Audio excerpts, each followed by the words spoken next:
කරලා ප්‍රසන්ටේෂන් එකෙන් ඕපන් කරන්න ඕනේ. PowerPoint එකේ. ඒ කියන්නේ යාගේ ලැප් එක මෙතනට කනෙක්ට් කරන්න බෑ. නැක් එකක්ද?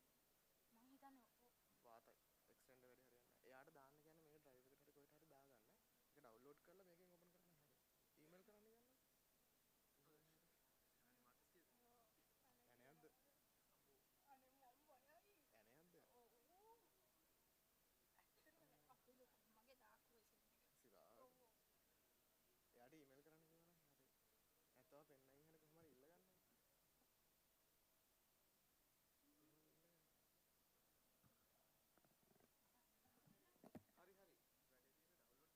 අර මේ Google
very good morning to everyone. It is my pleasure to welcome you to the Policy and Leadership Summit of ICODE 2026, organized by the Center for Open and Distance Learning of University of Moratuwa. To commence today's summit, let us start with respecting to our nation. Ladies and gentlemen, please rise to the national anthem.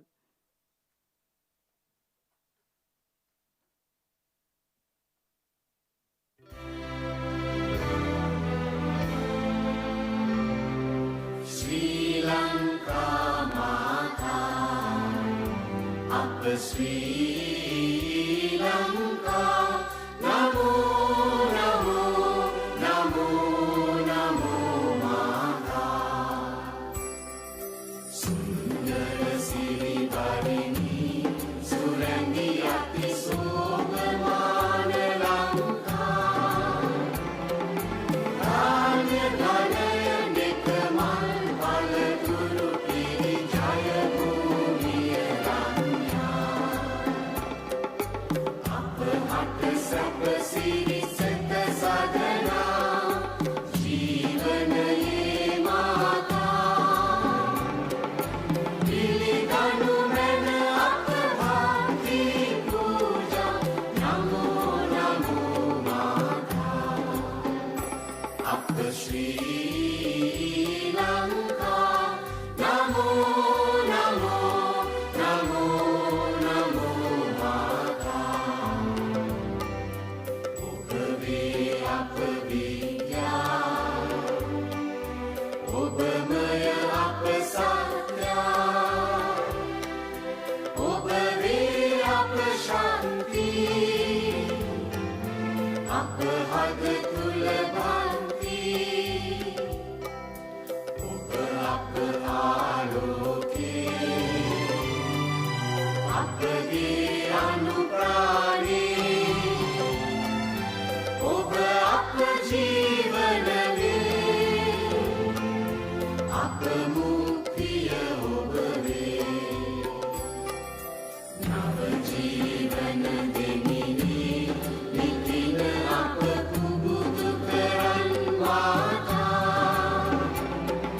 Jnana Veera Vadavamina Ragena Yanu Mena Jaya Mumikara. Ekamavakage Daru Kalabavina, Yamu Yamu Vinopama.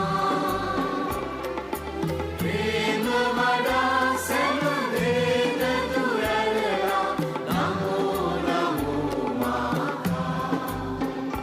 Upper Sri Lanka, Namo Namo, Namo Namo Mata.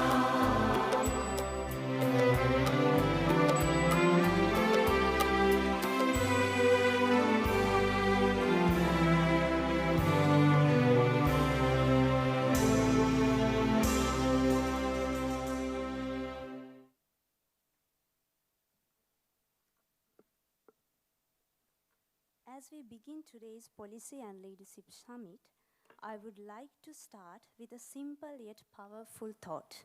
Sri Lanka can do, and Sri Lanka has done it. When we look at the education landscape today, two areas that continue to receive significant attention are open education and digital education. We often hear open learning and digital transformation. While these may sound like the latest buzzwords, the principles behind them are far from new. Here in Sri Lanka, open learning has long been about breaking down barriers, making quality education accessible to more people, regardless of where they live or the circumstances they face. At the same time, digital learning has continuously evolved alongside advances in technology, creating new opportunities to teach, learn, and connect. Today, we find ourselves at a remarkable point in that journey. We are witnessing one of the most significant transformations in the history of education. Digital technologies are reshaping classrooms, extending learning far beyond physical campuses, empowering lifelong learners, and opening possibilities that were once beyond imagination. What was once considered an alternative has now become an essential part of how we educate, collaborate, and innovate. Today is an opportunity not only to look back at Sri Lanka's digital education journey and celebrate how far we have come, but also to learn from the remarkable initiatives already marking an impact across the country. More importantly, it is an opportunity to imagine what comes next, to exchange ideas, forge new partnerships, and work together to create an education system that is more accessible, more inclusive, and better preparing for the future. Because the future of digital education will be shaped by technology alone, it will be shaped by the people in this room.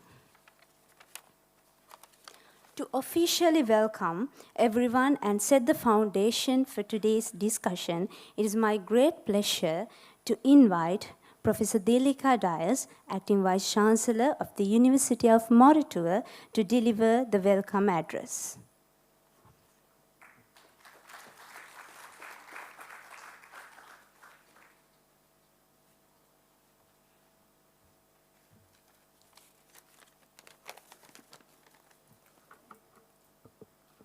Good morning, ladies and gentlemen. It is my great pleasure this morning to welcome you all on behalf of the University of Moratuwa to the Policy and Leadership Summit on the second day of ICODE 2026, hosted by the university's Center for Open and Distance Learning, CODL. Let me extend a very warm welcome to all our distinguished guests. Mr. Varuna Sri Dhanapala, Secretary to the Ministry of Digital Economy, Honorable Mr. Pradeep Saputantri, Secretary to the Prime Minister, we warmly welcome you this morning. Senior Advisor to the President on the Digital Economy, Dr. Hans Vijay Surya, your long-standing friendship with the university predates your current position, and it is a great strength to us that you are here with us today. I warmly welcome Mr. Sanjay Kumar, former Secretary, Indian Department of School Education and Literacy. Thank you for being here to share your experiences in national education policy and reforms. We hope to be joined shortly by the Honorable Deputy Minister of Digital Economy, Mr. Eranga Veeraratne, and the Chairman of the UGC, Senior Professor Kapila Senaviratne. The engagement with this event reflects the importance of this gathering and the shared commitment we all have to advancing digital education and innovation in Sri Lanka. We cordially welcome them to ICODE 2026. Registrar and heads of administrative divisions of the university, deans of faculties, and colleagues past and present of the University of Moratuwa. As always, it is a great pleasure to see you all today. Welcome. Distinguished guests from industry, a warm welcome to you, and I hope you will have a fruitful day of discussions. The Center for Open and Distance Learning, CODL, at the University of Moratuwa was established in 2006 to facilitate the administrative and academic support activities of study programs of the university offered in open and distance learning mode. The University of Moratuwa has a long-standing culture of innovation. We believe that innovation in engineering, technology, and research is not enough, but innovation in education too is essential. This philosophy has led to establishing the CODL and with it the Bachelor of IT External Degree Program, or the BIT as we call it. While delivering the BIT program with all its academic and administrative complexities, CODL has been able to do so at a very competitive cost. This has provided students who could not gain admission to a state university an opportunity to obtain a degree with financial flexibility and even while working. CODL's BIT program is one of the most sought after external degree programs today. CODL works in close collaboration with the local industry and government, who are the potential employers of the graduates graduates to identify the emerging needs of knowledge and skills that must be incorporated into the teaching learning process. The CODL now hosts another innovation, open.um.lk, an inclusive open learning platform that provides multiple learning paths for different careers in IT in a free, fully online and self-paced model. One of the emerging areas of research that the University of Moratuwa encourages is digital learning. We need to prepare our students for tomorrow, and we cannot do that using yesterday's educational models. Today's education is being shaped by AI, rapid technological challenge, changing learner expectations, the needs for lifelong learning, and the growing demand for flexible education. If we are to remain relevant, we must rethink how we teach, how we learn, and how we create learning environments that are adaptive, inclusive, and future-ready. Across Sri Lanka, there are inspiring examples of innovative digital learning that are changing lives in universities, the Ministry of Education, and in the private sector.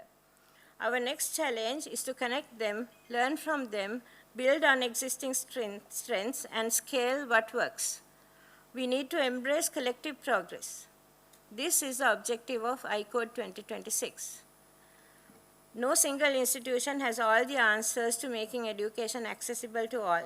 Let us build a community of practice towards this end. I hope today's conversations will mark the beginning of an even stronger community of practice, in one where institutions regularly exchange ideas, resources, research, and innovations. The University of Moratuwa is honored to host this conversation.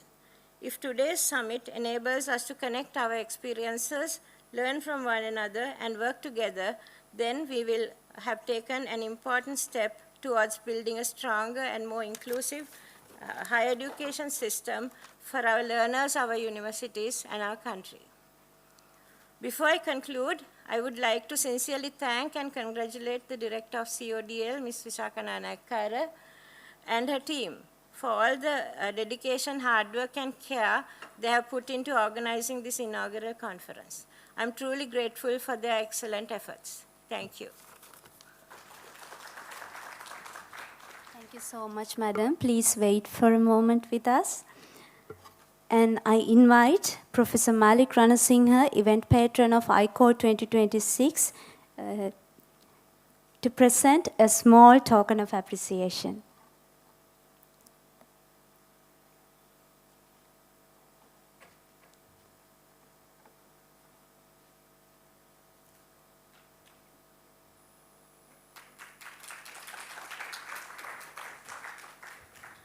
Once again, thank you very much, madam. We at the University of Moratuwa are truly privileged to have visionary leaders like you, whose commitment and leadership continue to inspire and guide us. Sri Lanka currently is at an important junction with ambitious plans and innovations to transform the education sector throughout digital innovation. Digital transformation is not only about adapting new technologies, it's about creating meaningful opportunities and improving access, and building an education system that's more inclusive, flexible, and future-ready. Our first keynote presentation explores the broader vision of digital transformation in Sri Lanka. It is now my pleasure to invite Dr. Hans Vijayasuriya, Chief Advisor to the President of Digital Economy and the Chairman of ICTA, to deliver the digital transformation of Sri Lankan education.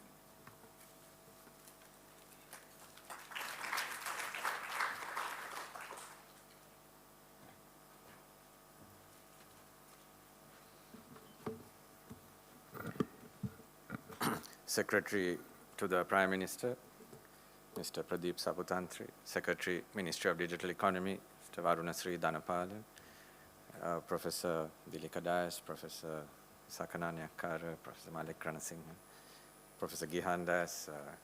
I hope I haven't missed too many names. My apologies. All dignitaries here today. It's an honor and privilege to have been given this opportunity to speak a few words and share a few thoughts on where open education sits in the overall fabric of Sri Lanka's digital economy. We have very ambitious goals as the MC pointed out. Target is to grow our digital economy from $3-4 billion today to 15 billion. So a 5x. Now this is a very ambitious target that the government has taken on. And in approaching this target, we have taken a systematic approach, come up with a digital economy blueprint, which embeds certain very specific philosophies, concepts, and principles. Now, if you look at the philosophy overall and core principles, one of them is inclusion. I think the headline is inclusion. Next comes trust, emphasis on experience, something new to the public sector, where we want to focus on the experience of every single stakeholder, whether it's a citizen, an institution, a corporate, a child. They must all experience something positive from digital transformation.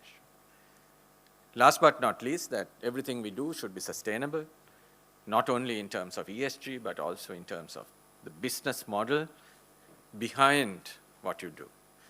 Somebody somewhere must pay, at least with some delight and happiness. Somebody somewhere must be benefited and see value. There are some others, but I won't go into that. On the technology side, to match these principles of inclusion, trust, experience, viability, sustainability. On the other side, on the technology side and architectural side, the principles that we have embedded, one of them, or the key one, is open, horizontal versus vertical. AI, cloud, mobile first, again, blends into inclusion plus horizontalization. And together with open comes API-driven, developer-friendly, and ecosystem-friendly architectures. So these are some of the principles. So I'm very gratified to see that there's indeed now a center for open digital education. It needn't even be digital. Open. I think that's the key word.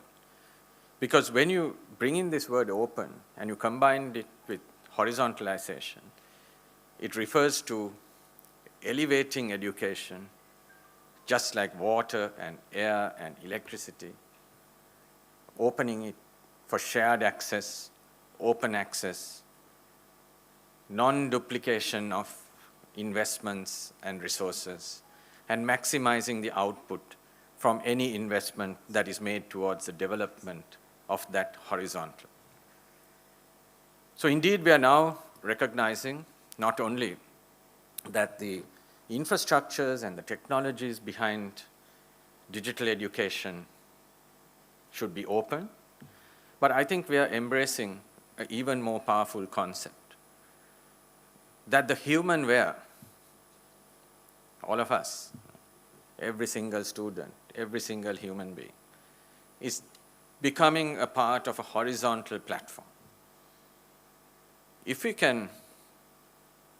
are very quick to recognize that AI models can be horizontal, that the training of an AI model, an artificial brain, is intrinsically horizontal, that it can be used many times over, it can be platformed, then why shouldn't the human brain and human capability also be platformed and available on a horizontal architecture for institutions, other individuals, peers, and the entire economy to use?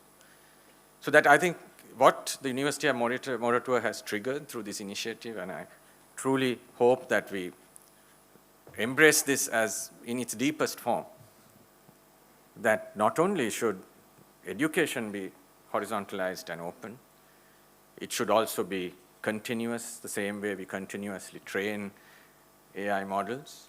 Humans also need continuous education. That whole model should gradually move away from intrinsic verticalization, meaning silos, a single institution owning that knowledge within the human being forever. I think that no longer happens, but these are archaic principles, but some of these ghosts are still around. I think we need to acknowledge that. That siloed behavior, not only from the institutional side, but even in the human being, him or herself.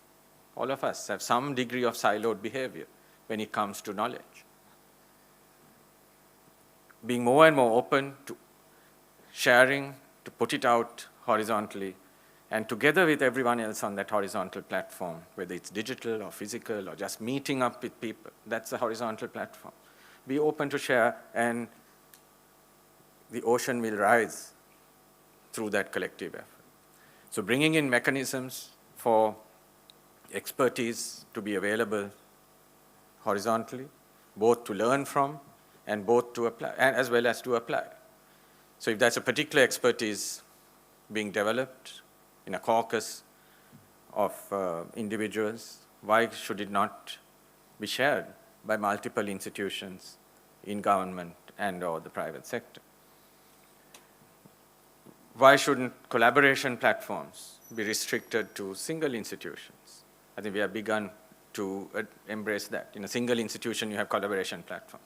But these concepts will take time, but gradually, through this effort, through this focus on open digital education, I think the destination should be one of human platforming, so that we value every single node of that platform. We value the knowledge that is being input, trained, as well as the knowledge that is auto-generated. We're very quick to adopt generative AI. Let human beings generate as well and collaborate in various configurations to lift this. So I think if we have this as a destination, it's not something that can be done tomorrow.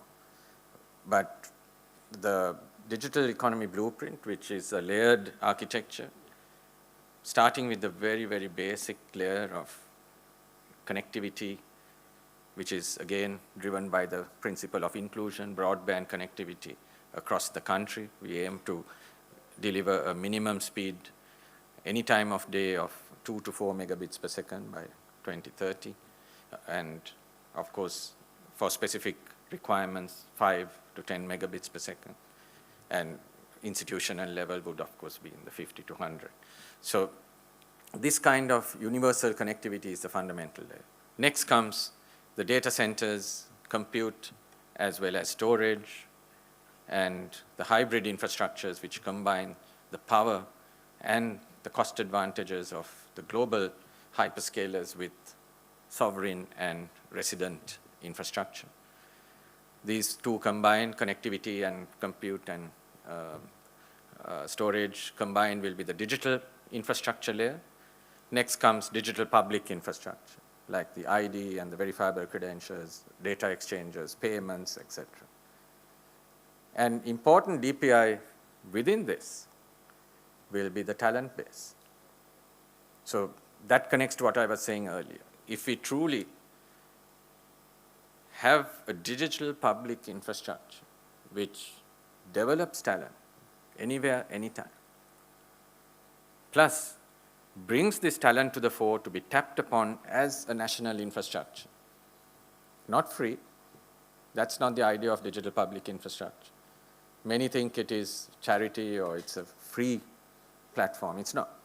There must be a business model somewhere, and the economic gains that we are targeting, going from a couple of $1 billion to $15 billion, you add that all up, there's a value pool of $25, $30 billion in doing this right, if we do it right. And that value pool itself provides the business models for all digital public infrastructure. And I think it's important that education builds itself a block on that DPI layer. 10 years ago, the only DPI was ID. One by one, various DPIs have come into place. Agri-DPIs, health DPIs, payment, etc.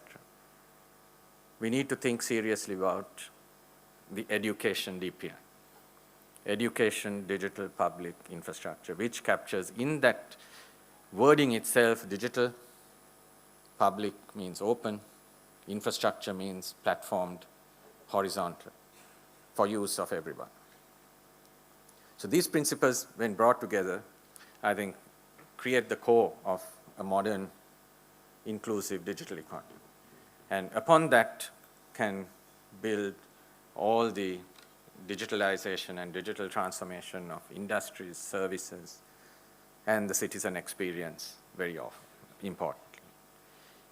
So let's think about that, and I look forward to the keynote from Mr. Sanjay Kumar as well, from a country that is leading in the game of DPI, and whether indeed we can think of education as the next frontier in DPI, and continuous education, which is incremental as well as foundational.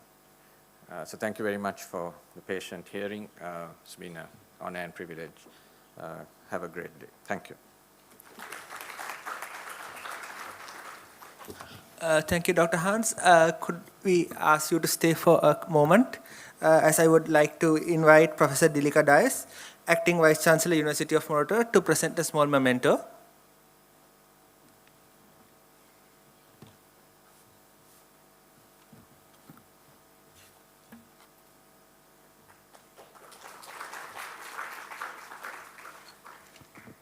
Thank you very much, sir, for sharing those valuable insights about open education. As was highlighted by Dr. Hans, Sri Lanka needs to have a strong presence on the global digital map. In fact, Sri Lanka's journey in digital education began long before widespread internet connectivity became available. Today, we are privileged to hear from one of the pioneers who has played a significant role in that journey. Thanks to the vision and dedication of leaders like him, the digital foundations and infrastructure that support learning across the country are now firmly in place. It is now my great pleasure to invite Professor Gihan Dias, Professor, Department of Computer Science and Engineering at University of Moratuwa and Registrar of LK Domains Registry, to deliver his speech on how digitalization helped education in Sri Lanka. Ladies and gentlemen, please join me in warmly welcoming Professor Gihan Dias.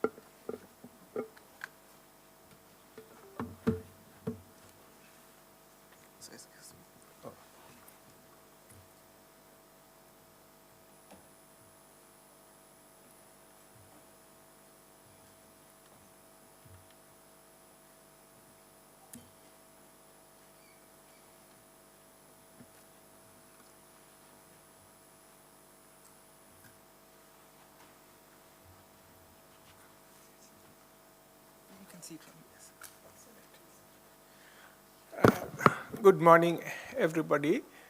Secretary to the Prime Minister, Secretary Digital Economy, Acting Vice Chancellor, Vishaka, Director CODL, and all the other distinguished invitees. So it's very great to be talking about something which has been very close to my heart for, I would say, maybe 30 or even more years. And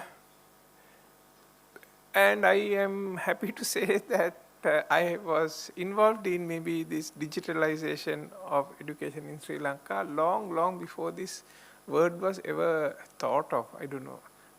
This word has certainly come up a few years ago, but anyway, we were doing it. Right, so let's go back to the beginning. What did we have at the beginning? we had blackboards, right? So I think well, some of you are maybe slightly on the younger side, but anyway, the other older people are familiar with blackboards where you write on chalk, write with chalk on the blackboard, and of course usually get chalk all over your face and neck and everywhere. Then little while later it became slightly better. We got green boards, right? And you can remember the blackboards you probably had at school and the green boards which we got after that, slightly better. And after that we had another change in color, white boards, where of course you don't use chalk but you use pens. So technology is advancing, right? Now we don't get chalk on ourselves. Of course what we get is we get ink on our shirt. Anyway, doesn't matter. So we kept improving.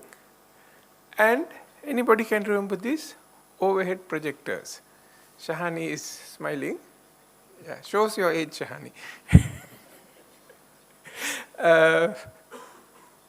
Yeah, so we wrote things on a transparent sheet of paper, and this was projected onto a screen, somewhat like this, but of course there was this box and there's a light underneath it. You put the sheet on top and there's a mirror thing on top and a lens, and it goes there. So we prepared the lecture notes by writing things on this transparent sheet. Of course we can add and modify either by erasing the sheet and changing things, or we can throw away the sheet and redo on another sheet. Very good. I mean, imagine compared with blackboards, where every time you have to go and write everything on the board, right? And of course, as a lecturer, what's the most important thing? Erase everything on the board before the students have written it down, right? As a student, I'm sure you have experienced that. Right, so it was much better because you don't have to write and erase and whatever. Anyway, in 1994, I went for a workshop and they gave us a copy of something called Microsoft PowerPoint. Right? It came in a box like this, very heavy, with, I don't know, about 10 or 15 floppy disks. So now we could create slides on the computer without having to use these transparent sheets, and there were these big projector boxes, something like what we have today. So we are still using the same technology and present it using a projector. Of course, these are nice small ones which are very bright, but as you can remember, those days they were huge and you had to switch off all the lights in the hall because otherwise you couldn't see it, and so on. Right. Then what happened after that? We went on to recording lectures. So obviously it's not like today where everybody has a phone with a video camera on it. We had to find a video camera. We had these small webcams, I don't know if you can remember, which you can keep next to your laptop. Well, sometimes we didn't even have laptops those days, right? We had maybe desktops. And we were recording these videos. So that's how we got to digital learning, starting from blackboards, and slowly the technology improved. We moved with it. I think many of you have experienced this in certain ways. Now we have all of these. What do we do? Well, the first thing we did, this would have been around the 1990s, 1995 or so. We uploaded, by that time we had another one which I didn't mention, is we had the internet coming. So it would have been after 1995 actually, because internet really came to universities around 1995 onwards. So maybe late 90s, early 2000s, we uploaded these PowerPoint course notes video to the web. And students can access these from home or anywhere else they like, or download to a pen drive. In fact, there was a shop in front of the university which are actually selling these recorded lectures and the notes for some amount. So people could go there and copy them onto a pen drive. They charge some amount. Because obviously those days downloading didn't really work. Even if people had internet, it was too expensive. So I have an interesting story. Some time ago I attended one of my students' weddings, and the student's sister had also been a student at our university, and she said, "Sir, nice to meet you after a long time. You know, I passed your exam not because I came for your lectures, but because you had recorded the lectures and the video was available." Right? So I was anyway happy. Somehow we need to get the students to learn, so they had done that. So one thing to remember is this is not 2026. This would have been early 2000s. And even at that time, most of these were available, and what I really appreciate is the fact that students were using them. It is not something we just put and presented a paper at a conference like this and say we have this fantastic thing and it's done in this, doing that, doing that. When students come and tell me that I passed my exam because of that, I am really happy. So I think this is where we should aim at, where the students really appreciate whatever it is that we are doing. So this was, we were just putting stuff on a FTP server or a web server or somewhere. But after that, we got on to learning management systems. So this started in 2000. Professor Shanta Fernando, I don't see him here. Yeah, here. So he was, I think, one of the people who really started this. And we had, for each course, we had the course outline, slides, notes, video, and everything on a particular website. So most of the state universities went for Moodle. There are various others like e-college and various things are there. I hope you can hear. I'll try to speak a bit louder. And this allowed us to keep things in a structured way. Especially we can give assignments. Assignment can be marks. Student can see the marks online. We can have online exams. Now today, our department at least, computer science and engineering, we are, I would say, well over 50% of our exams, and I think 100% of the master's ones are online, which is a separate issue. I will not get into that. I think maybe we'll discuss it separately. But anyway, we are using Moodle. Of course, you can use something else if you prefer. Then we also have student management systems. Again, Professor Shanta was one of the main people behind it. So the learning management system is more student-centric. Students come there to learn. The student management system is more administrative. It is to keep track of the students, what they have done, what courses they have enrolled, and so on. So we could call it a system of record. And it is managed by university. So University of Moratuwa developed this very much home-built system called LearnNog, which is still running.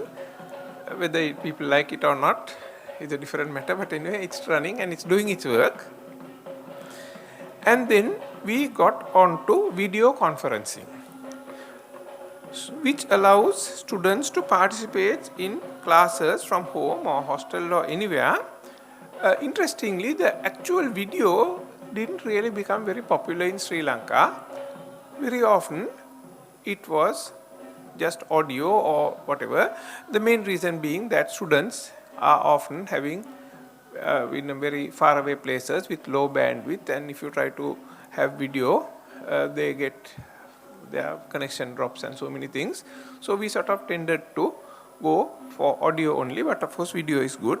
Then of course the slides are there. We can have chat, we can have breakout rooms, we can have small activities, and I think all of you have used Zoom.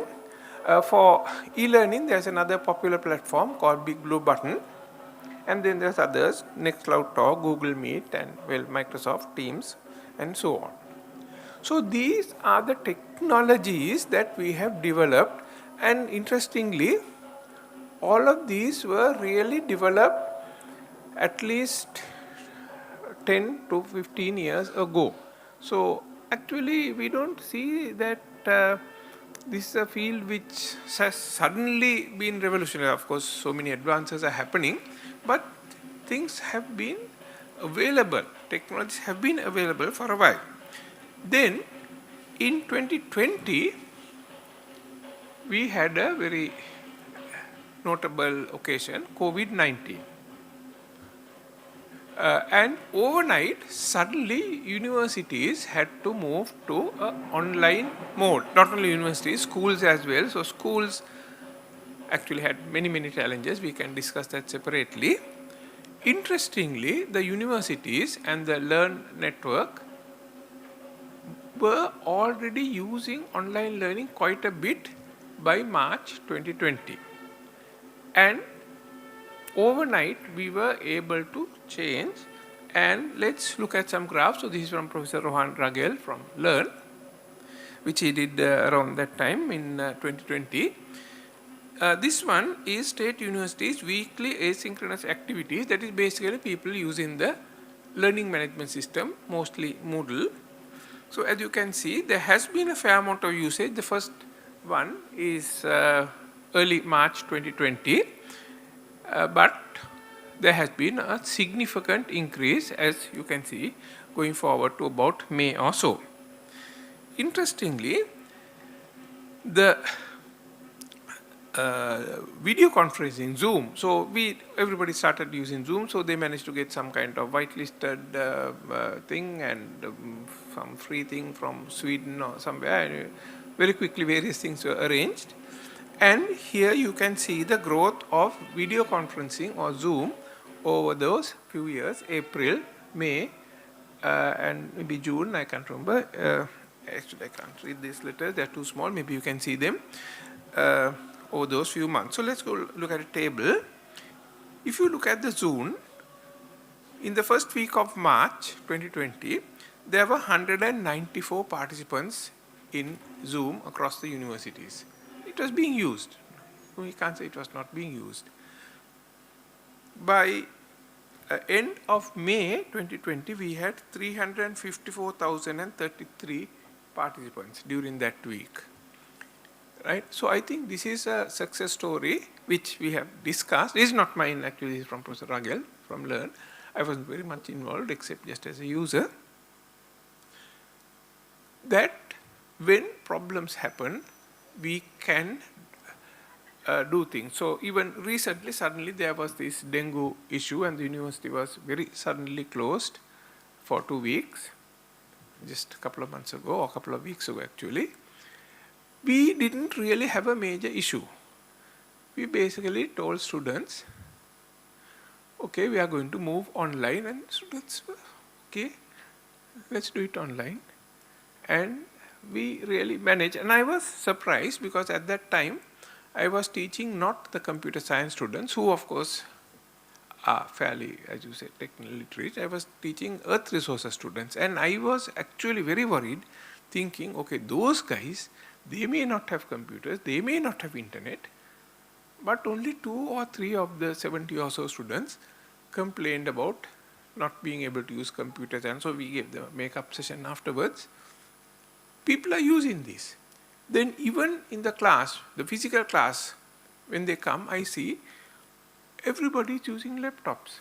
I was surprised actually. I knew that our computer science students were using laptops almost. I mean, everybody had one. But other students were also using, which actually surprised me. I was not aware. So what we see is students have got the technology for themselves. They can use it. When various things happen and we have to use it, we can quite quickly migrate to it. But of course, this e-learning is not something we should only use during COVID or whatever. So let's look at students in the digital age. Right?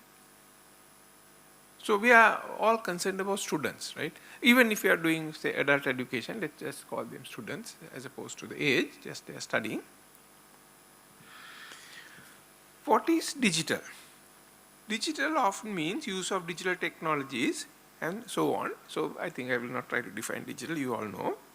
So what are these? The internet, computers, smartphones, etc. Right? Etc. can cover many things. Right? So now anything and everything is becoming digital. I think the government is trying to make the entire country digital, which I think we can do, but let's focus here on learning, digital learning. So the world is more connected and integrated with all of these things, and we have all of these online. So books, digital, audio, digital, video, digital, web was anyway digital, e-commerce, so commerce, digital, online interaction, so everybody is interacting online. So I'm pretty sure when I see this, maybe 30-40% of you are interacting online with something, I don't know what. Yeah, so very happily being digital, being here, but you are somewhere else online. Virtual and mixed reality. So this can be called mixed reality, right? People are talking and people are online. Okay. So students also do this, right? You are very much aware that you are giving a lecture, they are reading their, I don't know, Instagram. Our students are now digital natives. So these guys have never been at an age where they didn't have a device.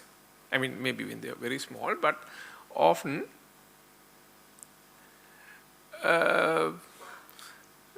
I mean, they're very small. I can still remember one day, this was maybe in about 1998 or something, my son was maybe 3 or 4 years old, and I bought a phone, right? I brought it home, and you know what you have to do when you buy a new phone? You have to charge it, right, for 6 hours or something. So I brought the phone, kept it there, charged, put on the charger, and I was doing something. Then my son came home, right? And so he came home, I mean, and then a moment later he comes and says, Taatike phone neka charge wala ivarai. Right? Now he came, he saw this thing, he has figured out by just looking at it that it not only was it charging, it had finished charging. This is what we mean by digital native, right? They don't have to be taught or anything. It's a phone, brand new phone. He has never seen it before. And he had figured out by just looking at the display that not only was it being charged, but it has finished charging. So this is what the people we need to look at, people who can pick up digital like this, and we find it difficult sometimes, but they do not. And they are not used to pen, paper, blackboards. Nobody has a pen, right? So university has various forms which need to be signed by a lecturer, right? So we have a dean here who's smiling. I'm sure has signed many forms. So students bring these forms to me. Usually before I sign, they also have to sign. So I don't sign it unless they have signed it. How can I sign that? So I said, make a sign color then. They're looking all over the place for a pen. None of them have a pen. Right? So I have to give them my pen, and then they sign, and then I sign. Right? They are not used to piece of paper. They never have a pen. Right? I am a very old-fashioned person, I carry a pen. Right? Okay. And they are frustrated by outdated teaching methods. So are we, as educators, I'm sort of talking to educators, I see people from various backgrounds here, but I will assume all of you are in some way related to education, that's why you are here. Actually, going to a lecture hall and writing notes on the blackboard is the easiest thing. Nothing to prepare. Right? You just go and you start writing notes on the blackboard. Students like it. Why? Why do students like it? They can copy it down. Of course, nowadays they just take photographs, right? They don't copy it down. They just let you finish writing and then take a shot of it. And in fact, only one guy shots and then it goes to WhatsApp, right? Digital is more difficult. Why? Students may actually be awake if you are doing something interesting, right? Otherwise, you can give a 2-hour lecture and 2 people can have a 2-hour nap. Let me ask a question. Does a university, so I'm talking of university, but if you're from school education or some corporate education, whatever, Hasita is here, it may be different, but do we need students? Yes, right? I mean, a university without students is not a university. But do students need the university? Do students need the university? I am not sure. Students can get better than what we can provide. Especially, actually, these notes were written before things like ChatGPT became popular. But today, what I tell students is, okay, I am talking about something. If you understand, good. If you don't understand, don't worry. Just go and ask ChatGPT, and ChatGPT will tell you. Not only that, it will ask, can I give you some examples? Can I? Do you want anything else? I can suggest these 3 topics you can study a bit more on, right? Now, does any lecturer have the time to sit to a student and explain something and ask, can I give you example, can I give you some more if I didn't understand, you know? So, we have really got to a point where, why would a student come to university and listen to a lecturer talking to 200 students from the back? You can't see the board. They can do better. They can go to a private institute or even get qualifications online. Fees are not a problem, right? State universities, we used to be very concerned, or we have free education. Does anybody actually care? Right? So the parents don't seem to be worried about it. Right? They are sending their, I mean, you think maybe they can't afford, but somehow they are sending their children to various places. And these online qualifications may be more accepted by employers than our degree, right? In fact, I encourage my students, go to Coursera and get a certification, go to Microsoft, go to whatever, right? Those are what employers want. Why come to the university? The real test will be when the students' parents-in-law want these qualifications, or the prospective parents-in-law, right? Because that's the critical test, because if you can't satisfy them, you are going to be in big trouble. So, our universities may become irrelevant. In fact, the government, Prime Minister Secretary, so maybe he is not listening hopefully, may decide that we don't need to have any more universities, we can close the whole lot down. Right? So, digital is not only for education. We have digital in anything, manufacturing, health, economy, culture, governance, education, everything. So, this is only one facet, and this is the facet which we are looking at, the learning, as opposed to, for example, manufacturing, which somebody else will look at. So, what is digital learning? Using all these digital technologies to enhance the teaching learning experience.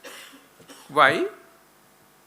Well, because the university says we have to, or there is a policy, or there is something, or there is a COVID and we are told everything has to be online. But I think that's not the good reason. It is because we should do it because it is better. Sorry, there were some more things, but anyway, right. So, where does digital learning happen? It can be in the classroom. So, even in the classroom right now, most students bring devices and they have the notes, right? So, I do show the PowerPoint on the screen, but students are often bring their own devices, and they are actually, as I said, they don't have use pen They don't use paper. They take their notes on their device, on the tab or whatever itself. So they can be not in the classroom, they can be on the campus. Right? Some students don't like to come to the classroom, but they actually physically in sense, in real time, participating in the lecture, but from wherever they find it convenient. They can be at home or the boarding or telecenter or learning center, anywhere. Right? So this is what we are trying to do. As Dr. Han said, we want to make sure digital is everywhere. So we do not need to come to a university. The university should come to us, wherever the student is. So let's just take a moment to look at the types of learning.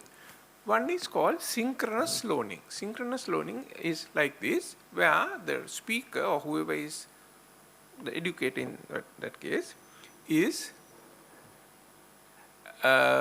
interacting with the student in real time. Doesn't have to be in the same place. I have no idea, is this going online on Zoom or something, Shaka? Is this? It is, okay, right. So I'm sure there are people who are participating without physically being here in the Jasmine room, but they are here physically. I mean, not here physically, here in real time. So traditional classroom, online lecture, ideally it should be interactive, not talking and sleeping on the other side. Then we have asynchronous learning, where the student and the teacher are active at different times. So this is where we have slides, we have notes, we have video recorded, where the lecturer or the teacher works at a particular time and the student works at a different time. We can also have chat, where email or chat messages. So chat can be also real time, where people are typing in real time, but we can also send messages, get the answers back, WhatsApp, whatever it is. Right? Students love WhatsApp. We have Moodle courses. As you know, on Moodle, it has some fairly sophisticated chat features on the Moodle itself. Students want to use WhatsApp, so we use WhatsApp. Right? So I mean, we can't fight the students, right? We have to be where they are. They like WhatsApp, we use WhatsApp. So it can be asynchronous, synchronous, whatever. Yeah, PowerPoint slides can be uploaded, whatever. Recorded video. Then, sorry, I should do the last one. Both of these are mainly teacher-led. So teacher is leading the learning, preparing slides, giving talks, video, whatever. But what about student-centered learning? So this is what we are talking about. We have, I think, from our school days, very much been involved in teacher-centric learning, where the teacher is the center of the universe and students are sitting and taking notes. This is why we have this hall arranged like this, with the podium in front and all of you sitting in circles, right? Lecturer or the speaker centric. I'm at the center, you all are around. So we should have it the other way around, student-centered learning, where we have directed independent study. So we are telling the teacher, okay, learn by yourself, come and give a seminar, come and tell your other students. So in fact, if you sort of do it properly, the lecturer might not say anything. All the actual sessions may be conducted by students. So the peer learning, you learn from each other. Right? Discussions, group learning, student-generated concept, lessons, comments, assessments. So even the assessments, we can have the students generate their own assessments and the other students can take them and then assess the assessments and say this is a good assessment or a bad assessment. I mean, so teacher is only a facilitator. Teacher is not actually teaching, so maybe you can call it the Socratic method or something, where the teacher does not tell you anything, teacher just asks you questions and then you figure out the answer on your own. So what's needed to become digital in learning? By institution teachers, what do we need? So I think most of you are from universities where these are already available, but people who are from other places may think we need a learning management system to basically have everything in one place so that students can use it. Then content authoring systems. How do we get the video, the PowerPoint, the whatever animations, Canva, whatever story, articulate. So we need all of these. And some of these are quite expensive. Articulate is terribly expensive, right? But sometimes we need to use it. Then we need motivated teachers who actually can teach digitally. We need training for the teachers, for the administrators, whatever, and support systems and connectivity, which are again very expensive, but luckily now we tend to have this, so we don't have to worry too much. But of course, again, we do need the systems and they need to be reliable. I think Dr. Sunimal is here, almost visible. Who has been having the eternal struggle, keeping sure all of these are working, because keeping all of these working is not easy. So some people say, oh, don't worry, just put it on Microsoft, everything will work, but that's not really a solution, because then you get a different set of problems. Then what about the students? What do students need? They need devices, PCs, phone, tablet. Somehow students seem to like tablets. Generally the sort of idea has been that, oh, the PC and the laptop is dead, the tablet is dead, and the phone is being used by everybody. But when I look at the students, pretty much all of them have tablets. Maybe for learning, the phone is really too small. They like the bigger, the 9-inch or 10-inch or whatever thing. Now the cost. How do we support that cost of students having devices? So we had this one PC per child and whatever stuff which didn't work. Education Ministry has been trying to give various, laptops and various things to students. I don't think it really was successful.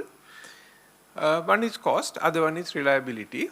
Right? What happens when these things break? Students are especially if you give them something free, right? If they have bought it with their own money, probably they'll be careful. If you give them something free, then of course it might break. So we have to look at all of these. Then we need the connectivity, the availability wherever they are. So either they have to come to the university or they have to come to some kind of telecenter, Nanasala, right, Digi Service Center, whatever. Then speed and again reliability. So as you know, always when we try to do something online, various students either say it is not working, right, or they have a power failure, right. Now slightly less, but still, usually when you have a lecture, at least 1 or 2 students have a power failure. So reliability, speed, right. Being able to hear, so eternally, right, people are talking but you can't hear, and of course the cost of the connectivity. So luckily we can get things whitelisted for education. I think government is very much keen, so we will somehow work with the operators on that. But even otherwise, anyway, connectivity has some cost. Right, and then I believe the other thing the students need is motivation. They need to be motivated to use digital. So they need to have time management. So there is a danger in putting recorded videos. What is the danger? People don't come for the lecture, which is maybe not so bad. Let them not come for the lecture if they watch and properly not just put it on and play with their phone while the video is going on. If they properly listen to it, it's fine, but usually that gets delayed and delayed and delayed. And so all the lectures are kept to be watched for all the subjects, right, in this study leave, right? That's why students want study leave. And peer pressure. So I think one of the ways is to get the students themselves to support each other and pressurize them or support them to do various things. So before I finish, one other thing, who likes to mark exam papers? Who thinks that the highlight of their semester is marking exam papers, right? Nobody. Right. We continue to do it. So my question is why? I think one of the things as educators we should really focus on is getting rid of marking papers. Especially today with LLMs and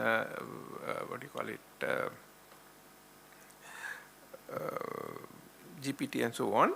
So e-assessment is something I'm really saying we should go for. Help students learn, makes teachers' life easier. And many people think that, oh, when you have e-assessment, that means multiple choice.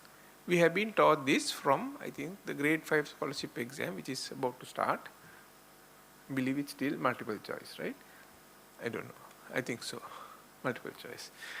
Right? So everybody thinks that e-assessment has to be multiple choice, which is not true. You can easily have fill in the blanks, right? Short, just fill in the blank. Very easy to have assessment with that, short answers and even essays, right? And today, especially with the language models and the machine learning, we can actually grade using Claude or whatever it is. We can actually give assignments which we are marked by the machine learning algorithms. I'm not saying they are perfect, but they can do quite a good job. So let's work on getting rid of taking, in fact, very recently, it's not here, but anyway, one of our lecturers came to the staff meeting with a huge bundle of papers and said, I am doing the examination online. I'm doing my examination. He was pointing at this huge bundle of papers. What is this? So apparently it's an online exam where students have to write on paper. Right? I understand the reason for that. There is a good reason, but I was laughing at that point when he was pointing at this huge bundle of papers and saying, this is my online exam. Right? We should be able to, with all the technology here, mark that. So let's get on to that. Right? So we can mark them automatically, manual. Right? Is moving to digital learning difficult? So the answer is yes. Right? We never say, or I never say it is easy, you can do it in 5 minutes, or it doesn't cost any money. You just do this and you can do it in 1 day. But we can start with the easy things. I mean, these are some of the things we have done 25 years ago or even earlier. Upload PowerPoint slides or Canva or whatever you like. Upload recorded classes. So it's very easy now. You can use a phone or you can actually use the laptop camera or just go and buy a decent camera. They are not really expensive. Because I don't generally like recording with the phone or laptop camera. They are generally fairly low quality. And in fact, we don't even need the video. What I have done is generally, I have had the slides and the body, and the voice. Right? That's my preference. But most of the time, students are not really interested in seeing your face so much. Voice is good enough. Narrated PowerPoint. Handwritten text and diagrams, animations. So these, now again with all the AI stuff coming, these things, animations and so on, are becoming much, much easier. When we started doing animation is a big deal, right? Now it's just writing a prompt and it does it. More easy things, simple quizzes. Quizzes are very easy to do. Assignments, group work, peer work where people grade each other, right? It's a bit tricky to get things sort of in your mind figuring out how this thing is going to work. But once you work it out, and the students also work it out, which takes a bit of time, it's quite good because peer learning is the best type of learning and also reduces your workload, online exams. So in summary, digital learning is actually, I say it's not the future, it's the present. Let me change that. Digital learning is the present. We can't avoid it. There are obstacles in our way: technology, cost, effort, fear. Yeah, so we have a lot of fear. I think maybe not the people who are here. I mean, I sort of recognize quite a bit of the audience, and I think fear is not really part of your thing. But if you go beyond this to the rest of the country, fear is definitely there. And the opposite of that, motivation. But we will succeed. Thank you.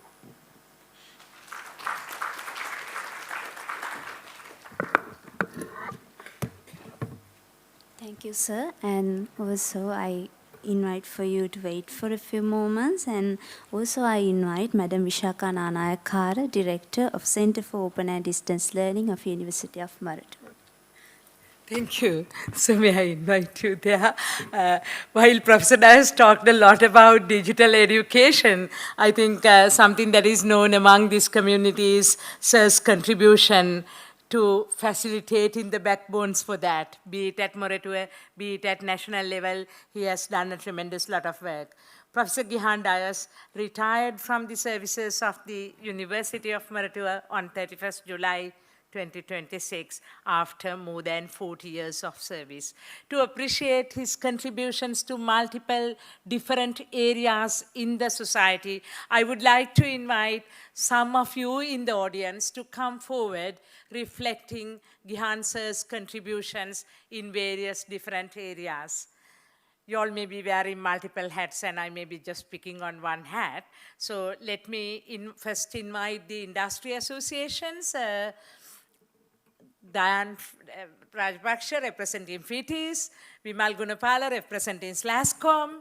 There are many people from CSSL, but I would like to invite Damit Hetiheva representing Computer Society of Sri Lanka. For us at Moratuwa, when we started computing, we had a sister institution. So I would like to invite Dr. Ajanta Athukurla representing University of Colombo School of Computing.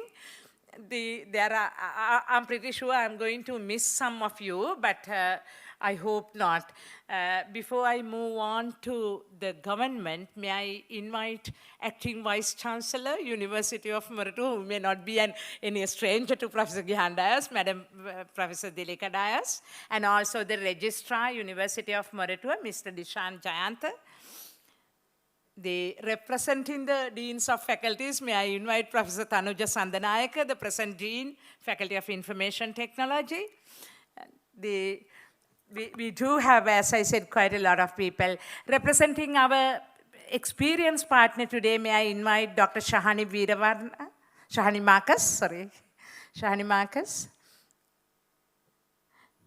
I would also like to invite former Vice Chancellor, University of Moratuwa, former Chairman, ICT Agency, Professor Malik Ranasinghe, on stage. And representing the government, not so digital part of it, may I invite Mr. Pradeep Saputantri, Secretary to the Prime Minister, and representing the digital part of it, may I invite Mr. Varunasri Dhanapala, Secretary to the Ministry of Digital Economy. Ladies and gentlemen, my intention is to give Professor Dias a photograph that he would remember forever. To present the token of appreciation to Professor Gihan Dias, may I invite Dr. Hans Vijaysurya, the Senior Advisor to the President on Digital Economy, but more so than as a very good friend of Professor Gihan Dias and the University of Moratuwa. And of course, I think I should be in that photograph as well.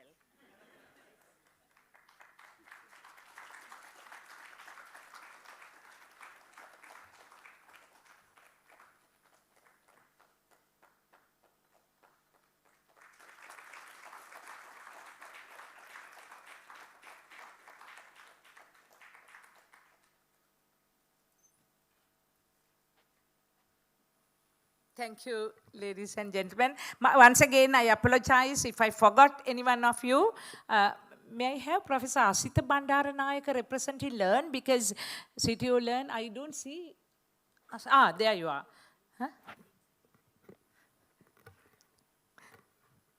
And Mr. Hasitya Gahavita representing all of us, the student community of Computer Science and Engineering, University of Moratuwa.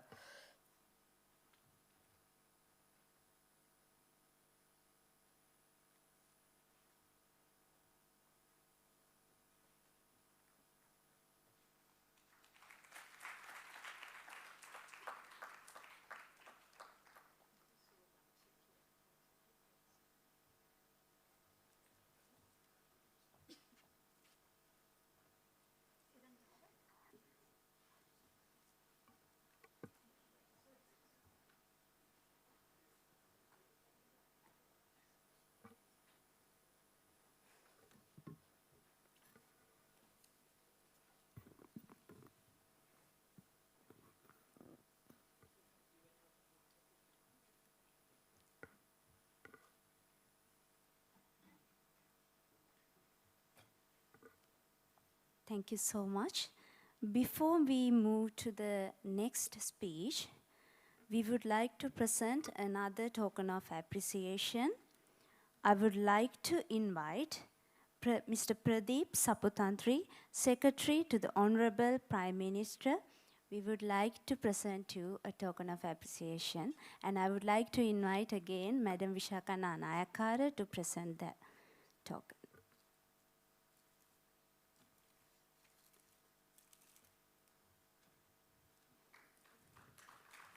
Thank you so much, sir, for joining with us. Your presence in today's morning, despite your busy schedule, has been a huge encouragement for us.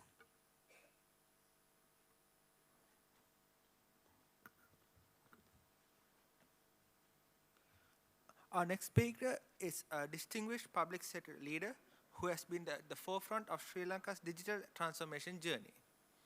As the Secretary to the Ministry of Digital Economy, he plays a key role in driving national initiatives that leverage technology to modernize public services and accelerate the country's digital future. Please join me in warmly welcoming Mr. Varunasri Dhanapala to deliver his presentation on digital transformation in government.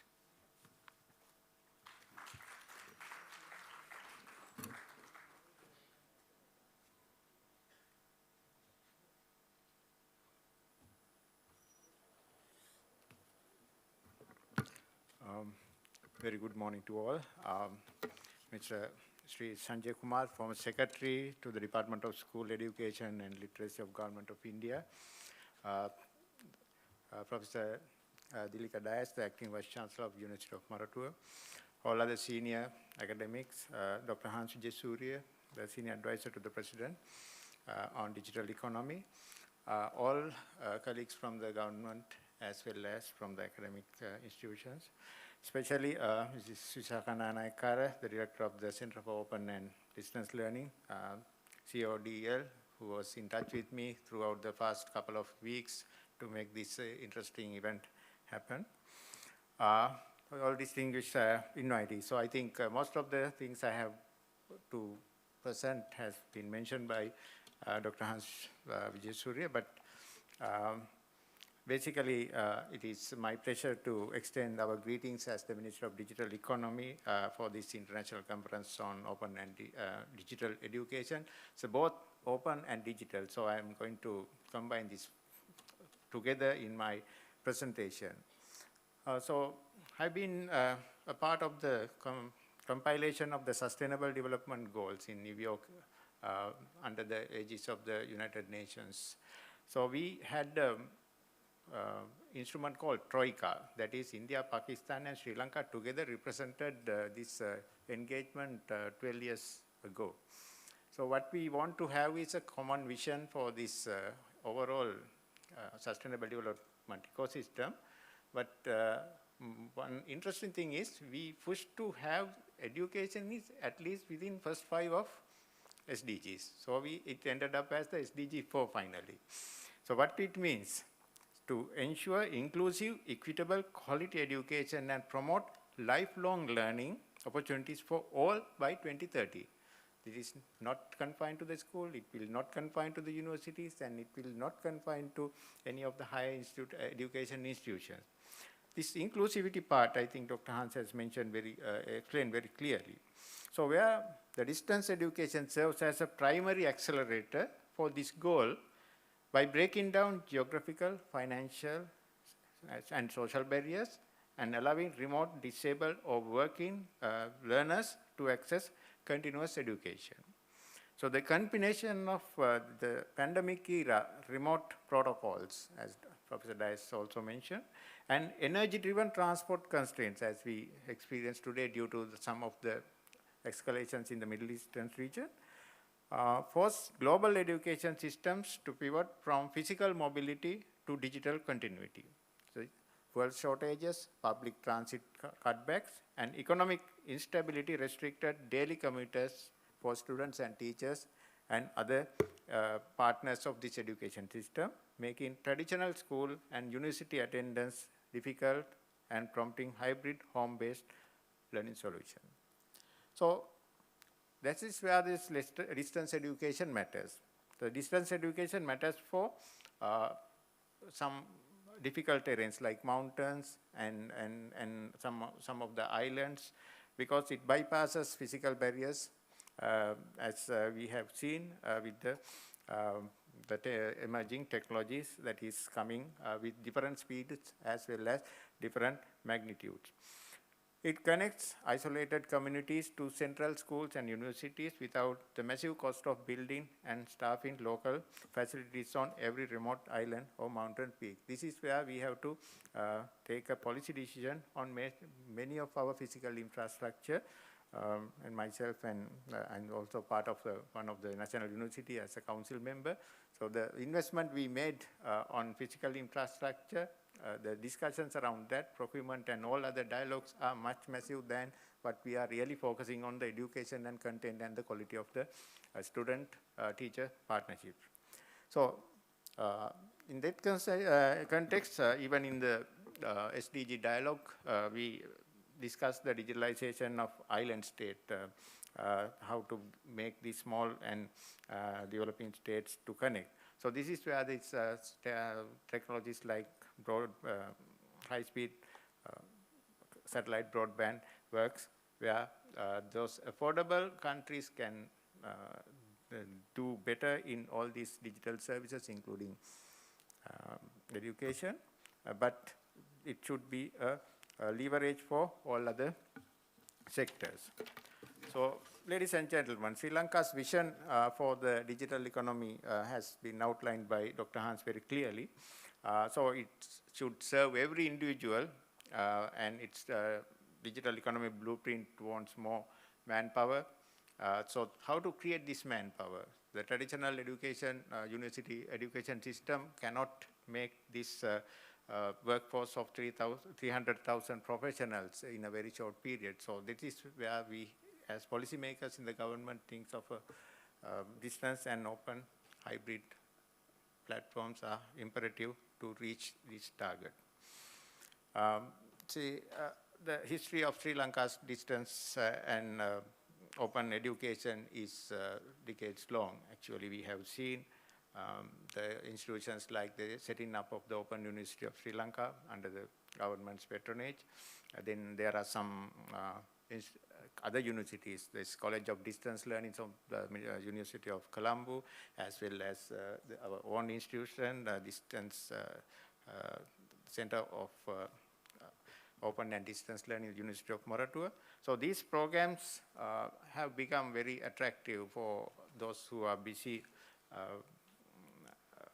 students, not only the students, but those who are in the workforce. So even in the public sector, those who are willing to get a degree, but still having some problems of continuously attending the classroom work, has found it very interesting as well as practical approaches.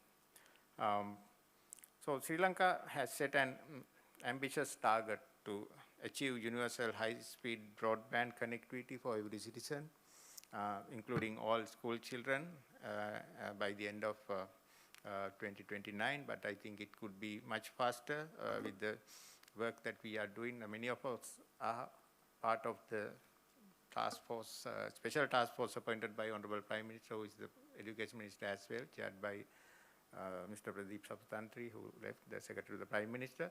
So we have found different gaps in the education connectivity part, the logistics, as well as human resource. So I think we are equally focusing on this interesting area of open and remote learning in the school system. But beyond that, what are the opportunities? So I remember in year 2000, or I joined the civil service in year 2000, around year 2002 or 3, we had a program called Distance Education for Public Servants, DEPS, facilitated by the Distance Learning Center of SLIDA, where one particular module on particular subject has been written by an expert of that particular subject. Maybe it's project management, maybe human resource management, or anything, something related to the law, administrative or other laws. So we had these small group discussions facilitated by another facilitator at his or her own time, and this is kind of a blended learning experience.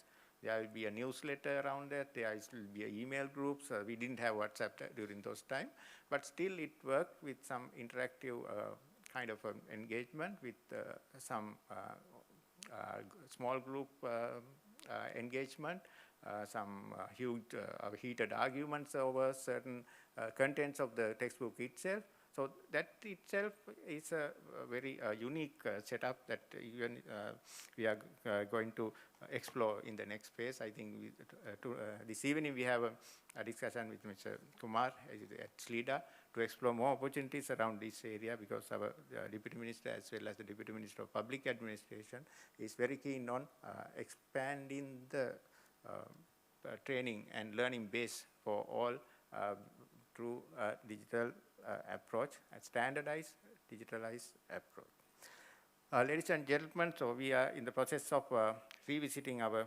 distance learning strategies, where not only the knowledge, but skills and attitudes of also are much of importance to reshape our ever-growing citizens' demand, as well as to cater this, especially the digital savvy new generation. Professor Dias mentioned about this digital native generation, so Gen Z and others. So this is the future. If we want to cater 80% digital savvy nation, the public servants must be 100% digital savvy and must be ready to serve the way they want to have, as our digital economy blueprint outlines, presenceless, paperless, and cashless. So all these 3 areas are well aligned with our digital economy blueprint, and we want to see several low-hanging fruits. So I think 1 or 2 products and services could be available very soon, aligned with the digital ID that is planned. So people will see the power of digitalization. So along with the digital economy blueprint is the strengthening of the internal capacities, so human resource capacities of each and every government organization. Dr. Hans, together with the Presidential Secretariat, we have announced a program called Champions Network, PICNet, where that's almost every critical government institutions will sustain with their own resources to face the emerging process challenges, system issues, as well as people-centric issues in the era of digitalization.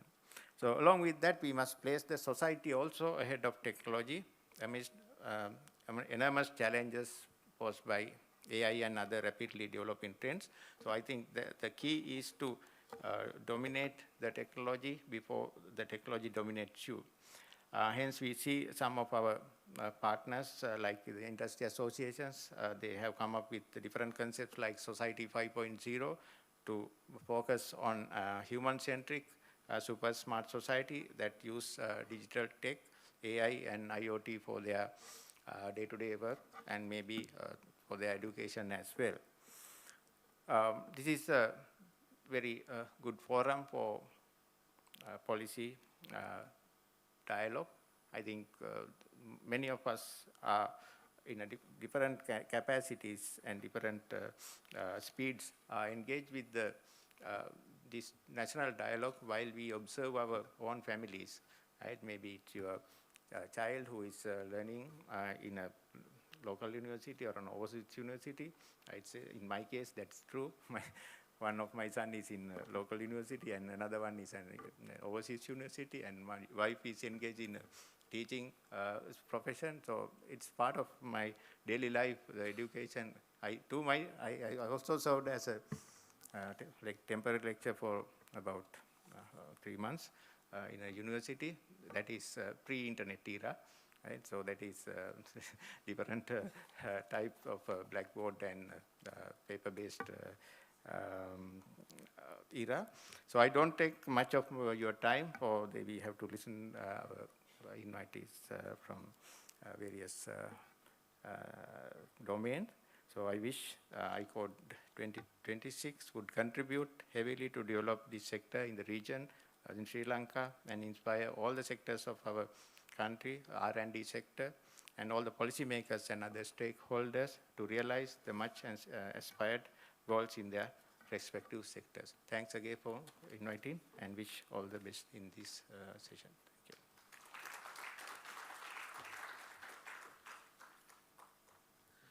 Thank you. Could you please wait one moment? So I would like to invite the Registrar of the University of Moratuwa, Mr. D.L.D. Jayantha, to present a small token of appreciation to Mr. Varunashree Dhanapala.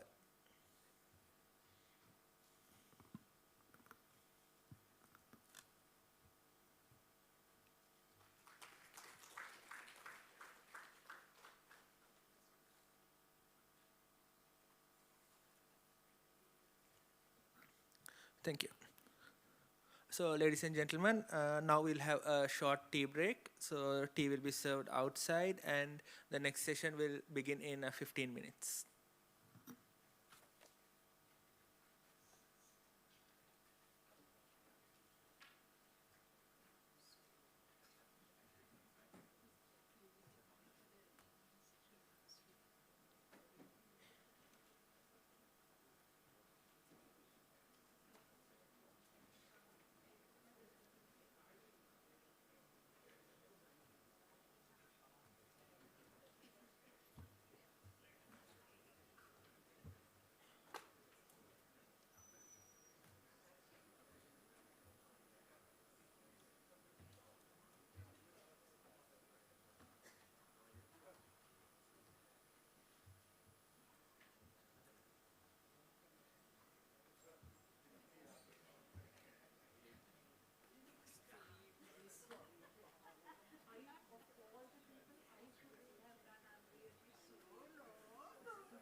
Before we begin our next session, I would like to thank our sponsors, our government partner, Ministry of Digital Economy, our engagement partner Emojot, and our hospitality partner, Lanka IOC.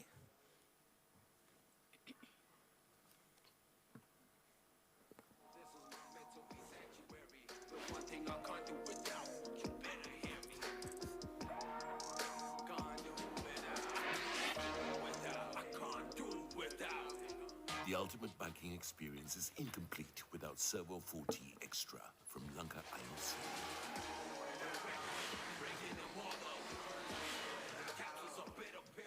Servo 40 Extra from Lanka IOC. Can't do without it.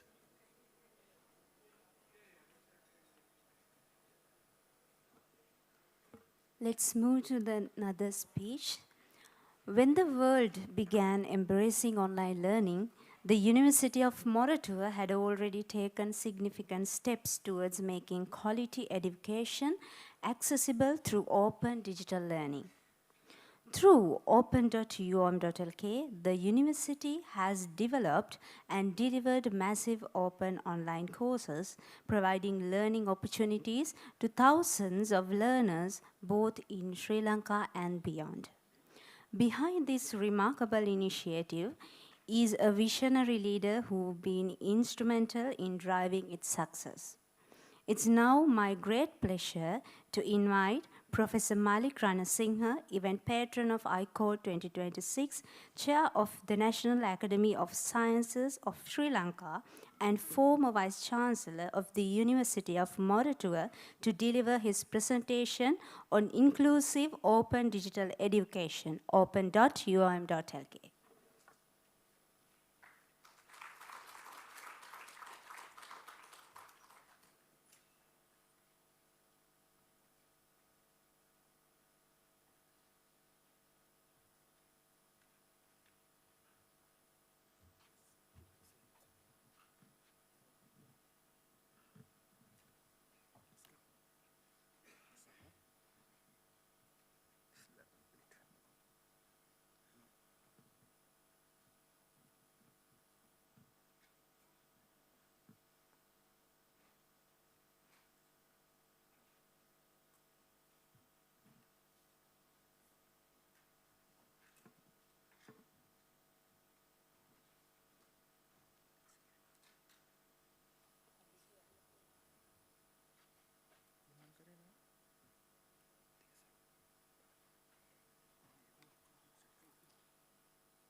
First one. Go with the first one. Good morning, ladies and gentlemen. I was not the visionary leader of this. I was just the devil's advocate. So I must clarify that first of all. The visionary leaders are all the people who did that. All I did was to say why it couldn't be done, and if I didn't understand, how would the others understand? So I'm not an IT guy, but having learned with this, it became a very interesting exercise. So without wasting much time, okay, I'm going to talk about very quickly about the background, which is fairly important as to why we did this, and some of the key points I think is important for anybody who is looking at online education, looking at it on a larger scale. Some of the success factors and some of the achievements. The visionary leaders are all around here, starting from Visakha, Buddhika, Hasit, all of them are here. Right. In the background, in 2005, I think Google started this Google Summer of Code, which was an exercise they did, if I understood correctly, was to promote coding among the American universities. In 2007, of course, then Sanjeeva Veeravarna, who was running the lab in Moratuwa, had just come back. She wanted some space. When I was dean, he asked for space. We gave him some space. By this time, I was vice chancellor. He had started this. And my first act as vice chancellor was to approve Tilina Gunaratna's trip to US. When he was selected, he was one of the two who was selected for Google Summer of Code, and he wanted to go to California to present the paper. In 2007, I was in NUS for a program, and a couple of my colleagues said, how did Moratuwa become #1? I was quite #1 in the world. And then I quickly checked, and they said, no, there's this thing called Google Summer of Code. And I came back, and Visakha was the head of department in computer science at that time, got details of it, and we said, this is something we must build on. And thereafter, from 2007 to 2012, Moratuwa was #1 in the world in Google Summer of Code. And so I think the rest is history. But there's a reason why I started with that. And then, of course, as we all know, when COVID hit, there was a need to look at different things. And the BIT external degree that we talk much about, at that time was adopting a partner model, where we had partners who were offering BIT, and we were not doing it online. And there was a suggestion, we must look at this to be offered online. And so we started a discussion, a weekly discussion, since everybody is at home, to how to make this online. So we started, I think, in April of 2022. By July, the experts had done it, and when the July program started, we were doing it online.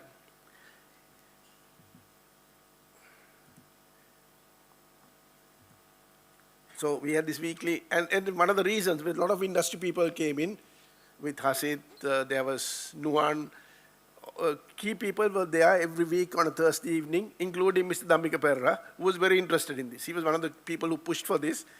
And so they shared things, and of course, Mr. Dhammika Perra's presence helped us because others in the industry had to come in. If he could come in, not going for board meetings, others who were key players had to come and listen to this.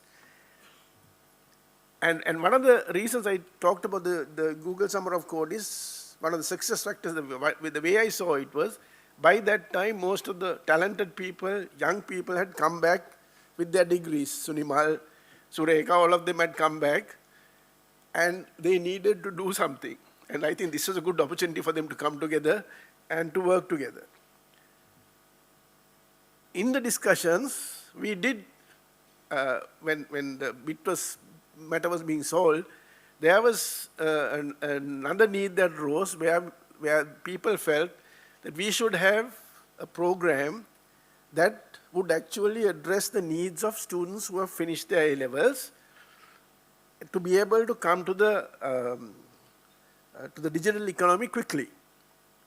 And that was seen as a need. It is not, degree was good, but that was not the need. Need was industry-ready graduates or industry-ready students who were just out of school who could come immediately and start working. And so in this discussion, the whole discussion shifted, and the industry representatives clearly said, this is what we want.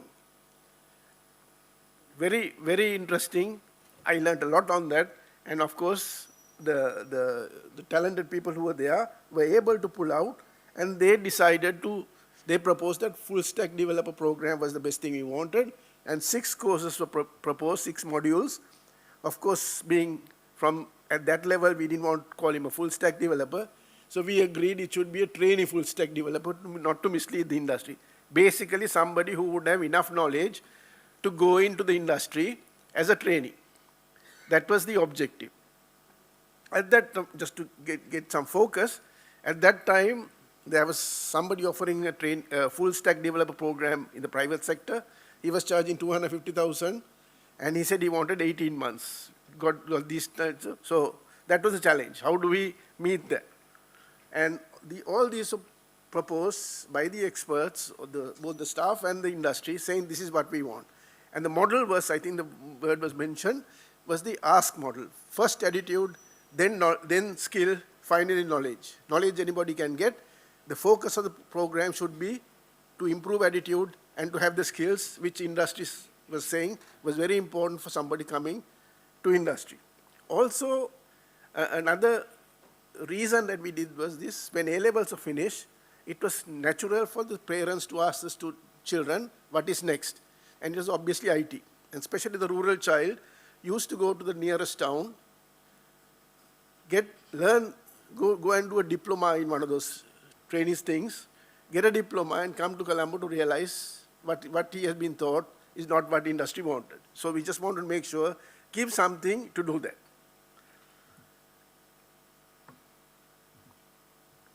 Right. The discussion started in somewhere in, I think, 2021, November, if I remember, and the date was set. Of course, bringing a lot of the private sector influence into it, said it has to be launched on 22nd of February 2022, because the A-level results are coming on, if I remember correctly, Visakha can correct me, I think the 17th February was the results of the A-levels. So within a few days, we wanted to go in and offer this, so that any student who has completed A-levels can immediately start on this program without thinking much about it. And DP Education, very generously at that point, offered to sponsor the development, and he gave us 15 million rupees. That's what we asked. That is 2,500, 2.5 million for each module for the 6 modules. Right. And we also didn't know, because we had not done nothing like this. So it was like said, okay, we'll keep $1 million for the content developers, the other 1.5 for CODL to try and develop for all the other needs. When we launched the program, only 2 modules were ready. By February, only the first 2 were ready, and we said, that's all right, we'll start. Because we said we are starting, we'll start. So we went in with 2. Our expectation at Moratuwa was 10,000 students, registered students within 1 year. Because we had about 7,000 students at that time. So it was said, okay, let's double it. And of course, DP Education wanted 20,000. With the 20,000 was registered students were achieved within 1 month. So then only we realized the scale of this thing. The only condition we had was we asked the Vice Chancellor, who is not here, but we asked him, in the event we exceed whatever the capacity, whether our only condition is that he should be able to quickly give us the required need. I don't think Sunimal ever had to ask for anything more than what he had up to now. So we had 100,000 within 6 months, but it is more than anything what I'm going to talk about is the 2 issues, the principles and the quality requirements, that the way it was done. The rest is all easy, but it was we had to lay the foundations from the very beginning very well, and that's where I played a role. The non-technical, but looking at it from a different point of view. We had 4 principles. The first was, of course, as Gihan explained, it was asynchronous online learning, where the student could do any time. All the things that Gihan explained were here. The courses were done, the videos, slides are done, the videos are done, all of that. And the student can study anytime. And the good thing was, from the very beginning, the team maintained a very good log of all the students who registered. And you could see that most of them were doing their work at midnight. Majority were working after 12 when they look at the logs of their activities. Second one was a very important principle, that knowledge should be given free of charge. We were not going to charge money for the knowledge part. And that was important to the sponsor and to us. So we all agreed that knowledge part will be given free of charge, whatever the cost is going to be. And we wanted to be benchmarked against the best online programs. Now, if we asked our people to look at it, there wouldn't have been time. So we had this young team from DP Education who every week brought whatever they could find anywhere in the world to the table so that the developers could see what is being offered outside in the rest of the world. So that whatever the program that was coming was going to be developed, benchmarking against the best of the world. And when content was developed, it had to be reviewed 3 times before any video content was released.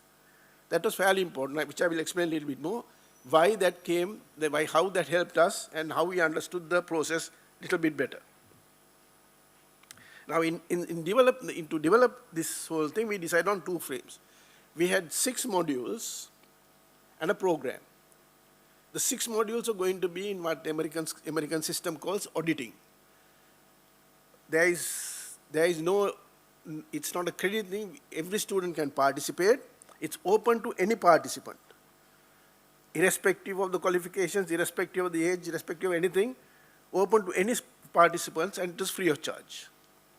Secondly, the required knowledge and skills was given through through formative assessments. There was no summative assessments. So when we started, both were built in together. Then we realized that at the very early stages, a priest sort of broke the system, and I think we were all surprised. A young priest managed to go through the whole thing in a few days, only to realize that we had made a mistake. So it was set up so that whenever a section was done, the formative assessments needed to be complete to go to the next section. So it was redone, reworked, and what the students got at the end of the day was a certificate of participation. So you register by yourself, you do the whole program, and at the end of the day, you get a certificate for the module, which can be sent online, which can't be downloaded. It was not done intentionally, but at the end of the day, that became, I think, a fairly good money spinner for the CODL, because in Sri Lanka, everybody wants a hard copy. So the university said, we will give a hard copy signed by the same people, but we will charge 1,000 rupees for it. So that became, when we planned, the certificates are going to be online, to be passed on. And then we have the second part, the whole program, where the crediting happens. Only those who have completed all 6 modules were able to credit the full stack developer. You had the knowledge, skills, and formative assessments coming from the auditing part, and all that was done was one summative exam or a summative assessment that was done to say, for the university to say, this guy or this lady has fulfilled all the requirements, that they have not bluffed. A nominal fee was charged. I think it was 6,000, if I'm not mistaken, just the cost for the exams. So that was the only charge you would have paid, compared to 250,000 that you would have had to otherwise pay to become a full stack developer. I think all the people in the IT industry knows that is an important qualification. And at the end of the day, you get the certificate of successful completion of the full stack developer by doing this assessment. Right. Now, this is the important part, the number of things. In developing content, of course, we didn't plan it out as we knew some things, but as we did, we learned where the important things were. the misconception a lot of people had, including myself, was that in doing online education or like online teaching, all you had to do was to try and replicate the lecture that you were doing in class. You know, you sat in front of a video and did. But then we realized that's more than that. And there has to be a lot of checks and balances. Now, obviously, the content development is very important, but in developing content, it wasn't like developing content for a lecture room. You have to develop content that is going online. So you can't take a part of a lecture from somebody else, put it here, and as most of us do in our lectures, you have to be very careful with what the content that you put in. So the first step was you must prepare the lecture, the video that you're going to say. Every word has to be prepared, written up, and given. There was no room for you to go and wave your hands or tell whatever you want. Every word had to be given. And that first content development was reviewed by somebody who we call the module coordinator. Now, we did a smart thing. Before we started this program, we outlined what we wanted, the modules as well as the content in the main subjects, and got Senate approval. Went to the faculty, went to Senate. Of course, everybody was interested in the fact that we were giving a free program to anybody else. Nobody was interested in the content. It was approved. So we had this content the outline was there. So everybody had to follow that content because it was going to be a university program. You know the rules in the university. That was a smart thing that was done. So the lecturers who were assigned to do this had to prepare their content according to the outline given by the experts, both from industry and from the academia. Also in this process, we appointed a module coordinator for every course, who was supposed to be responsible from the university side to ensure that the content was correct. So the first draft was prepared, given to the module coordinator, who would then go through that, look at it from both the subject point of view as well as where you have taken the source of the sources, all of that was checked, and he would then suggest corrections. Then there would be a finalization of the content at the internal level, the first stage, and it goes to an external expert who would then review this. He was completely outside of the university, who would look at this and let us know what he thought about it, expert views and all. So then that's the first external one. Then comes a role that was played both by the DP education team and the CODL review team. One looked at the language. Now, most of the content, we rarely look at university lectures where we rarely ask how good your language is. But in terms of going out, we made sure that the language was understandable, was properly presented. There was a team doing that.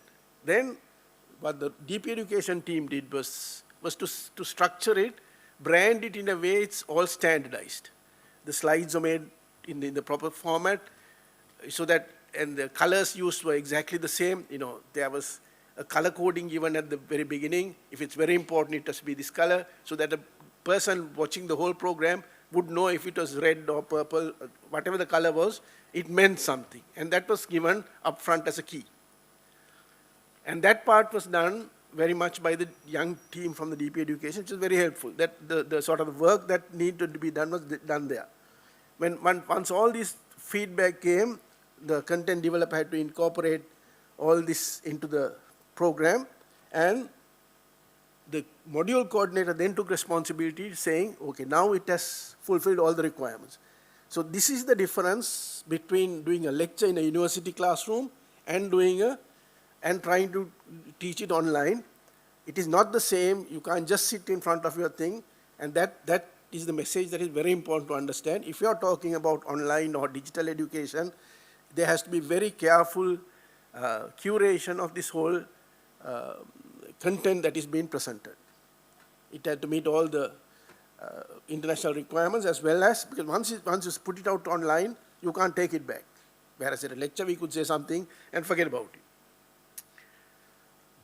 The second one, having got the content done, then only a lecturer or the content or the the person in charge was allowed to go to the video. Up to that, you were not allowed to go to the video. Once the content was fully approved, only you could do the recording. So the content developer then did the recording. For that, the infrastructure that was necessary was provided.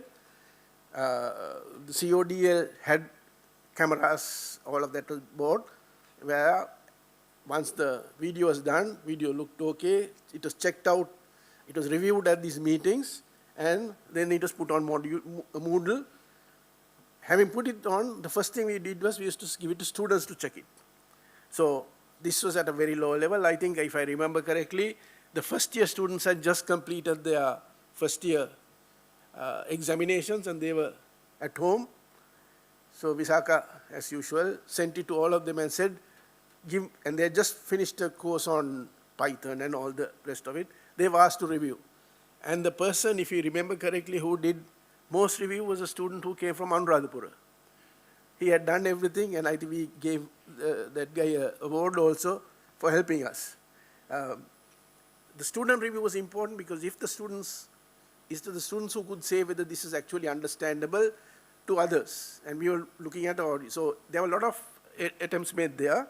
Once that student and also another expert got it to say whether this says what they want to say, then the final revision was done, and of course the module coordinator took responsibility and signed it off.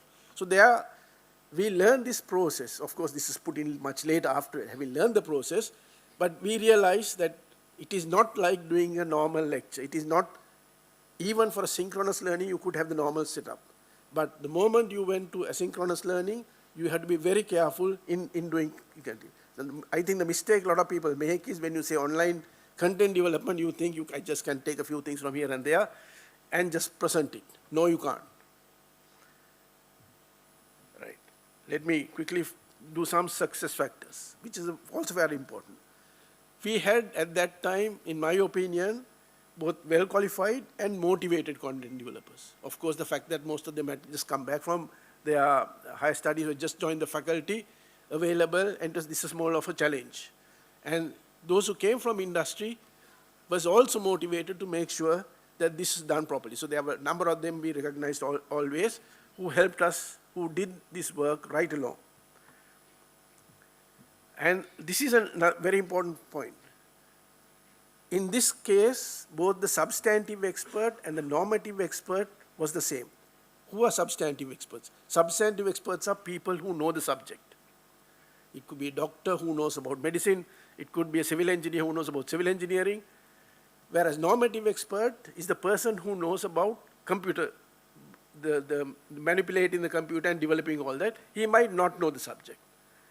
Now, one of the reasons that most of these online things struggle is that the substantive expert and the normative expert are two things. Substantive expert, the subject expert, wants something, but his explanation is not understood by the person who develops the program. So there is a clash, and I think our team, when they started visiting some of these conferences, realized that this is a key issue problem that they had, whereas in this instance, because it was on an area that the people are good and they also knew how to manipulate all of these things, it became very easy. And that was a key success. Both the substantive expert and the normative expert in this instant was the same person. They were working on an area that they are expert on, and they also knew how to do it on Moodle and all the, I think there are lots of jargon I also learned, all the latest programs, Sandbox and this and that they were talking about. Of course, they knew all about it, and as soon as somebody put it, everybody got excited, looked at these things. Hasis was one of the people who was a key instrumental person in bringing these new ideas, and everybody getting excited and knowing those. And also in this instant, people were prepared to learn from each other, especially the people, when I say people, the content developers, the team was prepared to learn from each other. Whenever a new idea came, they built on it. And of course, the leadership and the guidance provided by both the director and deputy director of CODL, Visaka Nanakara and Buddhi Karunaratne, was very, very much important because they were prepared to go the extra mile, drive everybody You all know Visakha, she managed to persuade everybody whenever there was a need to come in and do that. But the two key things was they were motivated and they're substantive expert and normative expert. I'll talk about it a little bit more in the next one. Oh, let me talk about it before I go there. A second program that we started after this was on project management, where we felt we had learned enough to move into another area. So we looked at the program from Project Management Institute of USA. They have qualifications called the Certified Associate in Project Management, which is the entry level. And we developed a program, comprehensive program for that. Again, did the normal thing, got Senate approval, which is a much more ambitious program, where we were looking at micro-credentials, where we were telling people, you could do these modules independently, and then once you are ready, you could come and register for a master's. And we had, the university was bold enough at that time to draft a bylaw and approve for stackable masters. That is, you could, of course, we wanted 80%. The wisdom of the university was that they will give 60%. That is, out of the, I think we had 10 programs. You could do 6 programs independently without registering for masters, then transfer those and just register for 4 programs and get a master's. When you say master's, it was a conversion master's, which is available in our qualification framework that is followed by the UGC. Right. Then, in that instant, content development was done by project managers who were qualified project management professionals. We did not give to university lecturers in this instance because we thought, and I think we guessed correctly, that they might not have the same commitment that was required to develop a program like that. So we chose project management professionals to become our content developers. And all the evaluation part, the secondary thing to be done by university lecturers. So in Sri Lanka, there were 2 qualified, authorized project management trainers, authorized by the PMI of USA. We contacted both of them. One agreed to do the development, the other agreed to do the review part. And around them we built teams, and they also thought, of course we offered at that time, we said we'll give you ₹1 million just for the content. They thought it was very easy. But I put a condition, I said, you will get the money only after we accept your content, not before. So they wanted advance, I refused. We said, you must develop content to our satisfaction before you saw any money from the university.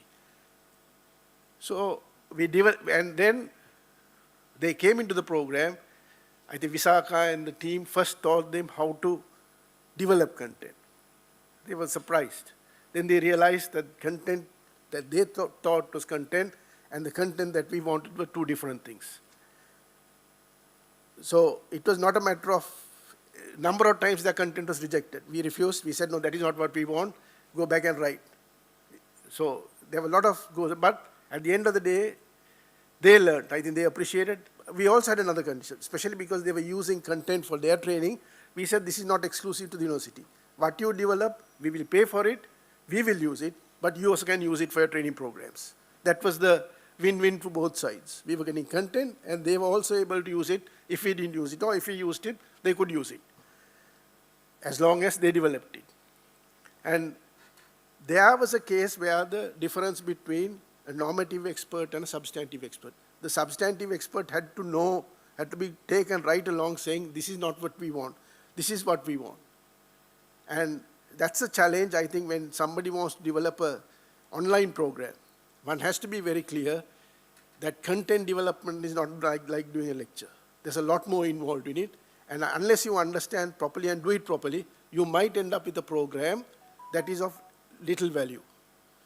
The short period we were at ICTA, there was this GELP, I think, government electronic learning platform or something that UNDP was paying. They had paid 2 installments. So we were getting calls or reviews saying, nothing is happening. Of course, we discussed about it, looked at it. We had done this, and we realized that we were actually taking UNDP were right. We immediately stopped it. They had given money because the people responsible for, they had outsourced content development. Whatever they gave us content, we haven't even looked at what this content was before we were going to pay money, but not knowing what we were getting. It would have been a disaster, and there would have been a lot of things being said. So that was stopped. We said, no, this is how you do it. If you can't do it this way, don't do it. It's very important when you're doing the content development online, it has to be consistent. It has to be done in a way that at the end of the day, not just what the person says, but what the student or the learner has to learn. Visaka is here. We had good running battles about, we're talking about JELP and NICTA. So it's very important to understand it, and we were lucky in this program. I think it's one of the reasons was that both the normative expert and the substantive expert was the same person. Now, we had a number of challenges. We had diverse learner requirements. When we started the program, we all knew that we are going to have a problem with this because industry insisted, this must be in English because the industry works in English. So majority of the students might not understand this. So how do we do this? And so the solution was we will do everything in English, but we will have subtitles for the whole thing. So there was a whole team developed who were translating this, and it is still there. So that was one of the challenges, but the learner requirements became very important. Then the local language support. Again, it's in English, we have to do that. And then content changes. Now our challenge, I don't know whether they're keeping to it, but our challenge was we said this content having developed would be for 2 years, and after 2 years it will be reviewed because things are changing. For at least for 2 years, so all the industry experts and the university academics agreed this should be all right for 2 years, and so they have things picked up. And the agreement was that every 2 years, this content would be relooked and changed. So that's a challenge that becomes very important in the online thing. Unless you keep updating, especially with this technology changing so fast, and the requirements changing so fast. I mean, now we are talking no longer, we are talking a lot on AI. So, not that I understand much about it, but you certainly will have to look at everything differently. So these are the challenges that one had, or we had, which I think would be very common to all of that. And let me talk about some of the achievements just before I finish, because it's very important. This was like the crowning in our whole attempt. It is not planned. We heard about this when program was going. We heard that there was a thing called the European E-Learning Excellence Award, which was for the best development or best disrupt or whatever that happened during the year. This was during COVID. We started in 2022. Visaka said, shall we apply? I said, go ahead. We all agreed. And I think it was presented from Moratuwa on a day when there was no power. So there were lights put all over somehow, and they presented. What was successful at that time was a number of things. We had started in February. By that time, we had over 100,000 students, which was a major factor, I think, that was seen as an achievement, because the rest of the programs, there was a medical program in UK, I think that it was number 2, where they were talking about 35 students, so in small numbers. Here we were talking of being able to get large numbers. And so this became in the very first year itself. Within 6 months we won that, and from thereafter we have been regulars at the European e-learning conferences. I think our teams have been going all over to South Africa, to Portugal, where else? Denmark. So, and of course, one of the reasons we are having this conference is also in the future to be able to bring a European e-learning conference to Sri Lanka, which happens only once in 5 years that they go out of Europe. For 4 years they'll do in Europe. In the 5th year they go out. So the last trip was to South Africa. Maybe, I think with Visaka's influence, we might be able to bring it here in the near future. But what is also important, we realized, was a lot of the people went, they experienced it, and clearly our team was treated with a lot of respect. Because this achievement, this development was seen as something that had solved a lot of the problems that those other developments had. And so whenever Visakha and Buddhikar spoke, there's a lot of respect in that whole thing. Then there was the second award that was given from Japan, again too. But what is most important is, as of today, every day at 9:06, I don't know why it's 9:06, the number is updated in our system. As of today, we have over 363,000 students on this, registered students on this open.um.lk platform. And all these recipients, all the registered people, participants get the knowledge free of charge from open.um.lk. Here we are talking about 300,000 students. We have 300,000. Not everybody has completed.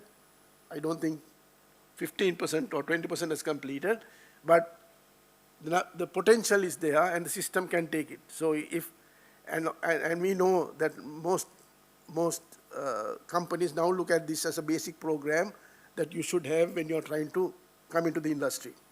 And so does the students. There was no advertising done. It was all on social media that was doing the advertisements. There are some very nice advertisements done by different influencers who talk about this program. I think I can claim that this is the first MOOC in Sri Lanka, massive open online course. Massive because it has over 300,000 students. Open because you can come in without any knowledge. I think Dr. Hans Ujisuri was talking about open. You don't need any qualifications, no degrees, nothing. A grade 5 student to a retired civil servant, anybody can come in and do the program. So it's fully open for anybody who can do. You don't need anything. It's online because, of course, it's done through internet using a computer, tab, or a mobile phone, and has the courses, content, assessments, everything is there. So by all these definitions that is given, this is, in my opinion, the first MOOC in Sri Lanka because it's a massive open online course. Another interesting thing which a lot of people, which I thought I'll raise, is that the CODL has donated over 1,000 computers to the university. Now we at one time we were talking of a virtual university. UGC, I was also in the UGC talking of a virtual university. And if you look at the proposal, the first thing in the virtual university was so much for buildings, which didn't make sense because if you're a virtual university, by the very nature, you shouldn't have buildings. We have 17 universities, which can become centers of the virtual university. And that's exactly what CODL did. CODL needed computers on specific days for the BIT program, for whatever the program. It didn't have space. So alternative was to give it to all the different departments. You give the space, computers are given for the students to use, but on the specific dates that CODL wants it, you have to give the computers. It's a win-win again for both sides. A virtual university or virtual computer section was developed in the university by donating computers from this. So it's all these funds that came from both the BIT and these programs. Nothing from outside. Okay, and the lessons and the good practices learned from the development of OpenUM and the use of Moodle are transferred towards improvements of undergraduate, postgraduate, and external degree programs of the University of Moratuwa. I think tomorrow's program, all the workshops are mostly based on the experiences gained during these developments. So whether it is online, conducting examinations online, all of those things came from, I remember the interesting words that I heard, how you could do a proctored exam and how you see the students can be monitored, which was magic to me at that time, but it was certainly very interesting. This also became a very good research hub to us. We have over 50 publications within the last 4 years from this team. There were diverse areas that were studied, from analytics to perception of students to developments, all of that. As of now, I think we have over 50 publications, all coming from this open.um.lk team, which was not there 4 years ago. So it's a major achievement. And then attended all the e-learning conferences, the European e-learning conference since 2022 or 23. And of course, a major achievement is the fact that the director and the deputy director CODL are now recognized experts in e-learning content and platform development. You know, not just locally, but internationally. So that's a major achievement to be able to, from what I've heard, whenever they're introduced, there's a lot of respect shown by international developers. Now, this is a phrase I like, I often use, from Nelson Mandela, that education is the most powerful weapon which you can use to change the world.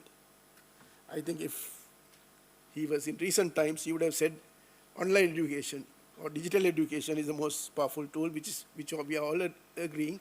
So with that thought, I'll say thank you very much, and certainly expect all the developments that are coming up on this to at least use some of the experience that we have had so that you can use it and build from that. Thank you very much.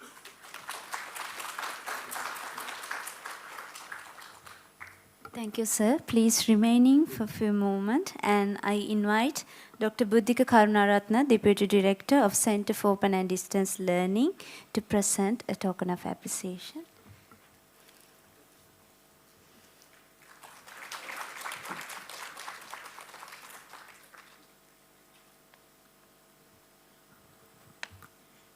Our next speaker is a driving force behind Sri Lanka's digital transformation agenda. As the Honorable Deputy Minister of Digital Economy, he is leading innovations that foster innovation, digital inclusion, and the growth of a digitally empowered nation. Please join me in warmly welcoming Honorable Deputy Minister Eranga Weeraratna to deliver his address.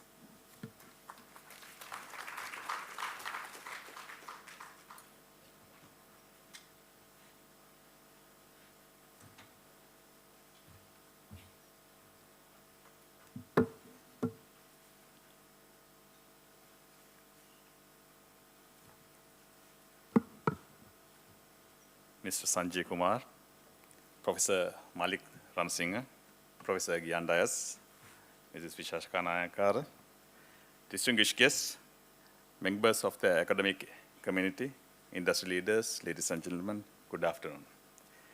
I firstly thank you for inviting me to join you with the ICODE 2026 as we mark the 20 years of excellence in open and distance learning in Sri Lanka. Human history has moved from major eras based on how people get food, get power, and also communicate. Now, this includes Stone Age, as you know, agriculture age, then industrial era, and also very recently, information era. Each shift has changed how humans lived, worked, and built society. And today, also, we are going through a different phase of era, and that is called IQ era, where intelligence is superseding everything else. Intelligence can build an economy, build a society, or in time to come, it can get a society moved back and being unable in the competition in the world economy. And that's why even in Sri Lanka, like, we are putting much focus and the emphasis on building and addressing the gaps that we have in being competitive in this IQ era. And IQ era doesn't only mean artificial intelligence, as you all know. It means even our human capital, our people must get educated in the latest technologies, latest way of working, as well as being developed as a society in order to be relevant in this world. Let me begin with a simple question. Because I am coming from digital economy ministry, I have to talk about digital economy. So what do we mean digital economy? So it is a digital government that delivers better public services. It is businesses that uses digital systems to compete globally. Also, it is AI-enabled industries that improve productivity. It is digital entrepreneurship and innovation. And most importantly, it is citizens that with confidence and skills to participate fully in digital society. This digital economy is not just ICT sector initiative. It is the whole of economic transformation. Now, ladies and gentlemen, Sri Lanka's digital future will be shaped not only by technology, but by the education we provide today. And that's why I want to address one issue directly, because it is in everyone's mind. Artificial intelligence. How do we approach AI? Whether we should be approaching it positively or whether we should be scared about it. Of course, there are arguments for both sides, but I think as a country that's in the development race, we have to adopt AI positively as a catalyst rather than a threat. Our task is to prepare students who can work alongside AI, ask better questions, make ethical decisions, solve complex problems, and create new products and services. Because artificial intelligence will not replace education. It will redefine what we means to be educated. And that opportunity is, I think, before us. And it is a reason a conference on open and digital education belongs to the very center of our national conversation on digital transformation than as a sideline discussion topic. I think Sri Lanka is well placed to lead this transformation. We have a high literacy and strong educational foundations. We have very respected university systems. We have a globally recognized IT and BPM sector. We have a vibrant startup community and young people who are ready to adopt technology. And if we can provide the right access to education for both youngsters, government service people, as well as to general public, I think we can do this transformation and face this changing world much confidently. Building this future is a shared responsibility that government alone cannot do. Therefore, we have to work with all the universities, academia, we have to work with various industries, and also with different governments to share knowledge, bring those knowledge back to our people here in Sri Lanka. And for that, government is also going to invest on various capacity building initiatives, starting from government digital educational institution, then AI Center of Excellence to enable AI-based education, research, and also get AI knowledge to all the citizens of Sri Lanka as well as the public servants. Therefore, this transformation, I think what University of Moratuwa has initiated with the open UM as well as ICODE now for the past 20 years is a kind of a testament as well as an example for the government also to adapt and learn to when we are going to create these capacity building initiatives. And recently we have been discussing with the Ministry of Public Administration also to bring out a good distance learning platform for the upskilling of government servants, because that is very much needed when we are doing the digital transformation in the government for them to be conversant and be knowledgeable about how this transformation can be best utilized to give a better public service. And therefore, I thank Mrs. Kananakar for this initiative, and also I would like to learn out of this conference many things about how Sri Lanka's these various digital distance learning initiatives are practically being implemented, as well as learn and hear how other countries have implemented it in better models and things like that. And so this is a good opportunity for us, for Sri Lanka, to learn all this knowledge and gather all this knowledge. And I again thank for organizing this event, and I wish you all the best. Thank you very much.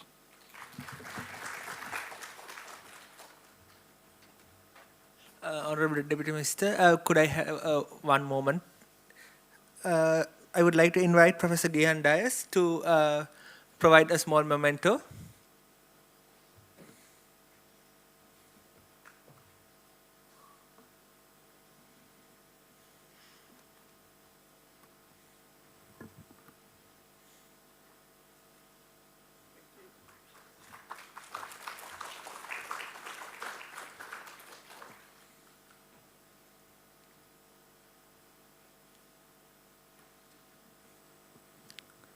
Thank you. Before we begin our next speech, we would like to display a QR code from Emojot. So our next speaker will be our guest, Mr. Sanjay Kumar. If you have any questions to Mr. Sanjay Kumar, you can scan this QR and you can ask that.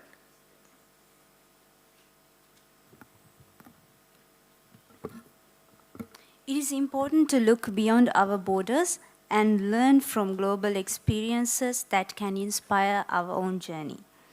It is now my privilege to invite Sri Sanjay Kumar, former Secretary, School Education and Literacy, Ministry of Education, Government of India, to share his insights on lessons from international practices. With his extensive experience in shaping education policy and leading large-scale education reforms, Mr. Sanjay Kumar brings valuable perspectives on how countries can harness digital transformation to strengthen education system. Ladies and gentlemen, please join me in warmly welcoming Sri Sanjay Kumar.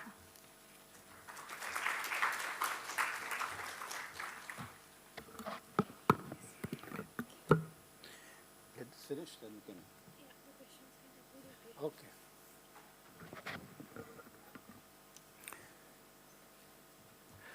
Honorable Deputy Minister, sir, the Vice Chancellor of University of Moratuwa, and all our colleagues who are here in this hall. I'm happy to be part of ICODE 2026, and I would take this opportunity to thank the university for inviting me and the Indian High Commission for facilitating it. So here I am speaking to you, and I shall be sharing a little experience which I have had from working in the education sector in India. I had come with a prepared speech, but I'm not going to use it. So Professor Vishakha, I'll share it with you, and you might like to share it amongst your colleagues so you can read it. Because I often find that a script limits you. And I like to ramble, so I'm going to ramble a bit with you all today. You know, I was thinking, and this is the first time I have come to Sri Lanka. And I was wondering that sometimes the shortest distance takes the longest period of time. But I'm glad that I flew across the strait and here I'm in Colombo. When I came in here, I was also struck by the fact that my hometown is Patna, which used to be Patliputra once upon a time. And in the 3rd century BC, Emperor Ashok sent his son Mahinda and daughter Sanghamitta to Ceylon in those days. And I guess they came and met the king Devanam Priye, Tissa. And it is surprising and also a coincidence that he himself called himself Devanam Priye Ashok. Yesterday, I was at Ganga Ramaya, that museum, and I saw the people tree. If you go to Mahabodhi temple in Bodh Gaya, where Buddha got his enlightenment, I think a branch of that was brought by his daughter, Ashoka's daughter, and it was planted at Anuradhapura. And a part of it is there, grafted at this museum here in Sri Lanka, Colombo, and I was very happy to see that, and I felt a little emotional. What makes this possible? I think it is all the education which makes this possible, because all of us here in this room, we are essentially creatures of education. And where would we be if we had not got the kind of education. You know, I always looked at Sri Lanka and I looked at it with envy, because there are two things which you got right, which we started a little late. One is your school education, the educational attainment, and I think Sri Lanka always paid attention on education. And it had a spin-off on the other determinant which comes out of education, which is health. If you look at the average life expectancy of Sri Lanka, it is 78, almost equal to that of the United States. And if you look at your literacy figures, I think you'll compare as well as any other country which calls itself OECD countries. But when I look at the higher education part, I feel a little challenged as to why the GR of higher education in Sri Lanka continues to be just about a little over 20%. You know, let me begin with a brief anecdotal conversation which I had with the Singapore High Commissioner who was in India. So one day I met him and I asked him that, did you ever get an opportunity to meet the great leader Lee Kuan Yew? And he said that when I was a young diplomat, I got an opportunity to meet him. I was ushered into a small room he was sitting in late in the night. And I asked him that, what is your mantra of success?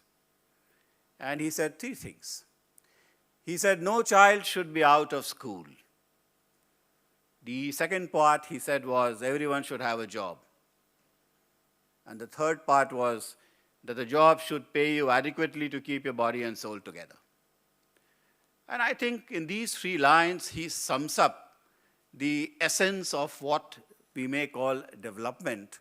And it has stood Singapore rather well. And I think coming back to the first part, that no child should be out of school. I think in India, we've been struggling a bit with how do I ensure that everyone is in school. And I think in the last 30 to 40 years, the public policy, to a very large extent, has ensured that all children come back into school. We got ourselves a new national education policy in the year 2020. I don't know if you have seen it or not. It's a 64-page document with 45,000 words. If you take a little while, maybe 3 to 4 hours, you will be able to go through the policy. But then that is the guiding philosophy, the DNA of Indian education system. And I'm going to base my talk a little bit on that today. You know, access and learning outcome. These are the 2 competing things which happen all the time. And I sometimes say that there is a sweet spot between access and learning outcome. As we increase access to school in India, we found that our learning outcomes started falling. Because we got far too many children in school. Somehow the teachers were not adequately trained to teach them. But then the larger point also is that a large number of students were actually coming from families where none of the parents were literate or had the good fortune of going to school. This is the challenge between us, that how do I improve the learning outcome? And today in India, when the GR for elementary education, that is up till class 8, is almost 93%. We still have 7% children who are out of school. How do I make sure that you learn? For learning, going to a school is a necessary condition, but it's not a sufficient condition. And the classroom transaction needs to become more interesting. It needs to become better. You know, I've been sitting here and I've been listening to all the speakers, and 3 things we've been talking about. One is education per se. The second is digital education. Now, what do we mean by digital education? Is digital education equivalent to education, or is it a medium to reach out to students, or it's a technology which needs to be mastered to reach out to the student? And the third word which was used here in this hall is digital learning. Now, I think digital learning is a subset of digital education. You may learn things, but is that going to make you educated? I don't know. There's a larger question I leave before yourself, that do we do that or not? So I think education is the larger part. We are talking about digital education as a means to further our objective of making everyone be in school and also ensuring that they have good learning outcomes so they make good sense of the world we live in. And learning and skill comes much later because in a world which is changing so fast, sometimes you need to adapt yourself. So sometimes you require something as a skill. So you do that, you can do it digitally also.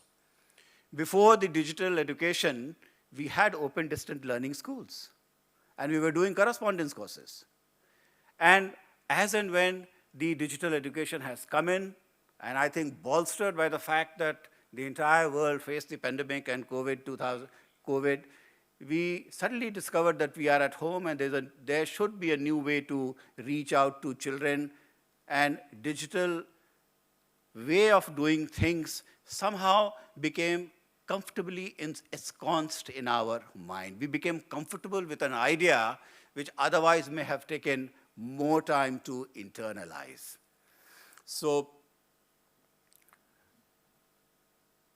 coming back to the national education policy, keep digital education at one side, keep the open distance learning and the correspondence part on the other side. The most important part for us who are part of education system is that our children who are in the age group of 3 to 8, and that is the time when the brain is developing.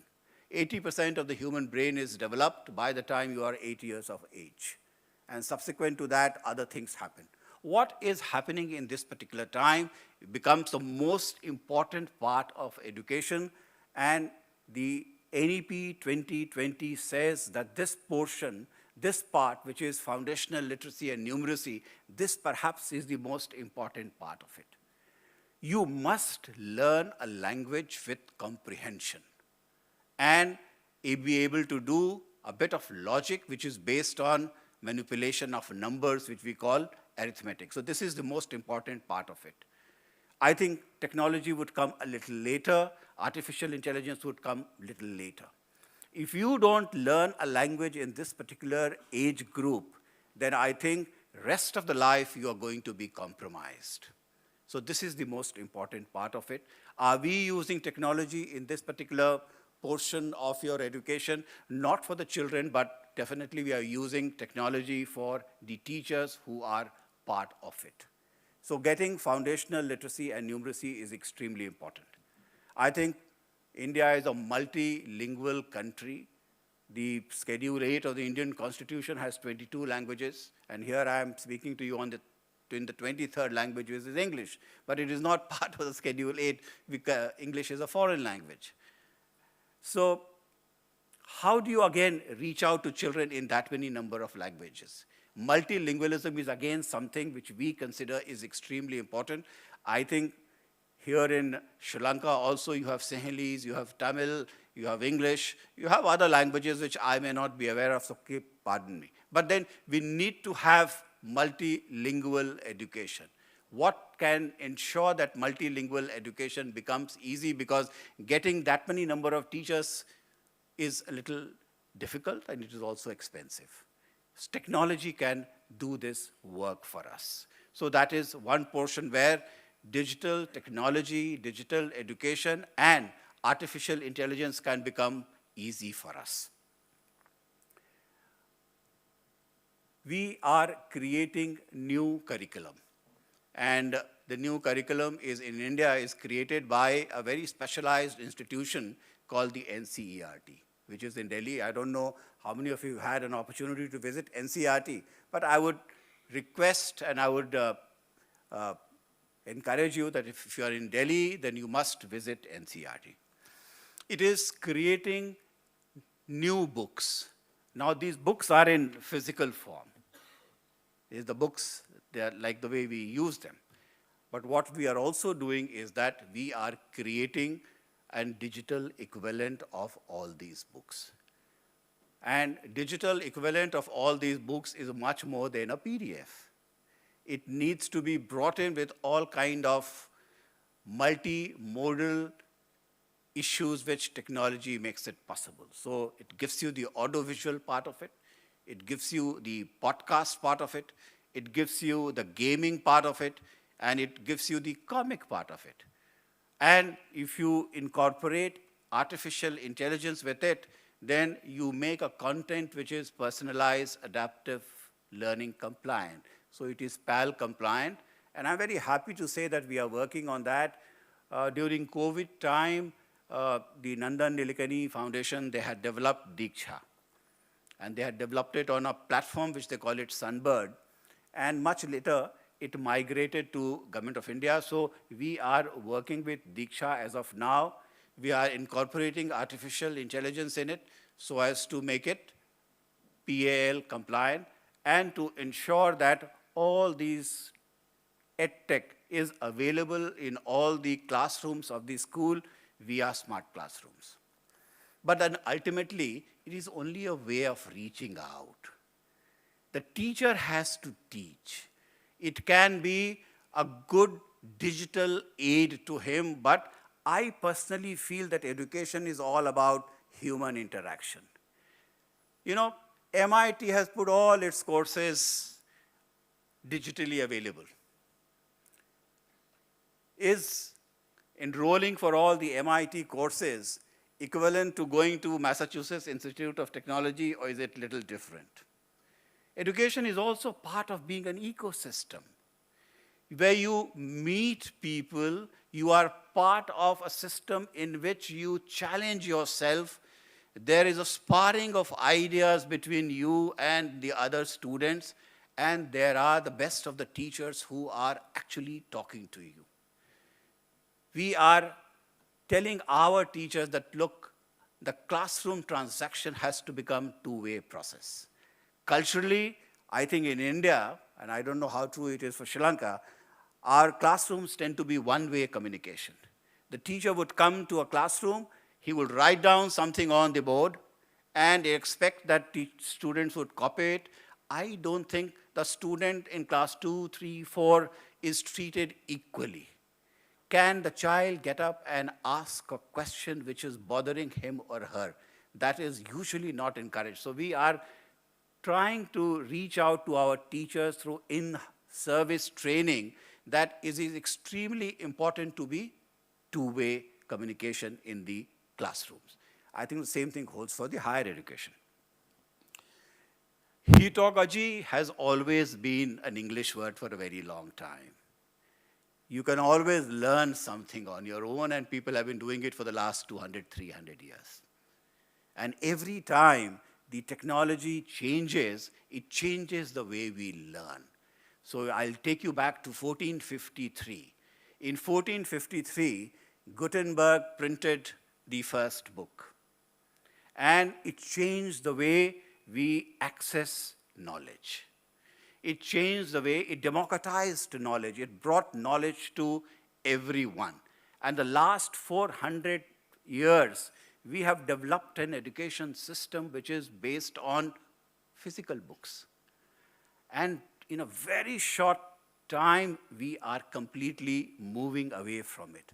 I am not very comfortable reading a book on the digital platform, but my son is more comfortable with than me. He, in fact, consumes everything digitally, and I am unable to do that. But then that is the future direction, because things are happening much faster than what we can make of, we can make sense of. So this is one aspect. EdTech is going to be there, but I would say that EdTech is not going to be replacing the kind of education. It is not going to replace the kind of teachers we need.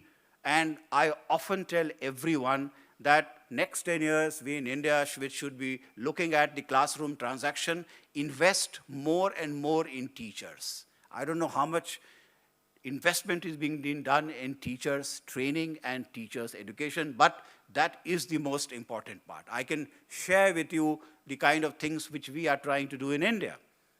So we have a centrally sponsored scheme, which we'll call Samagra Shiksha. This is a Government of India scheme, which we work with the states, and the funding is shared in the ratio of 60 to 40. 60% is given by Government of India and 40% is contributed to by the states.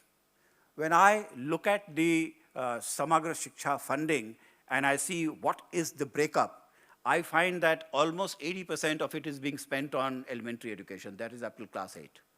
15% on secondary education, and less than 5% on teachers' education. So that is one aspect where we need to do a course correction, and we are doing a course correction. Look at how much money we are spending on teachers other than paying salary to them. India spends approximately $100 billion every year only on school education. And out of that, Government of India's contribution is approximately 10%. But then the 90% of the money which is being spent by the state, I think the largest fraction is actually going in making salary payment to the teachers. And after you made the salary payment to the teachers, there is very little left for capital expenditure in education. And we need to do that, because if you don't have adequate money for capital expenditure in the schools, then how do you bring in the digital part of it in the classrooms? It costs money to take internet connection to each and every school. It costs money to invest in computers. It costs money to bring in smart classrooms, and it costs money to train the teachers, because that is the most important part of it. So that's one thing which we must do. Teacher training also can be done digitally, and I have been talking that with Diksha, we also have a platform called Nishtha. And our policy stipulates that every teacher must undergo 50 hours of training every year. But virtual training has its own limitations, and we find that virtual training, I don't know to what extent how useful it is. We must do a study, and if Sri Lanka has done a study, then we'll be very happy if you could tell us something about it, about its effectiveness. I think, so we are encouraging that most of the training takes place physically, where teachers come together, learn from each other as to how to reach out to students and teach them. That is point number one. The point number two, which I want to say, is that we are seeing a pushback around the world to an extent that how much of device should be used by students. So you will see that UK, France, Australia, they are limiting access to digital devices and presence on the social media. But then I always say that we are a little different, and we should not actually be looking at their model of doing things. In India, 90% of the people access internet via mobile phones. And to a very large extent, a large number of children are also accessing education content on the mobile phones. Yes, the mobile phone also is used for being on the social media. But then some kind of a balance and counseling needs to be done rather than preventing access to a device. We have a Pragyata guidelines which we have come out. We have shared it with the states, and we are cautioning and counseling teachers that to a certain extent devices are all right, but then access should be limited on that. But then the main learning should come from classroom transaction. A little bit on artificial intelligence, because suddenly everyone is talking about artificial intelligence. And we really don't quite know where it is going to take us. And I'm also a little worried about artificial intelligence, which I must say. Who is creating all the artificial intelligence for all of us? There are a very few corporations which are doing it. They are not with us. We don't have any sovereign LLMs as of now. If you are actually to ask yourself, what is the total number of people who may actively be creating artificial intelligence content? I would say it will not be more than 10,000. But someone might say that, okay, maybe 100,000.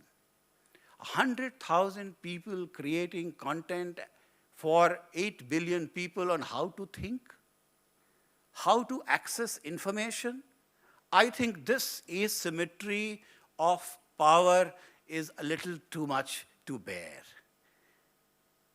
India generates approximately 30% of the data in the world.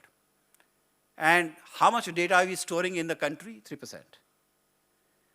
So the data from India is going out and it is training people elsewhere, and all the LLMs are being done that. But then you ask yourself a question that what choice do I have? Do I have a sovereign LLM to be able to do things, or do I need to create one?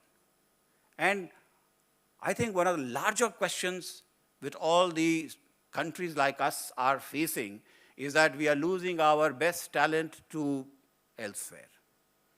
How do you develop a system in which your best people are going elsewhere and are doing things for them rather than for you? Many of us in India, we are very happy that many of the CEOs who are there in the United States are of Indian origin. But I think at a fundamental level, I also feel very happy about it, but I really don't know to what extent it is going to really be of help to us. And I want to say something which I think I'm seriously worried about. Talent is a strategic asset. And we cannot let our talent go out. So I think the challenge before us and for all the people who are part of the education system is that how do we develop talent? How do we retain it? And if possible, can we not attract talent from outside? This is the way US has done it. This is the way Australians are doing it.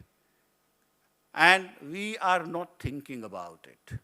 I think the foremost responsibility for all of us who are part of the education system is to create an ecosystem where the best in the country, they feel inclined and they are incentivized to go and be with us rather than go out. You can feel happy about it, but it's not going to do much to the development of the digital economy, as the Honorable Minister Sir was talking about it. So that is one issue. We are working on artificial intelligence in a very big way. 3 years back, the Government of India made a budget announcement of bringing out 3 centers of excellence for artificial intelligence. One for health, one for urban governance, and one was for agriculture. But then we also felt that we need to have a center for excellence on artificial intelligence for pedagogy, for education. So that Center for Excellence has been set up at IIT Madras, not very far from here. And we are working with them. And I tell them that, look, we who are part of the school education, we are your largest customer. You may do the research, you may develop the content for it, but ultimately it is going to be used by us. And there are 2 specific instances which I would want to mention before you, is that one is we have created an app. It works through an app. You can also work through a portal. We call it a Guru Mitra. That is to help teachers develop content plan. So you want to teach chapter 6 of the social science book of class 8. So you have the content, you feed it into your system, it develops a content for you. It also develops questions for you at 3 levels: the brightest students, the average students, and the students who are below. So it helps you in assessment. So this is one thing which we have done. We are piloting it in our schools, and as and when this becomes successful, we'll be able to scale it across. I think if you are interested in having a look at it, we'll be very happy to share it with you. The other one is that our students require to be counseled in skilling.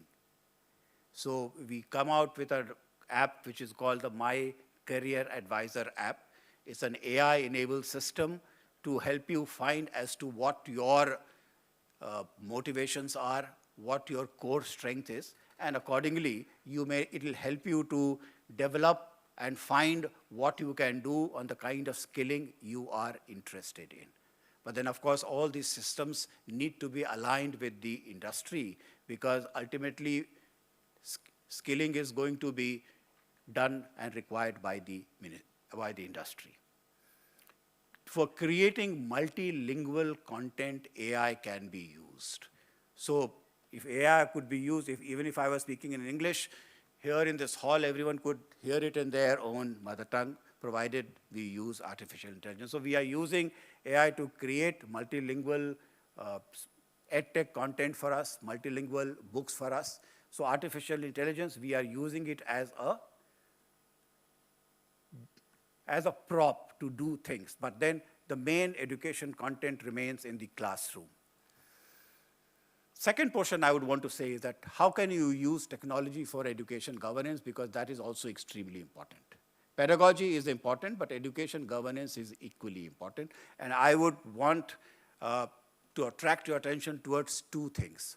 One is when the Honorable Prime Minister, when he was the Chief Minister of Gujarat, he developed something called a Vidya Samiksha Kendra.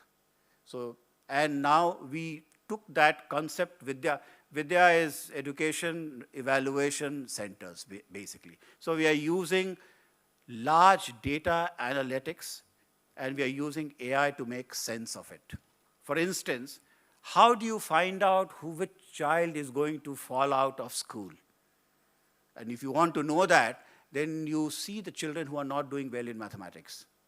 Children who are not doing well in maths are the first ones likely to fall out. So if you have a large data analytics system by which you can find out who are the students who are not doing well in maths, then you can bring in remedial measures for them. You can ensure that they get a little feeling of mathematics so they don't drop out of school. So that is point number one. The point number two is, I don't know, we have a data system in India which we call the UDICE Plus, which is a registry. So we capture the data of each and every child who is part of the education system. And I'm very happy to say that there are 250 million children in Indian schools. We know them, we know each and every child by their name, their parents' name, and their address. We've given them a 12-digit number, which we call a PEN number, which is a permanent education number. And we are linking it up with Aadhaar. So once you link up your 12-digit PEN number with an Aadhaar, you create a unique identity for each and every student, which we call an APAR ID, Automated Permanent Academic Account Registry. What it does is that the moment you get an APAR ID, it gives you access to a DigiLocker. And you can put in all your data there. You can put in the scholastic aptitude of that child over a time period in his or her DigiLocker to be able to track the scholastic timeline and the tree of that student. So that is going to help us. And if you are there sometimes in Delhi, do get in touch with us. I think the Indian High Commission would facilitate it. Have a look at how the UDICE Plus is working and how we are using it with APAR ID and the Vidya Samiksha Kendra to create a better education governance system. So this is point number 2. I hear that University of Moratuwa is creating a lot of content, and the professor mentioned that how much care has gone into creation of that content. But then there will be several universities which will be creating content of their own. So is there a similarity in the kind of a digital structure we are using? In India, the National Education Policy 2020 talks of two things. One, it talks about NDR, National Digital Education Architecture. So to ensure that there is a commonality in the digital structure of all the content which we are creating, of course, based on open source platform.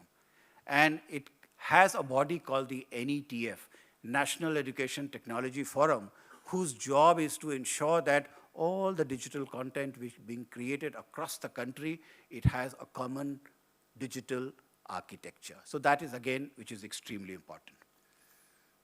Last point I would want to say is about the correspondence schools. Everything got converted, and I think with the coming in of digital technology, every open and distant learning body has actually become a digital university. It gives you access, and good thing about digital reaching out is that every extra person you add to your system, it doesn't cost you anything beyond a point. So, but then it has to be used with care. Digital learning can be accessed by people who are very good at it. But to that, what extent people are actually going to use by all, because a large number of people are actually who are part of the open distant learning are the ones who are not very good at studies. So the good ones are there somewhere. The good ones can pick up things, but then the ones who are not so good and who are part of our open distant learning system, how do I ensure that they are actually learning on the job? That is one challenge, and we would want to know the views of Sri Lanka as to how to do things on that. So these are some of the random thoughts which come into my mind. And I am very happy again to say and notice that when on 1st of July, the World Bank came out with its report, I saw that Sri Lanka has become part of the upper middle income group. And your per capita is, I think, 4,600 odd some US dollars. I think in India, we're all aspiring to move into the upper middle income group. Inshallah, we'll move there quickly. But I would want to take this opportunity to congratulate our Sri Lankan friends that the economy, in spite of the fact that there have been some difficulties, it is doing well. And I think part of the reason why you are doing well is also because of the fact that the basic infrastructure of education is there. And education does one thing. I had written something. Let me find, if I can find it.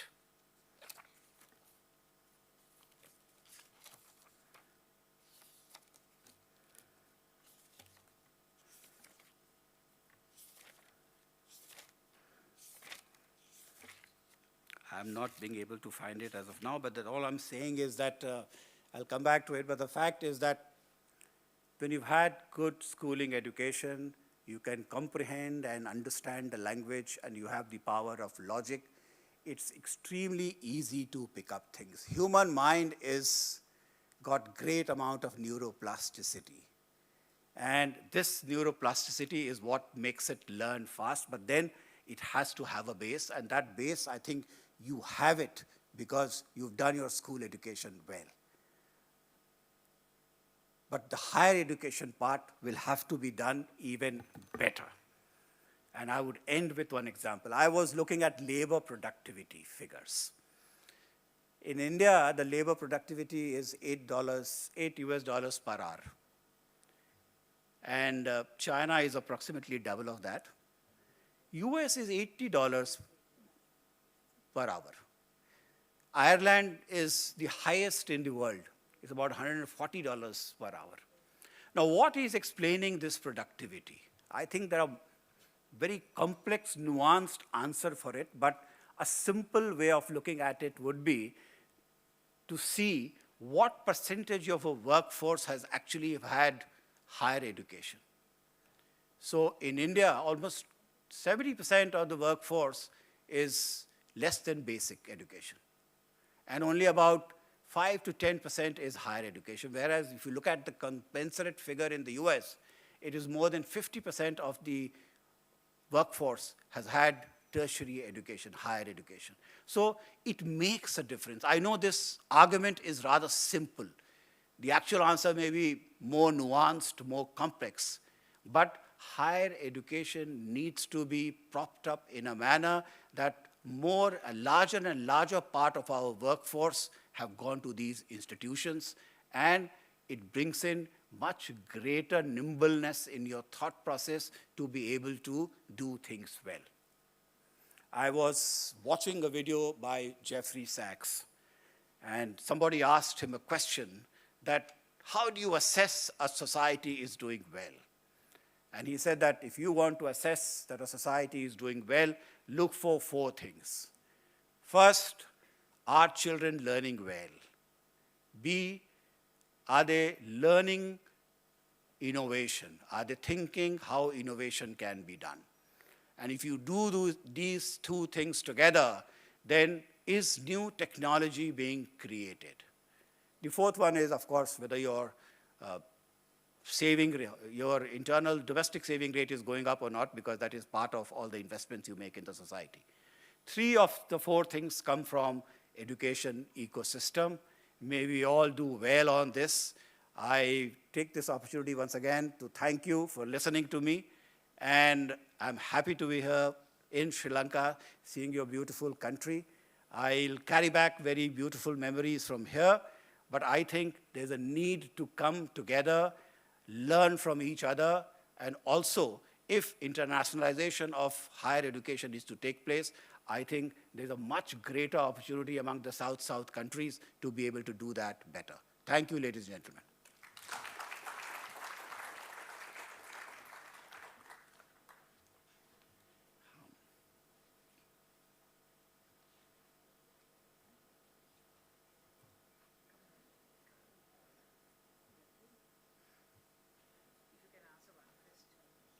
So this is anonymous. In your speech, you stated that you strongly believe in class teaching delivers better results than distant learning. However, I understand that you are also the architects of PM eVidya platform. Is there a contradiction in these 2 positions, or do you see distance learning as a complementary tool rather than a replacement for in-class teaching? It's a very difficult question to answer. So we've been part of creation of PM eVidya, no doubt about it. But I somehow, and in my heart, I feel that education is something which is related to human touch, the human interaction. I think if you listen to Yuval Noah Harari, he will also tell you that it is our ability to be able to converse with each other and create stories which binds us together. That is part of our education, and that is part of our strength. Digital technology, open distant learning, all these things are going to aid us. But it is not going to supplant, I would say, the basic classroom transaction which makes education so interesting and useful. Is there anything else? Yes. What is the best decision you made during your career as secretary? You know, I'm a little old-fashioned. I think that the most important thing in the government which is to be done is to do the routine job well. The routine job has to be done well. Very often what happens is that we are running after innovation and we neglect the routine job. I have been a classic bureaucrat all my life. I have ensured that the routine job gets done well, and once the routine job gets done well, you'll be able to create all kinds of possibilities on it. Today, if you are educated and if you've done your schooling well, you will learn to comprehend in a language, you speak well, you understand well, you have a bit of a logic. It's very easy to pick up as a human being. But if you have not done this well, if you're not being able to think well, then I think there are limits to what you can do in future, no matter how hard you may work. That's enough, sir. That's enough. Okay. Thank you once again. Shri Sanjay Kumar, we would like you to remain on stage. We have a special memento. So this memento is basically the architecture of one of our famous cities in the country. And to present this, it will be the author of it. He is Professor D.P. Chandrasekhara. He's the former Vice Chancellor former Deputy Vice Chancellor of the University of Moratuwa.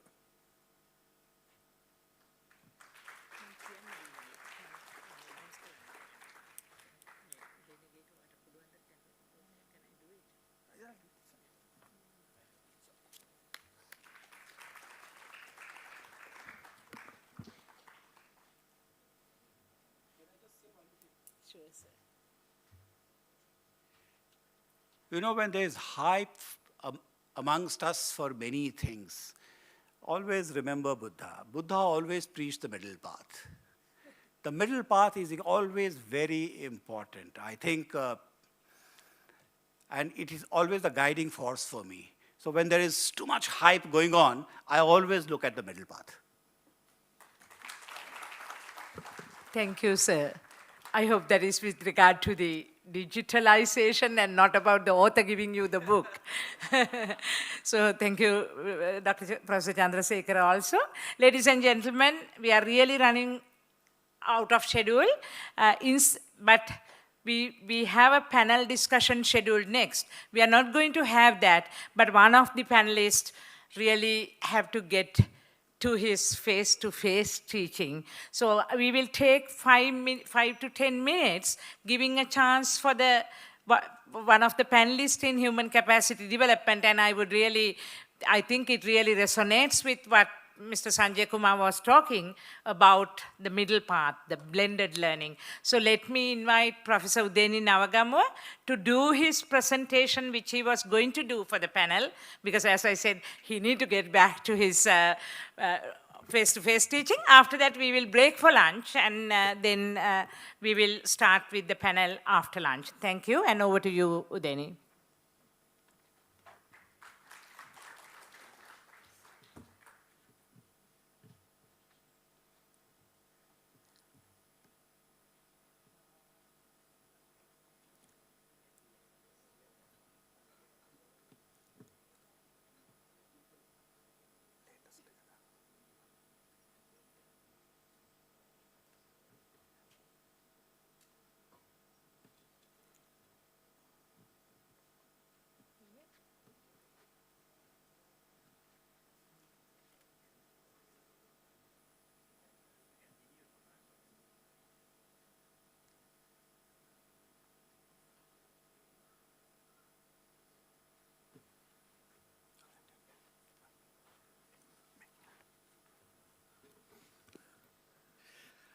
Good afternoon, and I must apologize, right? So I am occupying your lunch, right, in between this session.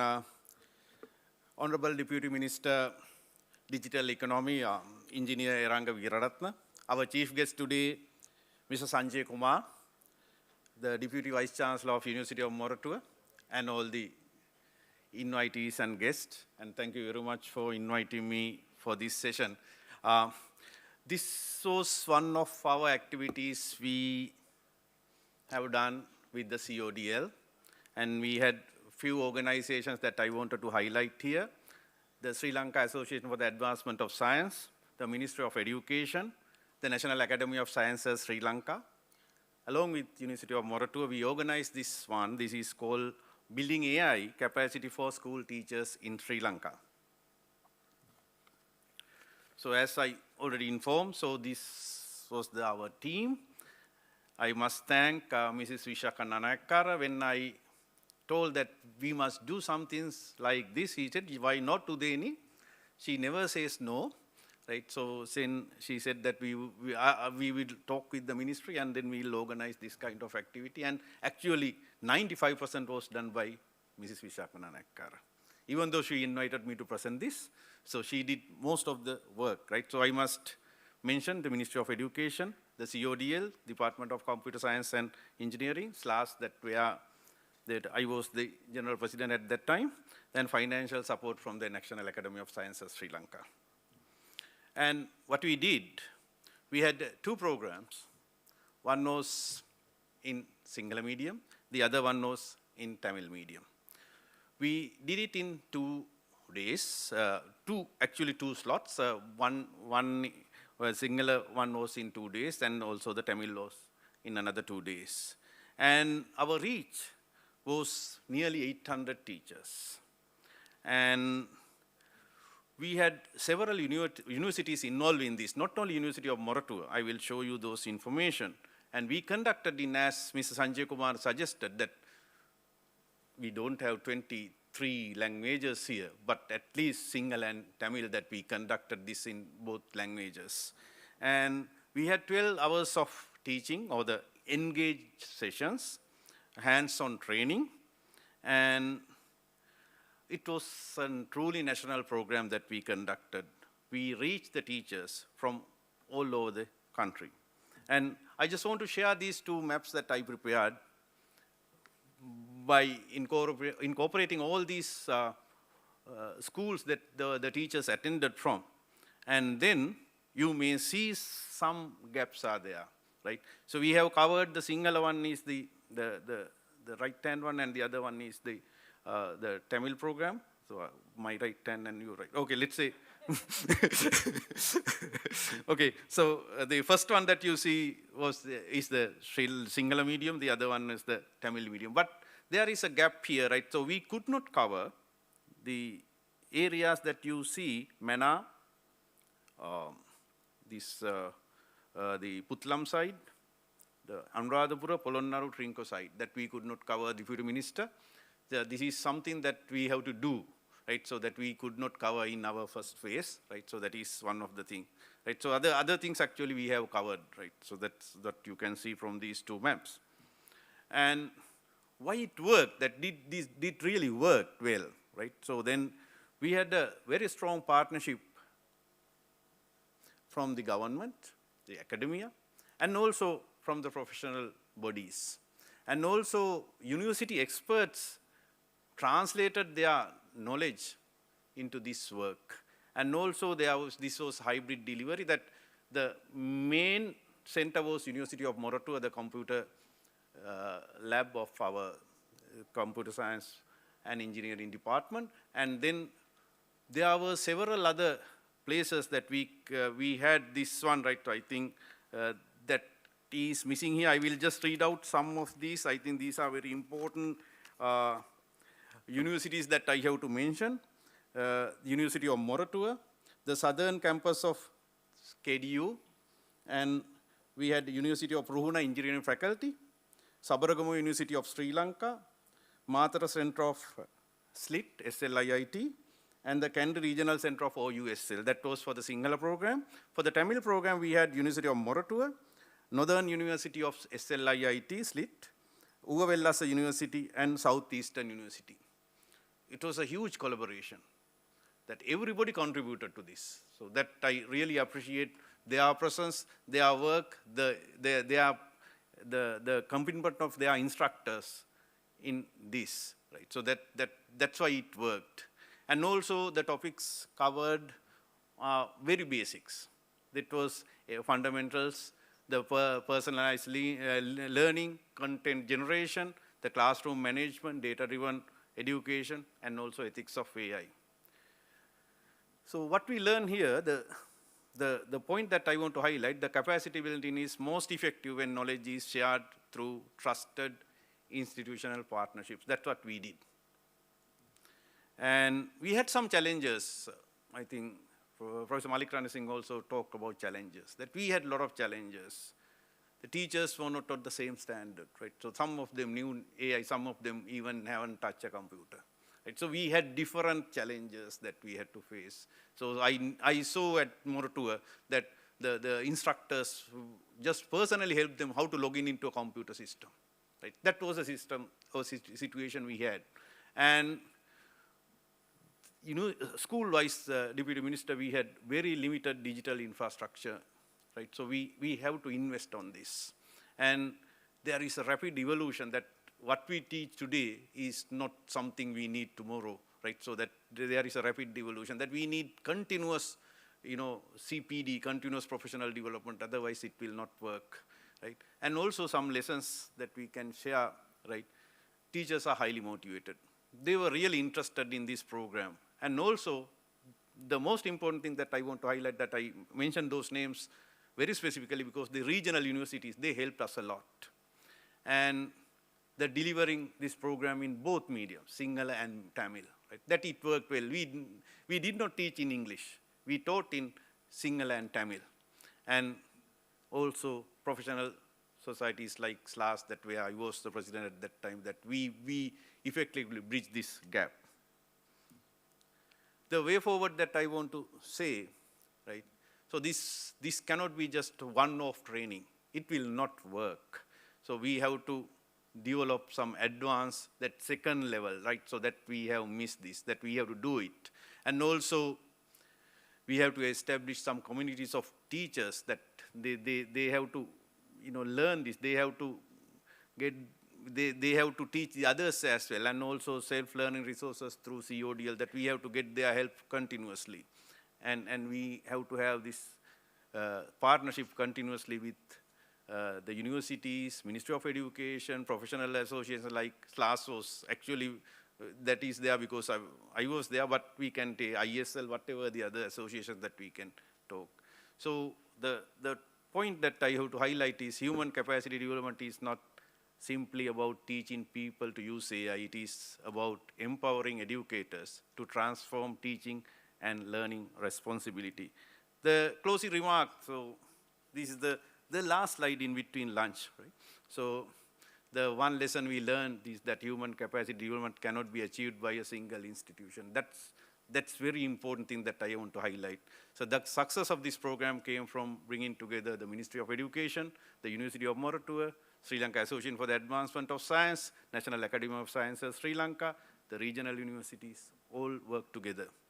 More importantly, we learned that teachers are eager to embrace AI when they are given practical, ethical, and accessible training in their own language. That is the second point. And going forward, the challenge is not introducing AI, but sustaining continuous capacity development and ensuring equitable access for every teacher across Sri Lanka. I think that is the closing remark. Thank you very much, ladies and gentlemen. So I am very sorry I occupied your space in between lunch. Thank you, sir. And I invite Madam Vishaka Nanayakara to present the appreciation memento.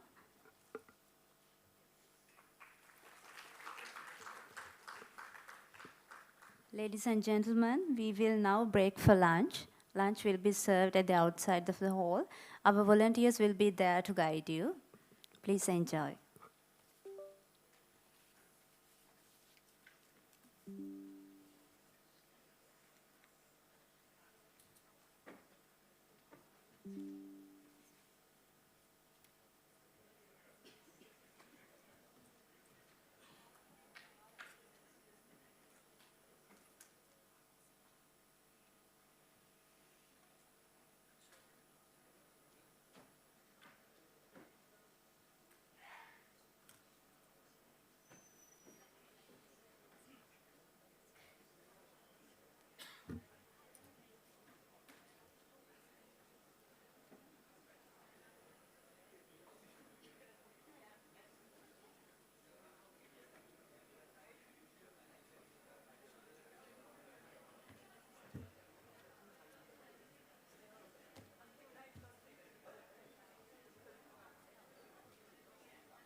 කවිෂ මේ මැඩම්ට මේ සුමුදු කවිෂට කියන්න වට යන්න ඕන link එක internet එකේ.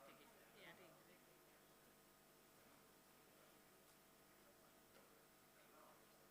මඩම් website එක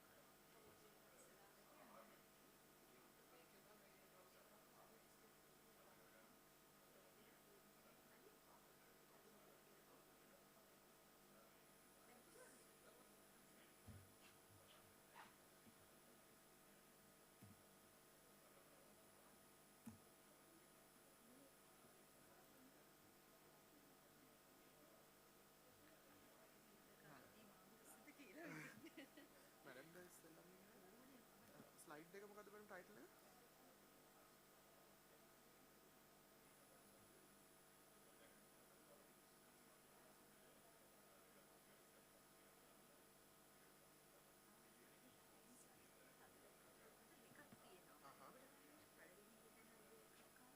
දැනට සයිට් එක විතරද ඕනේ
එහෙනම් කමක් නැහැ. අපි මේකෙන් දාමු. මම තව version එකක් මම ඊමේල් කරන්නද?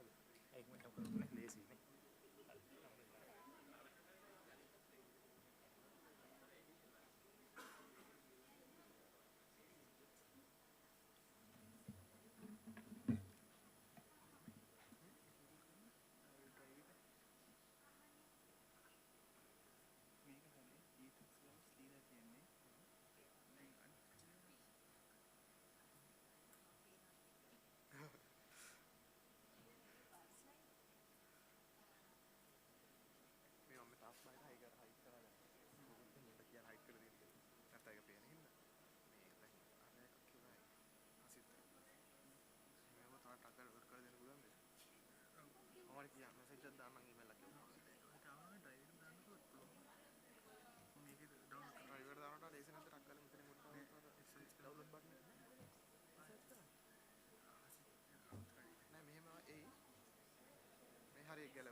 Welcome back, everyone. So before we start the first panel, I would like to once again thank our sponsors, our government partner, the Ministry of Digital Economy, and our engagement partner, ICODE.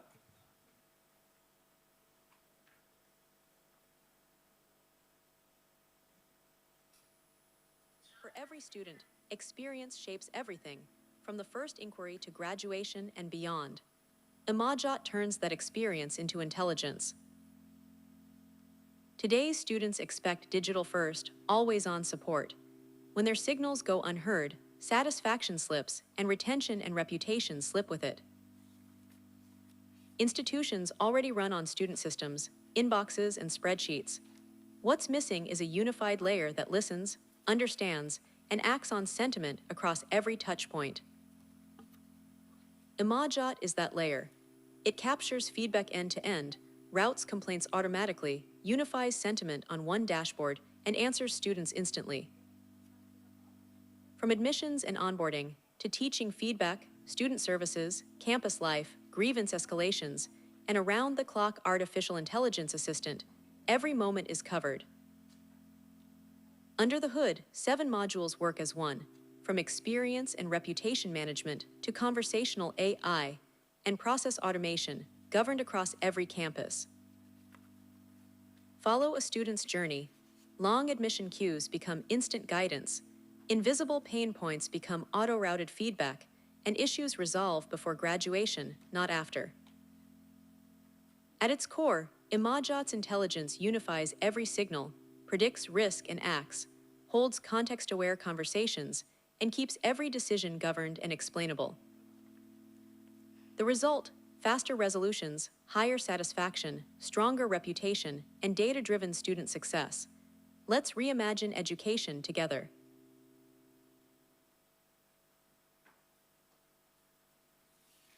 And also our hospitality partner, Lanka IOC. We are going to start our panel 1, and before that, we will be displaying Imajot's QR code where you can ask questions to the panelists.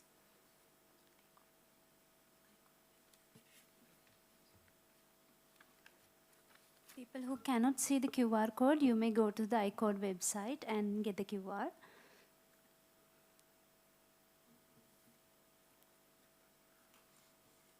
Our next session focuses on human resource development for open and distance learning, bringing together experts who have contributed to strengthening the skills and capabilities needed for this journey.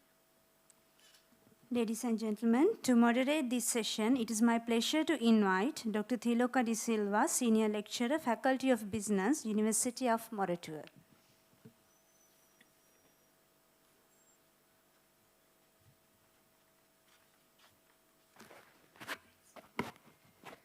Good afternoon, everyone, distinguished guests.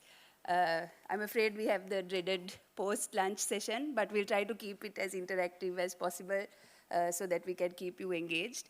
We are also a little short on time, so we will try to keep a track of that as we go along. So in this session, we'll be focusing on a very important aspect of open and distance learning. So up to now, we have heard a lot about digital education, infrastructure, and empowering digital learning and so on.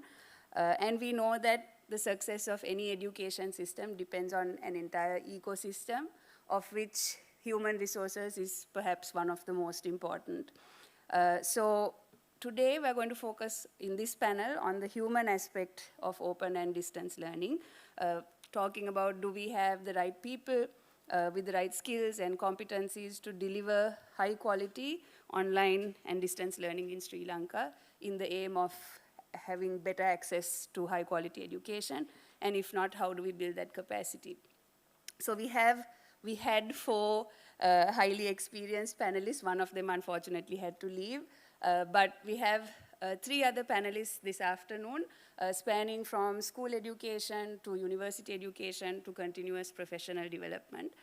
So what we will do is each panelist will make a brief presentation of maybe 4 to 5 minutes, touching on what they do and their experience in this area of open and distance learning.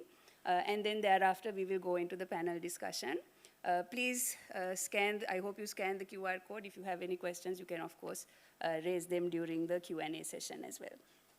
So it's my pleasure to introduce our first panelist, Ms. Sumudu Vasana Vijayasuriya, who is a Director of Education, Digital Infrastructure Development at the Ministry of Education, and the Deputy Director of Education within the Sri Lanka Education Administrative Service at the E-Learning and NANASA Unit, ICT branch of the Ministry of Education. She will be talking about her experience in leading the development of e-Taksalava, which is Sri Lanka's multi-award winning national learning management system. So we'll hear from her first.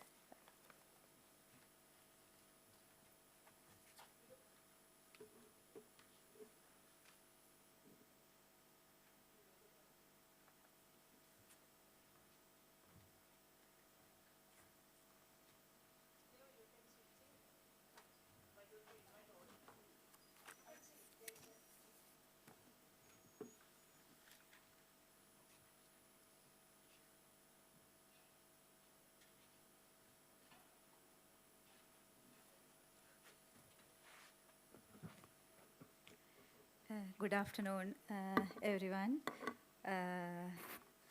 Dear all distinguished guests in the audience. Actually, there is I think, a small mistake. I'm going to present the HR component. So I have to present both Itaxela and the HR component. Now itself, I'm going to present the HR component. I am, as Dr. Tiloka mentioned, I am the Director of Education of the Ministry of Education, and I am working for digital education, I think more than 10 years at the Ministry of Education. So with my experience, I am going to present this teacher competency development domain. As the Ministry of Education, we managed to develop two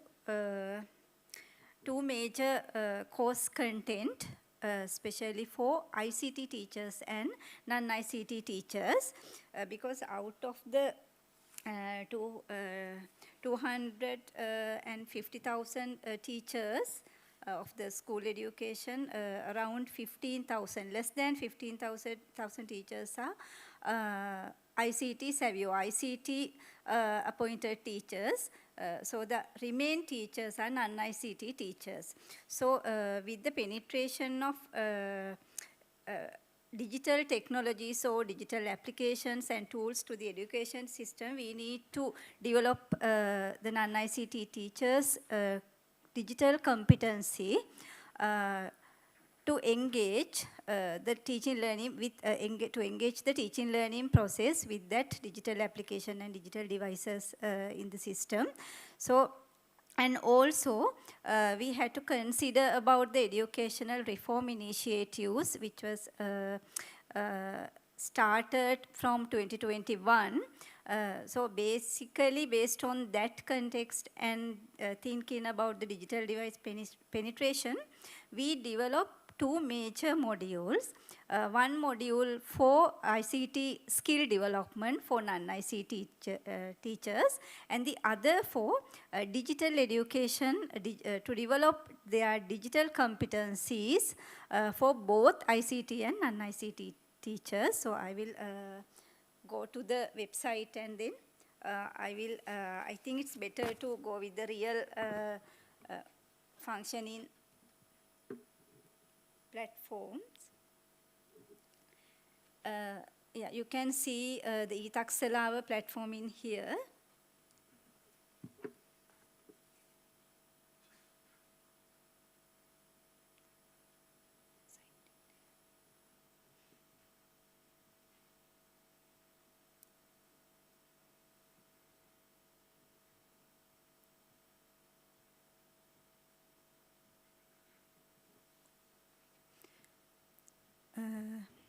Yeah, this is the homepage of Itaxela platform, and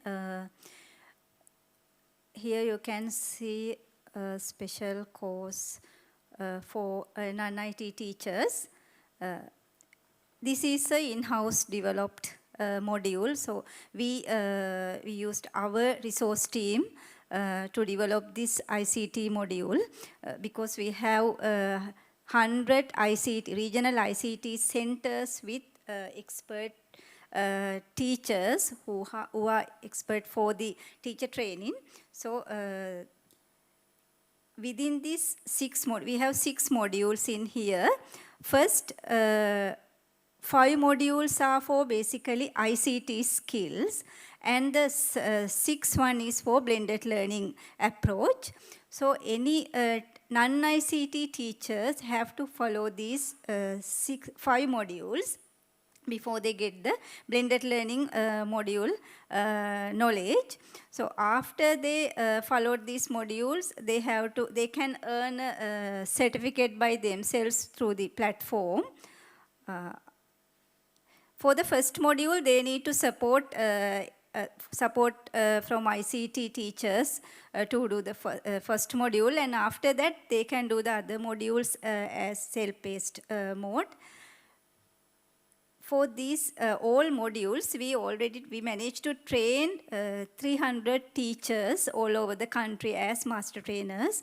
And all the master trainers, they have their own teacher training centers to do their regional level teacher training program, and we send these all details to each and every provinces, and all the provinces can do their own teacher training program by themselves using that master trainers. And the next set of module, you can see here, we developed another set of teacher training module with the support of UNICEF, and basically it was developed following the UNESCO Teacher Curriculum Competency Framework. In here, it is also in eTaksala platform. In here we have 6 modules, and each module has 3 levels, initial, intermediate, and advanced as advanced level. So through these 6 modules, we expected to cover these areas: understanding ICT in education, and then application of digital education, then curriculum and assessment, pedagogy, organization and administration, and teacher professional development. These 6 areas, each and every teachers have to follow through the module. All non-ICT teachers must or can follow first level 1 6 modules, and they can earn this e-certificate. They can earn the certificate by themselves by following the course through the platform.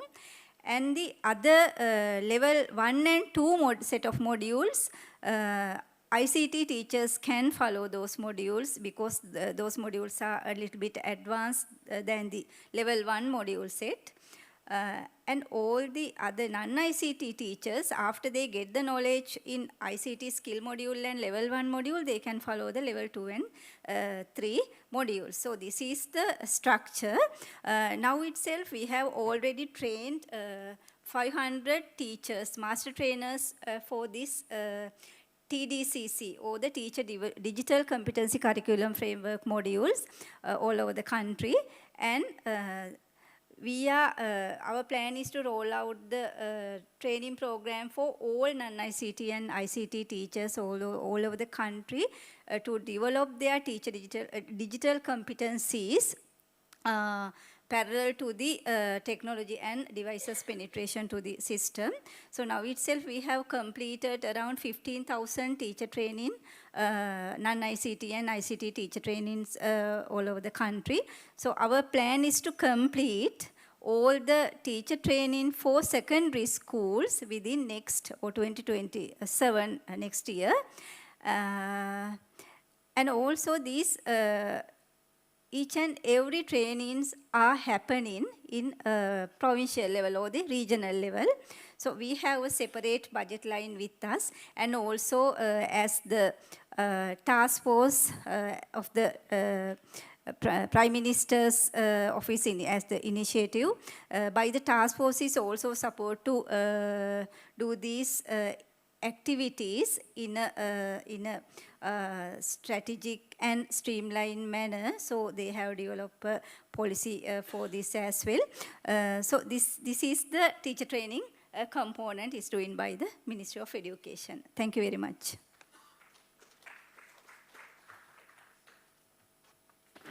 Thank you, Ms. Sumudu. I think I can invite you to take a seat. You can take a seat over there. So I'm sure you have a lot of questions that you want to ask, so you can visit the QR code and note them down till we hear about the other 2 speakers as well. Our next speaker or next panelist is Dr. Asitha Bandaranayaka. He is the head of the Department of Computer Engineering at the University of Peradeniya, and he is also the CTO, Chief Technology Officer for Learn. Those of you who are from the state higher education sector are probably very familiar with what Learn is. So he is currently the CTO of Sri Lanka's National Research and Education Network. So he's a leading voice in regional digital infrastructure, and he's also currently the founding chair of the Asia Pacific Advanced Network Working Group on High Performance Computing and AI. So Dr. Asita, you can take a few minutes to speak about what you're doing. Today he will speak in his capacity as the CTO of Learn.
Okay.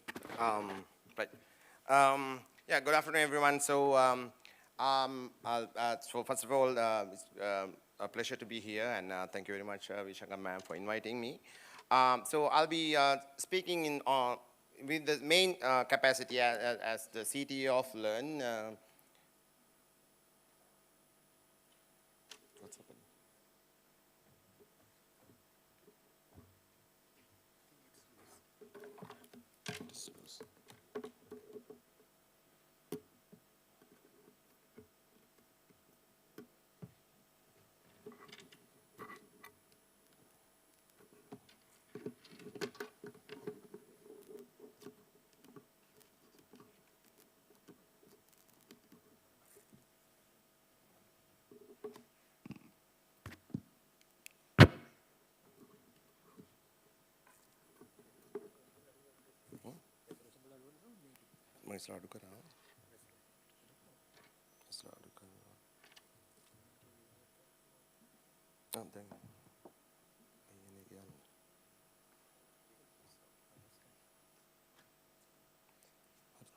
Okay.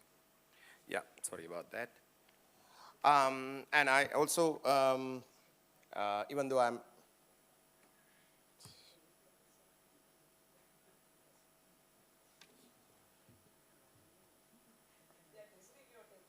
yes, I can see that.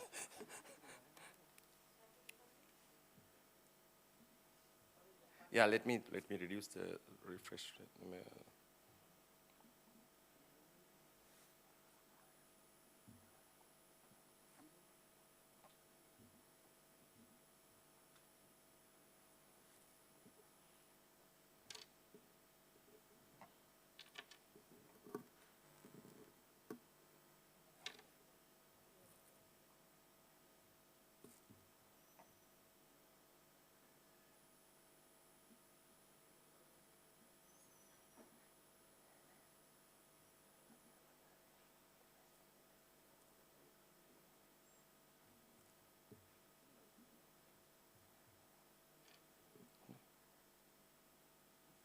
Isn't it? Isn't it?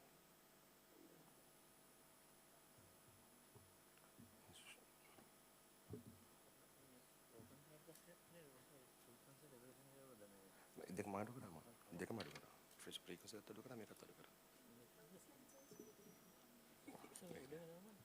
මේක තමයි වැඩි මේක තමයි තිබ්බේ Make a 63 bay.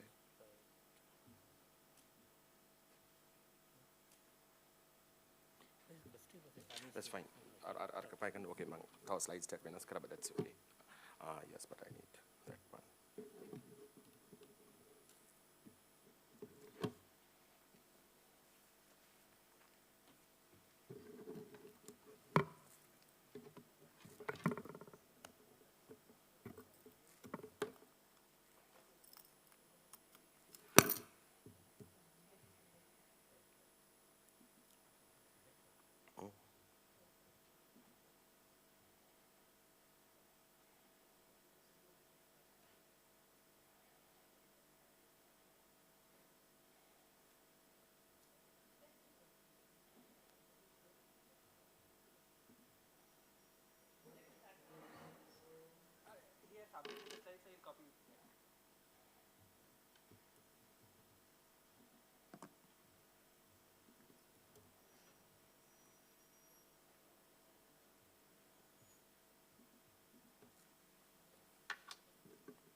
Okay. Yeah. Should be.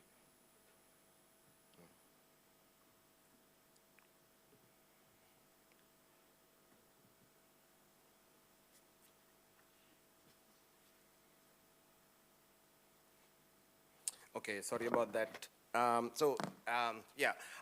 just wanted to add some couple of other things based on the discussions that were previously. That's why I had to update my slides previously. Sorry about that. Mainly talk about capacity building in infrastructure and digital education platforms. Let me start with the Learn, what we have done at Learn.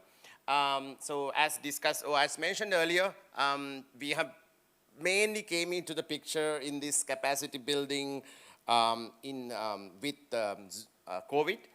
Previously, we have been doing capacity building in a limited scale, specifically in network infrastructure and network development. COVID actually coincided in my joining Learn as well. And we have extensively focused on moving beyond just looking at the network infrastructure provider, moving towards the development of digital education and AI in education now. Because one of the things that we recognize is that it's not just enough to provide the infrastructure and the services and also develop the capacity of that one. One of the biggest issues in higher education is that we are not even capable of keeping anybody who develop the capacity in network management. They will go for higher, bigger pastures, better jobs outside. So that is also a bigger problem. But increasingly, what we realized is that even though we keep providing more and more infrastructure services and so on, not everybody is actually recognizing the importance and the possibilities that are available with these technologies and the infrastructure that they arise. So we have invested a lot on that, including, of course, Zoom, as mentioned earlier by Professor Giandias. Initially, we got it through a grant from Nordunet, that is the Nordic Education and Research Network, but now we're actually spending about 1 million to just keep providing it without charging any universities any money. So there is a cost that Learn is taking on ourselves to provide these services, even though the usage is not very much during the non-break times or not critical times. But I mean, it's not zero than as it used to be before. But we have been doing a lot of capacity building programs. So I'm not going to go through that one. But the thing that we can see is that we have been moving towards not just the network related capacity building. So this is just from 2019 onwards. And we have been moving towards developing things like Moodle containerization, all those different things, how to provide learning management systems and so on. So we have done that over the last few years, especially post-COVID era, where most people are looking to work on learning management systems, and increasingly moving towards AI and AI-related capacity building. So we have invested a lot on what we call AI in education as well as education in AI, two sides, right? How to use AI in education to improve the capacity of education, and as well as how to educate people on AI. And with this one, we have actually had a lot of successes in the last few years. One of the things was this very competitive grant we got from APNIC, ICIF grant.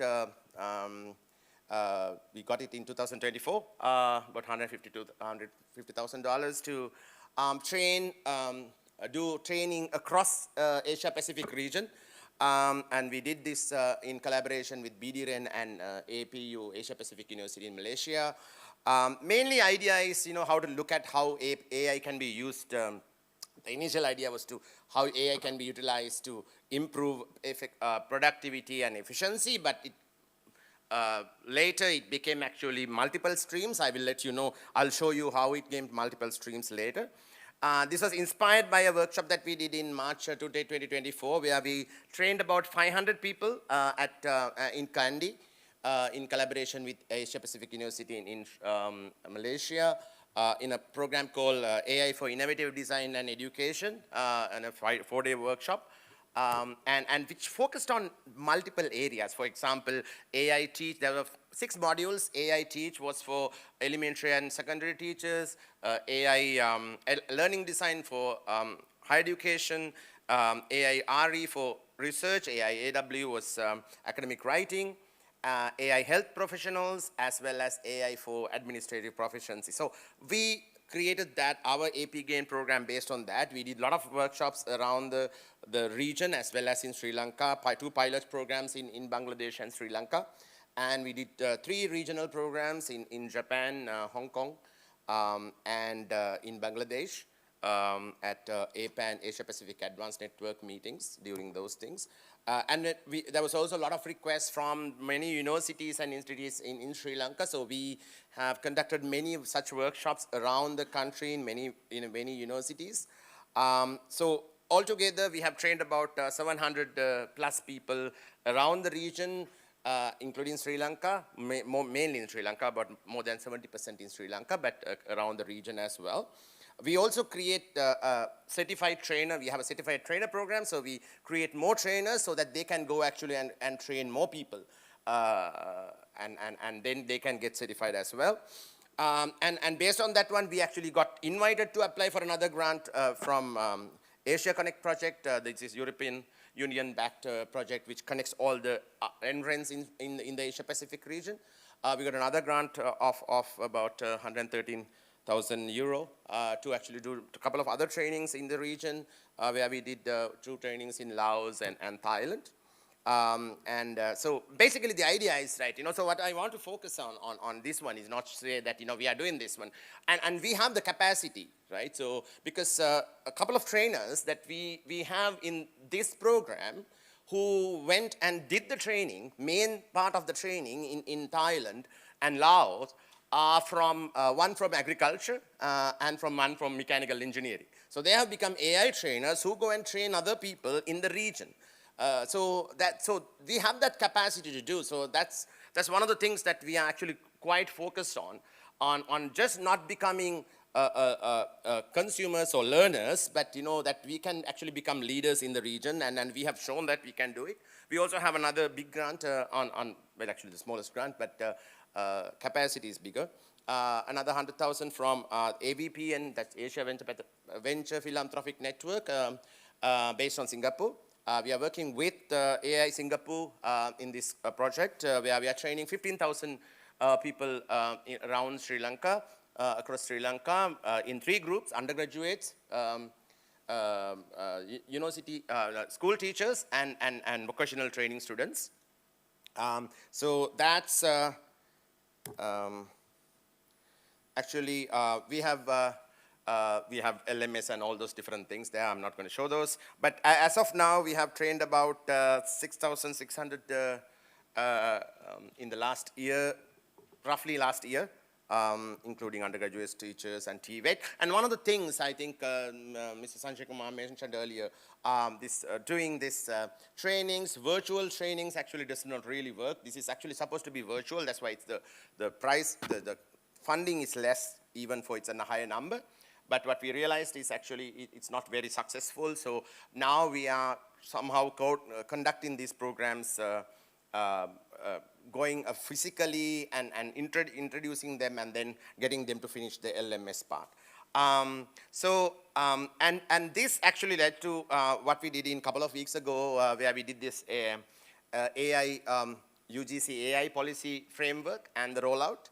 Once again, Professor Roshan Ragel, who's the CEO of LN, and we both work together in all these endeavors. So we basically developed this framework, and also the rollout workshop that we had last week of July, where we focused on the main idea of this entire thing is that to look at not as teaching everybody AI, but how we can use AI to move from consumers of technology towards producers of technology. Can we use this AI revolution to become a developed nation? So that's the main focus on this one. So that's why we are trying to train using different models to train more and more people.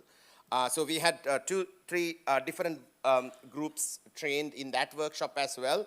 The trainers who would train students, the trainers who would train academics, and the trainers who would train the non-academic administrative staff. So that's basically the idea with some of the work that we have been doing. So basic idea is to transform education. One of the things I wish the UGC leaders were there, because at the moment, even now, if you look at higher education or university staff development, the staff development program, the module is called ICT skills for higher education. Even though we are in our AI revolution, it's just still called ICT skills. It has to change. We have changed it in Peradeniya. We are doing it in other places as well. And these things have to be changed, so that if you can really look at what was discussed earlier about, digital transformation and digital education, it's not about just tools or technology. So that's what we are doing. So, sorry for the time because of the technical difficulties. Yeah, thank you very much. Thank you, Dr. Asita. I think you can take a seat. So the last panelist that we have this afternoon is Ms. Anusha Bhattagoda. She's the Additional Director General, Learning and Development and Research and Development at SLIDA, the Sri Lanka Institute of Development Administration. She leads the design and implementation of competency-based learning initiatives, curriculum development, leadership development programs and digital learning strategies for Sri Lanka's public service.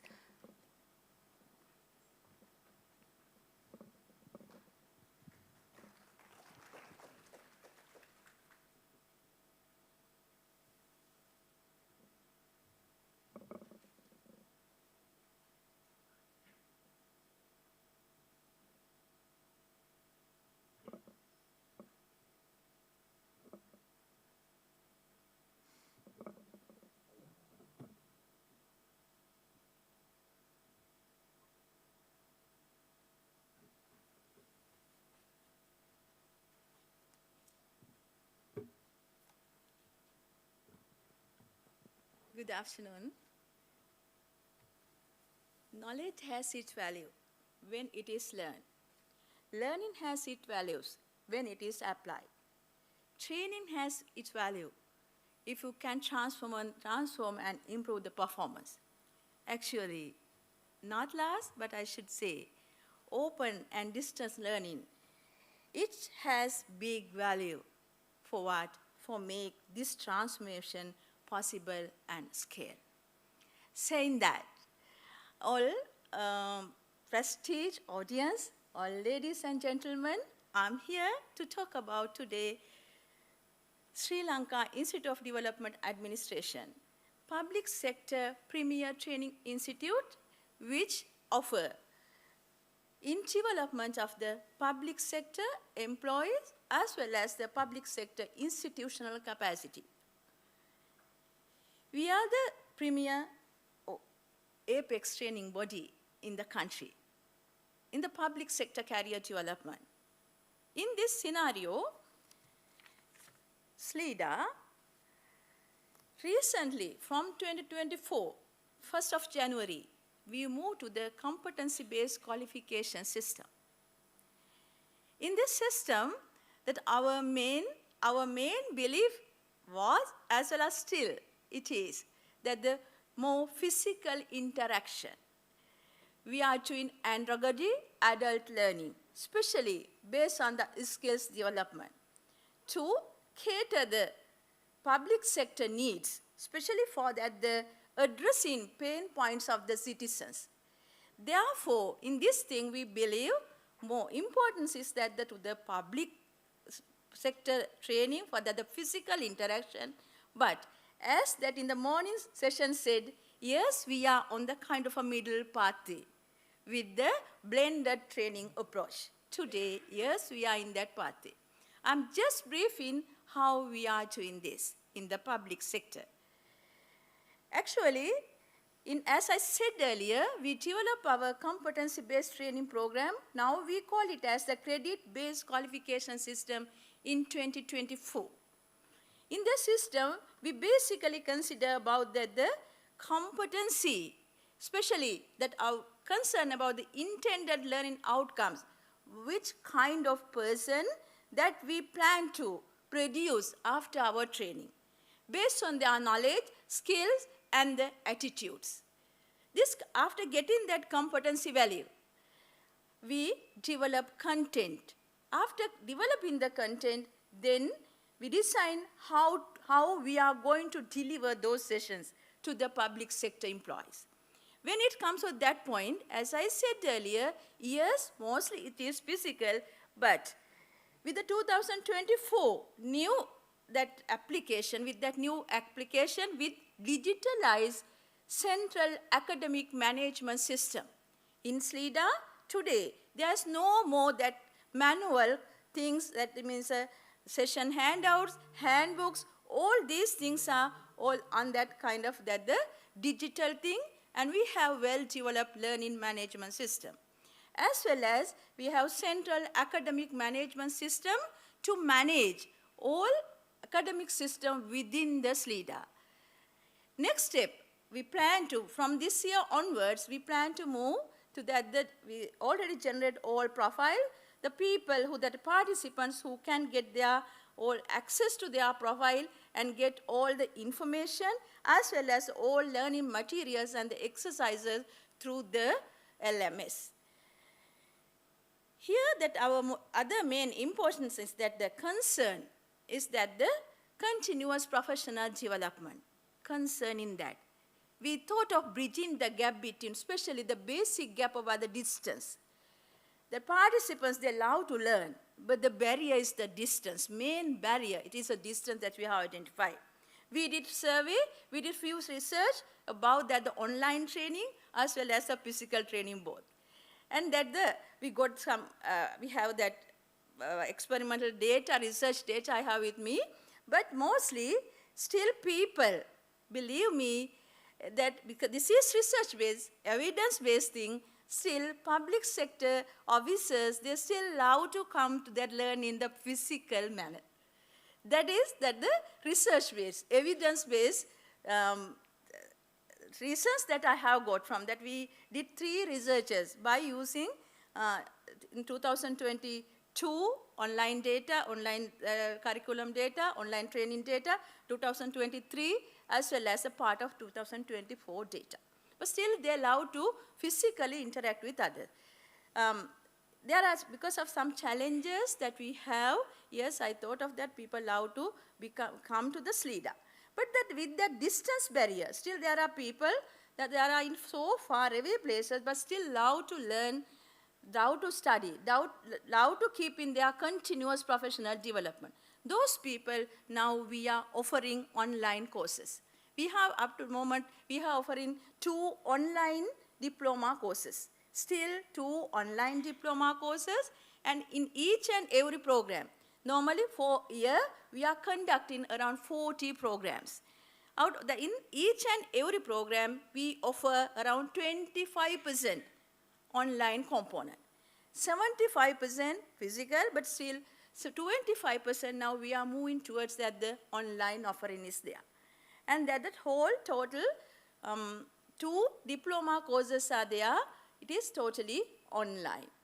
In 1 diploma course, still we can identify the engagement is so high of the participants. Because of that, the distance, that barrier, gap, they wanted to learn, but gap that inhibited that, that online offering, yes, they are still engaging. Finally, actually we want to change that the public sector people performance, permanent change in their behavior. To do that, and supportive and motivative lifelong learning system is there at SLEDA. It is blended, I should say, finally.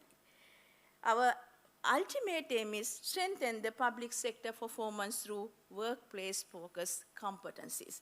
We are highly focusing about the competencies.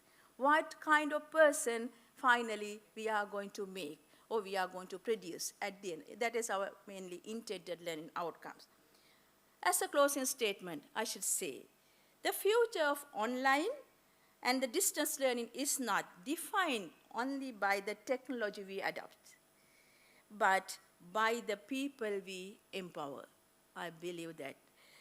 If we invest in developing educators today, we will build a more capable, resilient, and future-ready Sri Lanka tomorrow. SLEDA is with that. Thank you so much.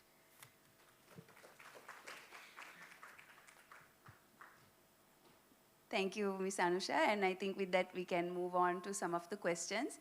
So just a quick notice to the audience.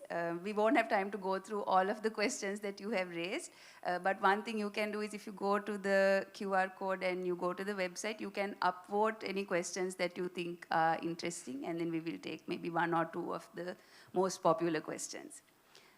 So a recurring kind of question that I had when I heard from all 3 of you, which connects with something which Professor Gihanda has mentioned in the morning, is that the younger generation, they are digital natives, but perhaps the teachers, people who are teaching at the moment, which is like our generation, are perhaps not digital native. There may be some who are, of course, digital natives, but not everyone.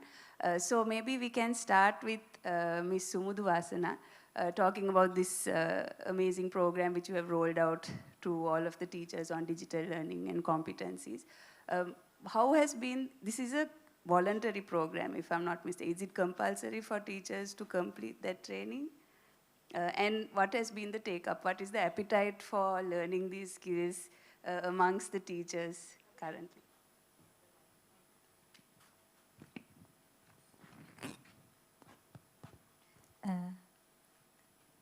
Yes, definitely we need to provide some appetizer for them, but up to now we are planning to integrate these modules or their capacity development programs with their career path. While if doing, they have to submit, they have to complete their EB exams for their development within their teacher career path. So we are now on that discussion. We are seeking if it is possible to integrate these digital education module with their EB exams, if they can exam some modules with these digital competency module. Yes, it's definitely, we must do that. Now we are on that discussion level.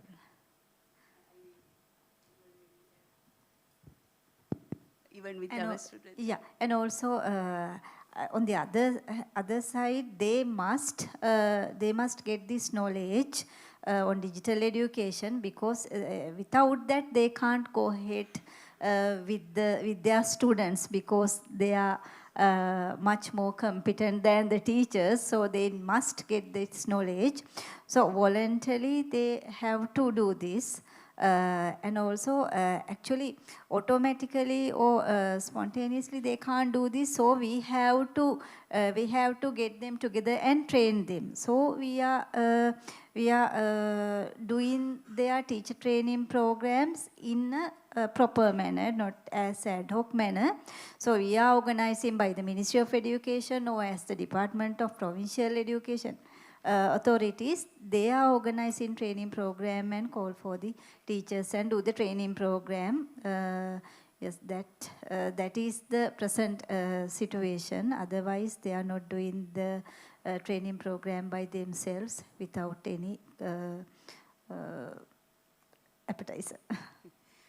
I mean, that's what we see even with students, right? Very often, unless you say you're going to get marks for doing a particular thing, they are not going to do it. So I guess incentives is one of the important things when we're trying to get the teachers motivated as well. So Dr. Asita, I just have a question which I'm particularly interested in as a university lecturer myself, and which relates to this constant developing our skills in terms of using these digital tools and edtech and so on.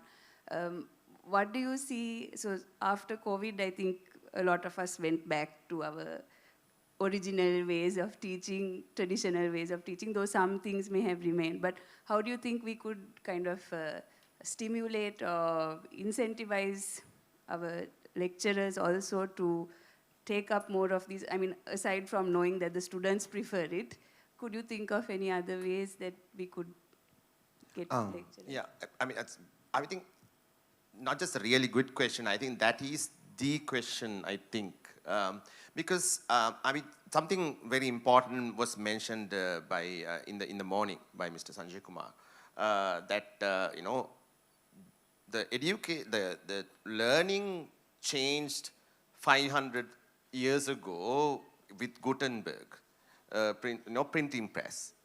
And what it brought us was that we can learn from anywhere, right? And in the last 25 years, it has changed with internet, with Google, and now with Gen AI. It has changed so significantly, but we have not moved beyond the traditional lecture room that I teach, you learn classroom method. We still have, I teach AI, and we do the staff development program. I was conducting the program last week also. There was, once we talk about this blended learning, I mean, this is the entire discussion that we had in the morning, right? How to look at integrating technology to move beyond content delivery and look at engaging with the students, encouraging the students, personalizing education, all this. After all this discussion, ultimately it comes down to, about the delivery of lectures.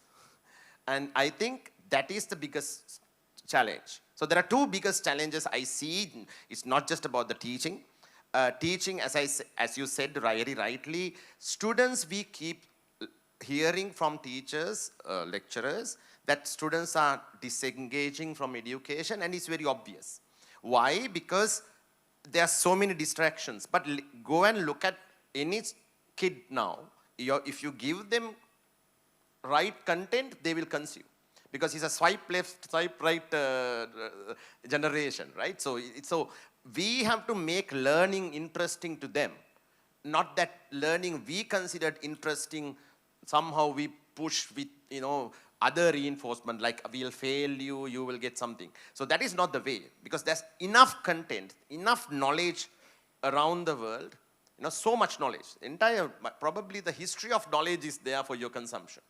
And it's our responsibility is to make them interested in, facilitate them, guide them, so that not just that they will learn, for what is this for learning? That is, even the UGC AI rollout program, our focus was not just to ensure that they are capable of learning or AI, or they learn AI, but can we teach everybody AI to a level that we become technology providers or creators. So that, I think, all that to happen, so that will never happen if the students are going to be at our level, right? If we want our students to be creators of technology, and if we want our country to develop, we want our students to be very higher level than us. And we will never be able to do that if we think that we have to teach everything to students. So unless we change that mentality and mindset, we'll be stuck with this. So it's a evolve or die kind of situation. No, we can still say in the same way, but we'll slowly, die. So continuing on this, so it's all about like continuous professional development, right? Like how we see our role changing and our ability or willingness to adapt and learn as we go along, as things change. So Ms. Anusha, you're in the area of CPD, especially for government servants, you mentioned. So what do you see as, so you mentioned some of them are offered online, and you had good engagement for one of the diploma courses that you offer as well. What are the, what would you say are some of the key takeaways in terms of the good practices from that successful program that perhaps you can replicate in some of the other courses that you run as well? What's holding it back? What are the obstacles and what are the good practices? Yeah. Thank you. In our case, actually, mostly we are catering the public sector managers, especially most of those training are mandatory trainings. As well as that those training we design based on the development of their skills, as well as the high order thinking pattern, high order thinking. When it comes to those things, basically, actually our training pattern is that not the kind of a student, teacher-centered, but it is kind of a student, that Vidyarthi are centered, that student-centered teaching pattern. In that case, we are mostly used that the simulation activities, that the field activities, case studies, and a lot of things, especially stories, sharing experience of the public sector, senior civil servants, lot of things. When it comes to kind of that the distance thing, distance mode, for the time being, we have very limited facilities with us, especially Teams or Zoom, likewise, very limited facilities. With that facility, still we cannot provide that kind of simulation type of studies, simulation type of learning. That is the main obstacle that we have at that point. At any point, if we can succeed that as well, yes, then we can go one step forward and add in more component toward the blended training curricula, more online component or the distance learning component. Still at the moment, they need kind of a role model in front of them, talk with them, sharing their experiences, as well as the simulation, doing and the learning. doing another thing, especially as an example, writing a cabinet paper, things like that. Actually, they're doing that's online within that existing facilities with us. It is very difficult to do that the distancing at the moment with the existing facilities with us. But when in the classroom, you are grouping and giving the case and doing the thing, and then making a role play like making the cabinet like role play things like that, then they will learn by themselves. That is the most important thing when it comes to adults thing. They like to learn from that. They are sharing their experience and they're getting that really involved with that. Then they will say, yes, I know it because I do it.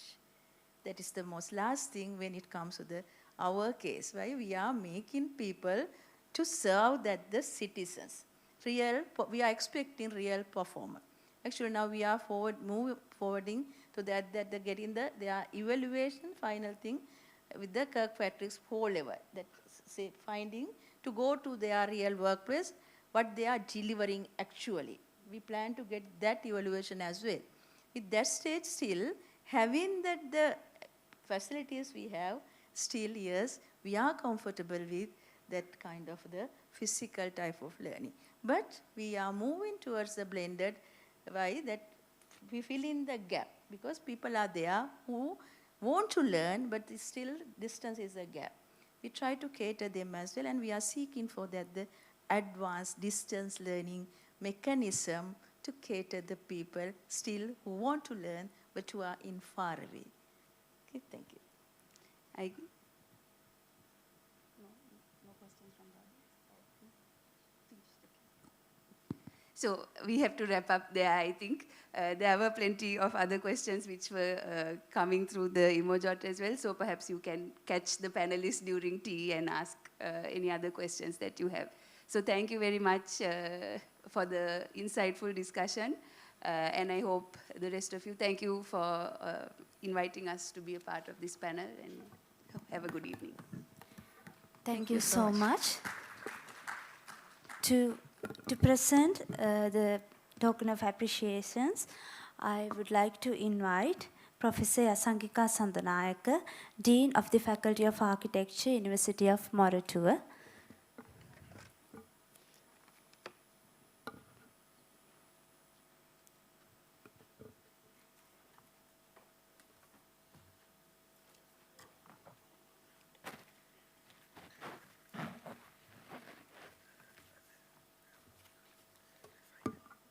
First, Dr. Asita Bandaranayaka.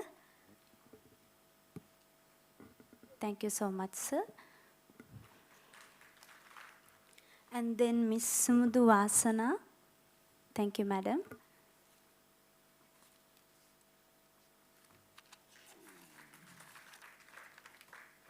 And then Ms. Anusha Batavela Gamage. Thank you so much, madam.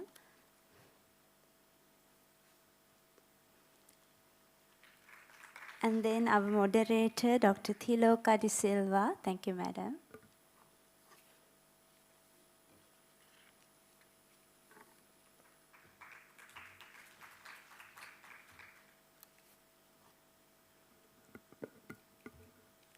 For the next panel also, please use the QR code showing in the screen for your questions.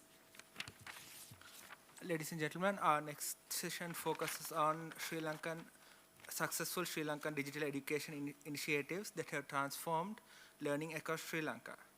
To moderate this session, it is my pleasure to invite Dr. Buddhika Karunaratne, Deputy Director of the Center for Open and Distance Learning and Senior Lecturer of the Computer Science and Engineering of the University of Moratuwa.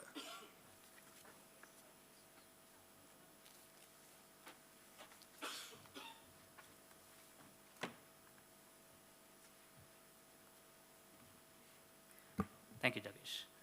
A very good afternoon, everyone. So we'll get started with the next panel discussion. So starting this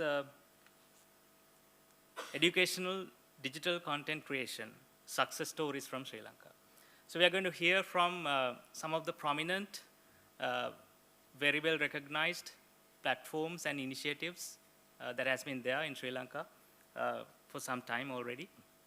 And we have invited a few of those representatives from such initiatives, and platforms to share their experiences and initiatives, especially with regard to digital content creation in this forum. All right, so my first duty is to introduce the panelists. In the list, we have first Mrs. Vishaka Nanakara, Director, Center for Open and Distance Learning, University of Moratuwa, also Senior Lecturer at the Department of Computer Science and Engineering. She has been leading the Open Distance arm, Open and Distance Education arm of the University of Moratuwa for years to reach immense heights. And she's, of course, the driving force behind this event. And so we will go in the same format as we have done in the previous panel. So we will invite each of the panelists to do a short 5-minute presentation on the respective platforms or initiatives. So I would like to cordially invite Ms. Vishaka to come to the podium to introduce the experiences of digital content creation with regards to Bachelor of Information Technology, external degree at the University of Moratuwa. Madam, the floor is yours.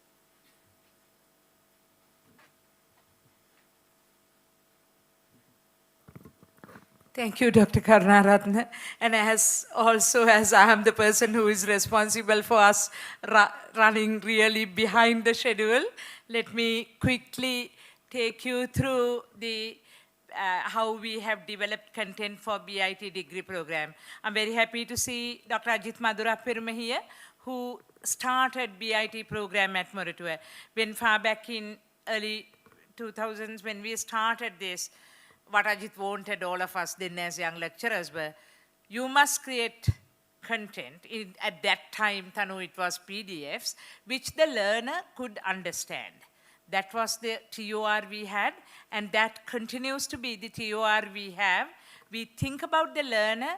We try to make sure that we approach the learner in a manner that they can understand. Things have really, I'll not go through the slides one by one because in the interest of time. Our challenge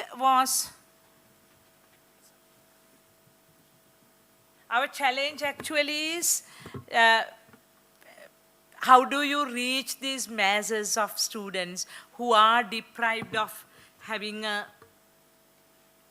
access to higher education. So as we heard in the morning even, some of these people may be employed, but they may be not having all the resources. And from the university side, one thing we face is we don't have enough staff, we don't have infrastructure. So how can we scale this education, reach everyone, yet maintaining the standards, the academic standards that we have to do? And how can also we look at technology as an enabler for learning, and technology should be seen as a tool that they can use. So those were the challenges that we had, and I'm not going to talk about the facilities we have. You have heard a lot about what kind of content we have. Today, the BIT degree program uses all those resources that the learning management platform can provide, and we take pride in saying from admissions to graduation, the only time we use paper-based things are when they apply, they have to show us their birth certificate, the A-level certificate and the O-level certificate in hard copy format. When they graduate, we give them a degree certificate in the hard copy format. Rest is managed digitally. You will hear about some of these things. And we also make use of all these different things like badges, the encouragement things. We do analytics, as Mr. Sanjay Kumar was saying. We use learning analytics to understand how the learner behaves. And I'm sure Professor Marasinghe is here who was telling, we don't forget about the pedagogical backgrounds of how the learning happens. So it's constructive alignment to making sure that the digital content do not undermine the fundamentals of learning. We use everything there. So the technology delivers content, but pedagogy is what creates learning. We remember that. We look at all the pillars, so pedagogy, content, And this support that we provide for the learner is important while maintaining the quality of what we do. I think Professor Dias talked about synchronous and asynchronous learning. The large majority of what we deliver is asynchronous because understanding the learner's need in terms of their time, in terms of their connectivity that they have, all that. But we also go for synchronous learning. I was actually thinking we need a word for something in between. Pseudo-synchronous maybe, Asita? Because we have the completely asynchronous. They can do it on their own time. We also have the synchronous. At this time, you need to log into this Zoom session. But we also have things where you need to, within this time frame, you need to watch this video, do the activities that are on the H5P, like that. But we do provide support in multiple different forms. So perhaps we can discuss with Anusha on how we can really get the learner engagement in the digital arena. Quality is important, not only just in quality of content, but looking at how they do things as well. So in terms of, as I said, rather than asking what should we teach, we have always looked at how will student learn, and in this case, without me at their back, independently, because it's very easier when you have them in the class. You are there, you know if they don't do something, you can like get them to do it. But in this case, the question is how will students learn independently on their own? So we use multiple different things to do that. And today, if you look at the actual completion rates of BIT, I think that itself speaks for the success of what we do. Moving beyond traditional 5% completions in open distance learning, we exceed that. So we have looked at we have understood the misconceptions, we have emphasized on what could be successful, and it is important that we try to have the proper instructional design, and as Asita talked about in March this last year or so, we spent few days in Peradeniya discussing how the learning design should happen in the digital era.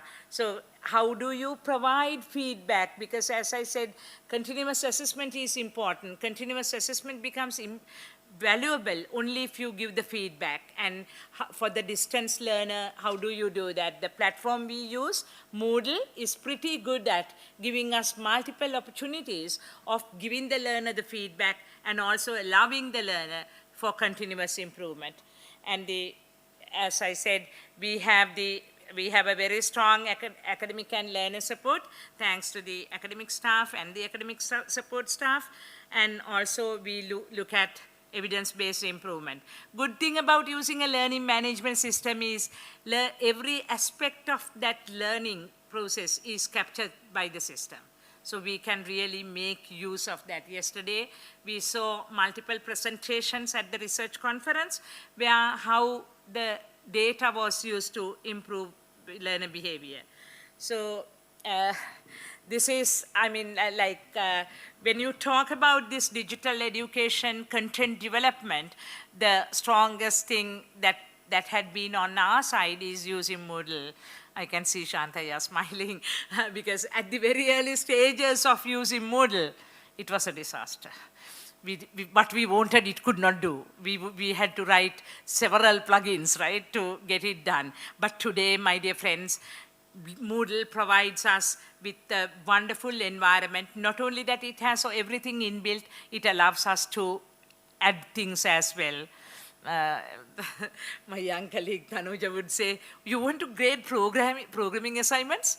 Let's use Code Runner on Moodle, which would automatically do that. So we have embraced everything, and we really, because of the support that we have largely from the local and the global community, we have used Moodle for the content development. So with that, I'll probably leave. But lessons we learned is it's not the technology we looked at pedagogy, we used technology to support it, invest in instructional design. As you saw, I mean, most of the even the slide design, if you go to BIT, we use a uniform structure. When I was looking at Professor Ranasinghe's slides, I was like, oh, these reds, because we tell the student, if it is something important, we highlight it in red. If it is something marginally important, maybe we use purple like that. And we follow, each and every lecturer follows the same style guide, so we don't confuse the students. And training, all that we have done. If you are still interested in learning how to do assessments using Moodle, my colleague Nisansa and Sandareka would be very happy to have you at the workshop tomorrow at Moratuwa. Build reusable digital learning assets. We have been using some of these across courses, like the internal degree, the external degree, all that. We have a YouTube channel. We make sure that content is even available for others to use.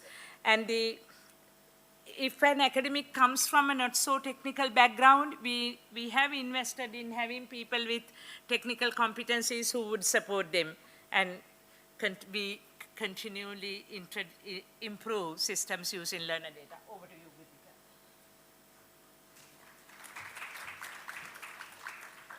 Thank you. To share their experiences in educational content creation, I would now like to invite Ms. Sandra Rosario, Senior Manager, Academy of SLASCOM. She will introduce the contributions made by the SLASCOM Academy in developing industry-ready talent in the digital world. Sandra, your podium is yours.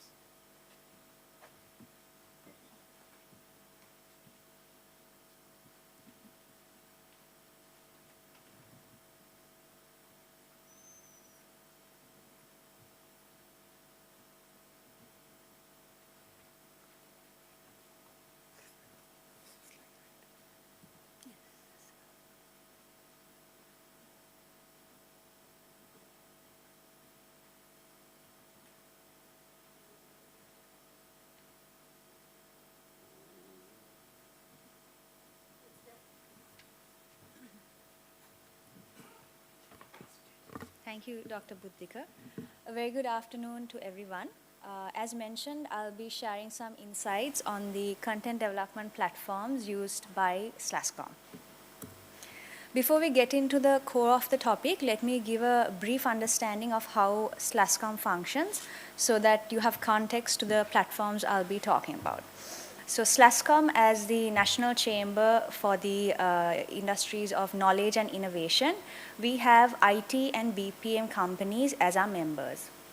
Through these member companies, we get volunteers who are part of all the projects and initiatives that we run, and they also contribute a lot to the platforms I'll be talking about. With regard to content development platforms, within SLASCOM, there are two main units that get involved. These are the Capacity Development Forum and SLASCOM Academy. So the Capacity Development Forum focuses on the talent pipeline coming into the industry, starting as early as students in grade 1 to those following or completing their O-levels and A-levels, and then students following higher education as well as undergraduates. SLASCOM Academy, on the other hand, focuses on professionals within the industry. Now let's move on to the platforms I'll be talking about. First, we have SLASCOM Tech Kids. So this platform is a free IT education platform that focuses on students from the ages of 6 to 16. It has 5 stages, which starts off with introduction to computational thinking and basic coding. How this is executed is through code clubs, mainly done virtually, and these are conducted by facilitators accredited through SLASCOM. Talking about the platform used for Tech Kids, so students create their accounts on the platform, after which they are assigned to the respective stage. and the teaching is mainly done through webinars. A main reason for this is there is a lot of content available out there, but focusing on this young group of students from the ages of 6 to 16, handheld learning is important. Therefore, the main form of teaching is done through webinars. In addition to this, the platform also facilitates video lessons for additional information, digital textbooks and ebooks, and assessments. The content development for this platform was mainly done by software engineers who are volunteers coming through the SLASCOM member companies I mentioned before, as well as certain industry STEM contributors. Since the introduction of the SLASCOM Tech Kids program, we've had over 500 coding clubs started and engaging with over 1,000 students. The future direction, the forum is currently focusing on improving the content. Like I said currently the learning is done through 5 main stages which are followed consecutively. So now the focus is on developing these modules so that it focuses on specific areas like AI, so that the students can pick where their interest is and learn accordingly. Moving on to the next platform, which is the SLASCOM Academy platform. And here I'll be focusing on the SLASCOM Professional Skills program. So this is a free, online, self-paced learning platform which focuses on soft skills, mainly for students preparing to enter the industry as well as young professionals.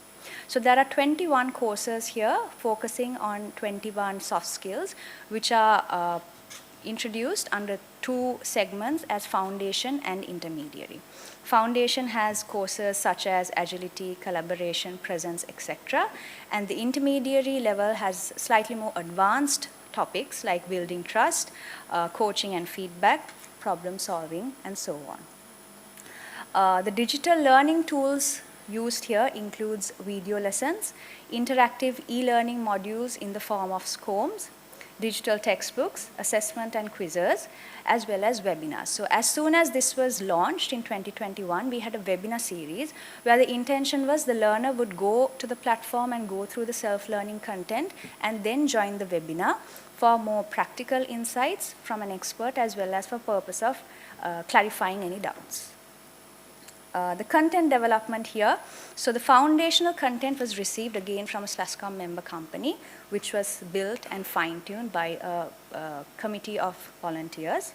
Also, before it was officially launched for the public, we ran a pilot project with 50 students from many universities. So we got their feedback on their learning experience as well as the content, and where necessary adjustments and improvements were done and then introduced to the general public. As of today, we have over 2,000 students who have started at least one course and over 700 certificates issued for complete courses.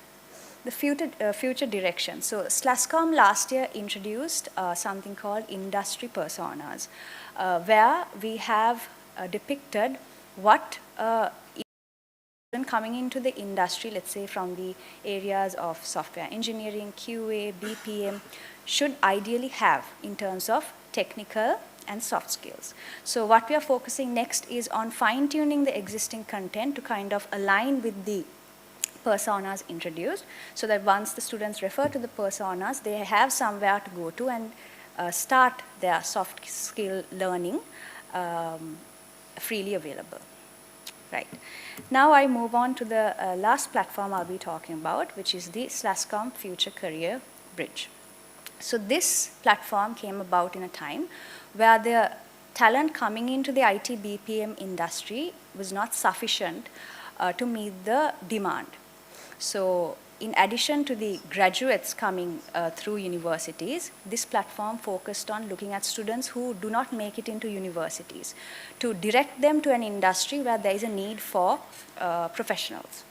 So the target audience here are students after A-levels, doing a diploma, even undergraduates or students in vocational education. So this platform has curated content. So again, we got the help of volunteers coming through SLASCOM member companies professionals from the industry to curate existing content under various topics like software engineering, QA, and so on. And this was coupled with challenges. And once the students complete the challenges, they are put on a leaderboard based on their performance. And also they have to complete assignments and upload it to the platform, which are visible and available to organizations coming on board as partners. So they can look at the student profile, the quality of their assignment, and decide if they want to invite them for an interview opportunity. So we've had over 125,000 students who have registered on this platform. Currently, we are looking at connecting this also to the industry personas I mentioned before and curating the content accordingly. So these are the 3 platforms I wanted to talk to you about today. Thank you so much.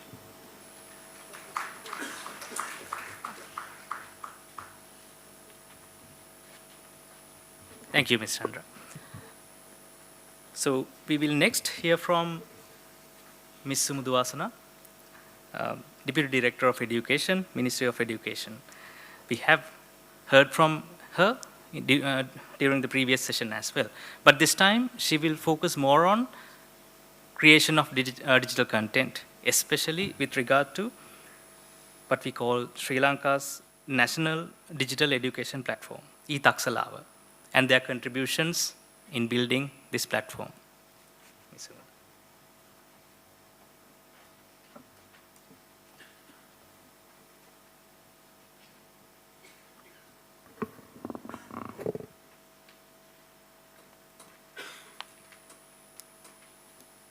Thank you, Dr. Buddhika. Yes. Good afternoon for all. ICODE platform is, as mentioned, Dr. Buddhika, it is the national e-learning platform for the general education, which has approved by the cabinet. It is a cabinet-approved learning content management system. Basically, it is a learning content management system. In 2013, we initiated or introduced the ICODE platform, and having these requirement, because we need to ensure the accessible quality education at any time, anywhere across Sri Lanka. And also we need to empower teachers with modern digital tools and resources and enabling student-centered personalized learning journeys, and also connecting schools, parents and administration, and also to ensure the assessment as well.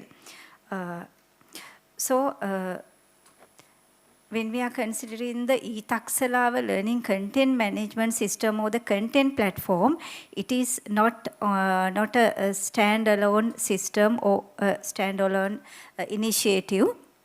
It is always integrated with other each and every component in the education system or the ultimately at the classroom level. So we need to consider when we are introducing or implementing a content platform or content disseminating platform or the virtual platform, we need to think about the pedagogy and what are the technologies that we have to integrate, and content and platform as well, and also the strategy. When it comes to the pedagogy, we need to decide what is the pedagogical approach that we need to manage within the classroom when teaching learning process. In here, we must consider the curriculum and then the syllabus and then teacher guides and then the textbook and also the pedagogical approach as well. And then we need to consider the devices, availability of devices, and then the connectivity. And also we have to consider the capacity development also. Initially we started the ICODE as only the content management system, but gradually we managed to develop a number of component under the Itaxalava platform. So now it is not a Itaxalava platform. We called it as a Itaxalava digital ecosystem. It is a digital ecosystem for the general education system. Why I call this as a digital ecosystem? Because it has not only the content platform, we have learning management system. Now we are introducing that learning management system for each and every schools. Our expectation is to cover all secondary schools within next year by the middle of 2027. And then we have a Itaxalava YouTube channel, and also we have online course platform. We have separate modules for online courses, and through that online courses, client or the student can earn their own certificate by following those self-paced content or course modules. Now itself we have release about 20,000 certificates for students through this content platform.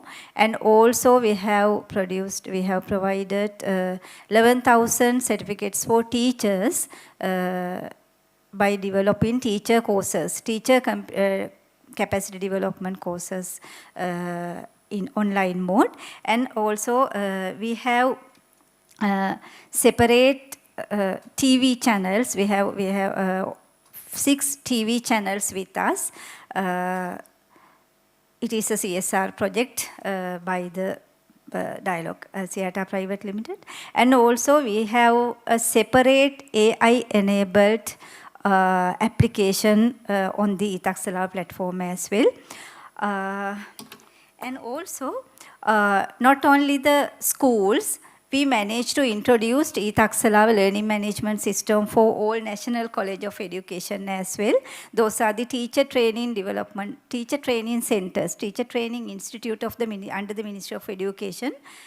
So all the NCOE, we managed to introduce learning management system also.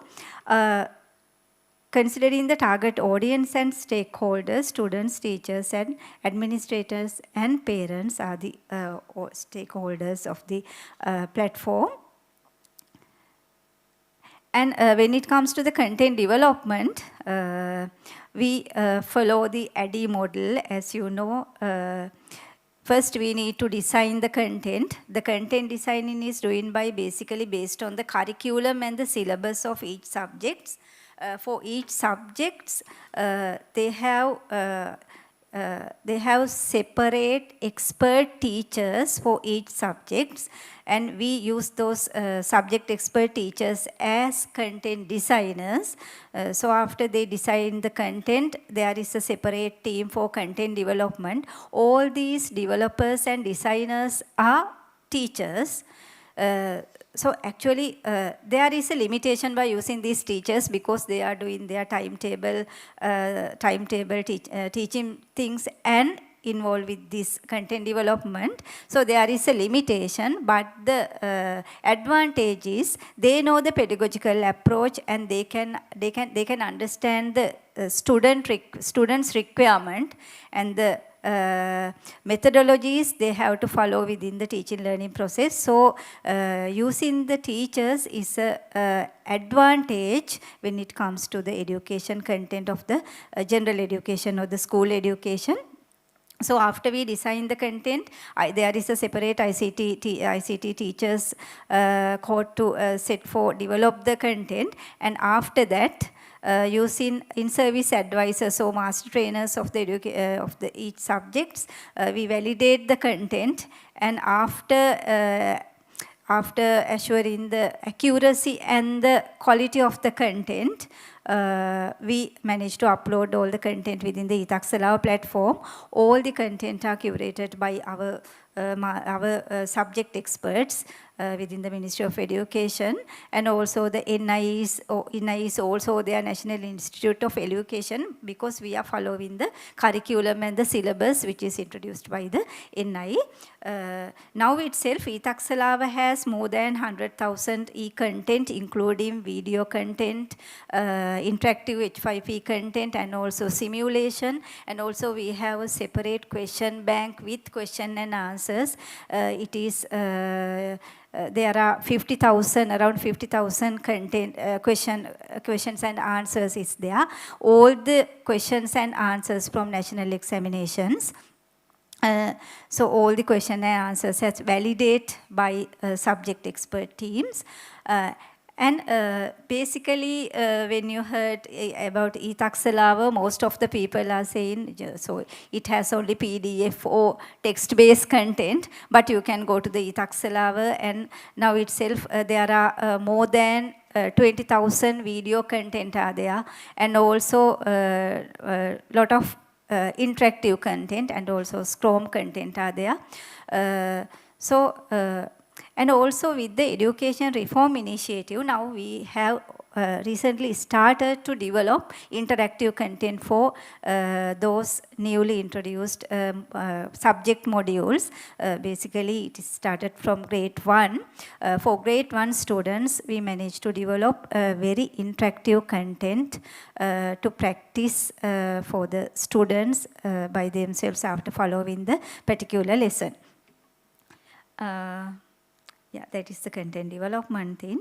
Now itself, there are more than 500,000 registered users in e-Taksalawa, because it is anyone can access e-Taksalawa without having login. And if they need to follow question bank and that type of registered content, they need to register on the platform. And also, we have, as I mentioned earlier, we have more than 150,000 content in there. When it comes to the Google Analytics, if you can go to the system now itself, we can see more than 1,000 students are there in the system in real time. And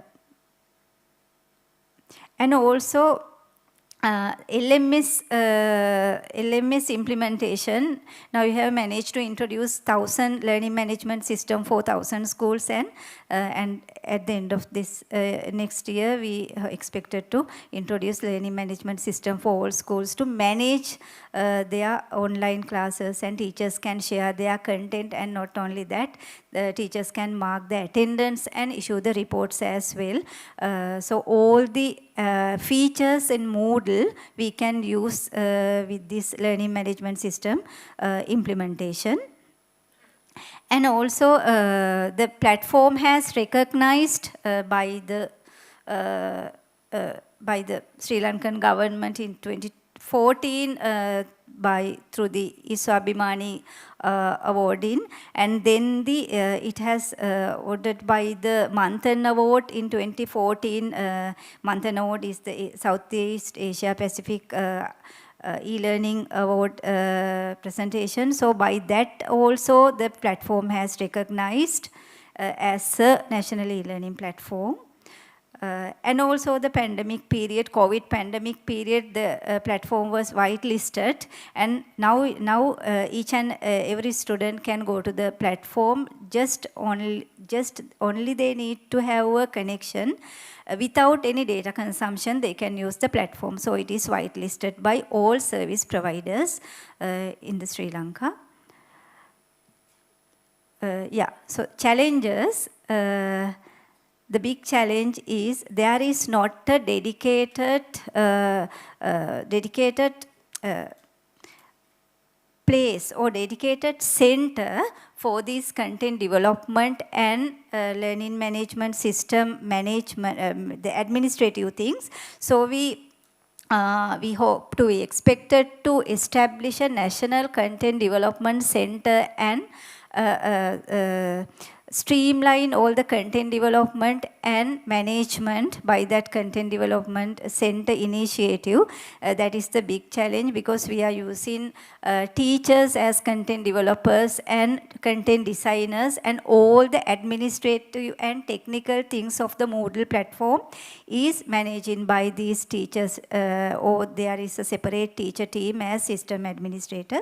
So we need to have a dedicated team for that. That is the challenge. And also when it comes to the classroom level, with the assessment methods, or our national assessment method is summative method. So we have national examinations, and also teachers have to cover their syllabus only 40 minutes per day. So within this limited time frame and the assessment methods, we are struggling to introduce, we are struggling to get the Itaxalava or whatever the content platforms to use actively in the classroom level. So teachers and students and parents, they all are struggling to perform the examination. So they believe that without this content, they can do that, they can achieve their goals, and without these digital initiatives. So we need to develop proper adoption methods to that component. So that is a big challenge to us, to adopt the system to use the digital content and digital platforms for their teaching learning process. Yeah, that's my presentation. There are a lot of things that I have to say, but I have a limited time. So thank you very much for listening. Thank you. Thank you, Ms. Sumudhu, for all the details. Next, I would like to invite Ms. Sandabini Karunaratna, Assistant Manager, E-Learning, Suhurusara Initiative. And she will introduce the Suhurusara Initiative, especially with regards to digital content development, once again, which focuses on empowering school education through digital technologies. Ms. Sandabini.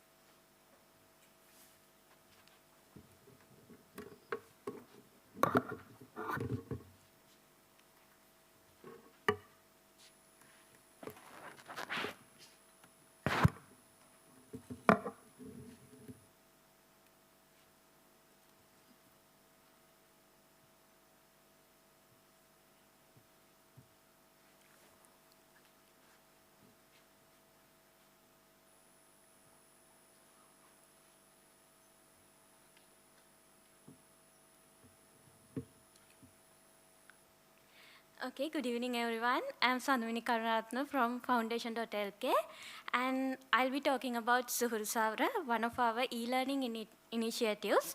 As I mentioned earlier, this is the e-learning initiative of Foundation.lk. This was started from an idea of Professor Gihan Dias in 2009. First, we worked as a part of LK domain, as one of the divisions of LK domain registry, and recently we started working under Foundation.lk, and we are providing ICT education through e-learning for all Sri Lankans.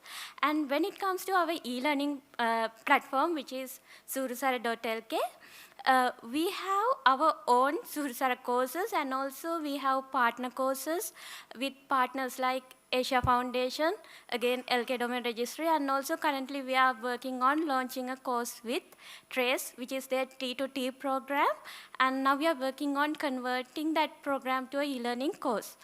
And what's special about our e-learning platform is we have courses in both Sinhala and Tamil languages, and we are focusing on employability, empowerment, and lifelong learning. When it comes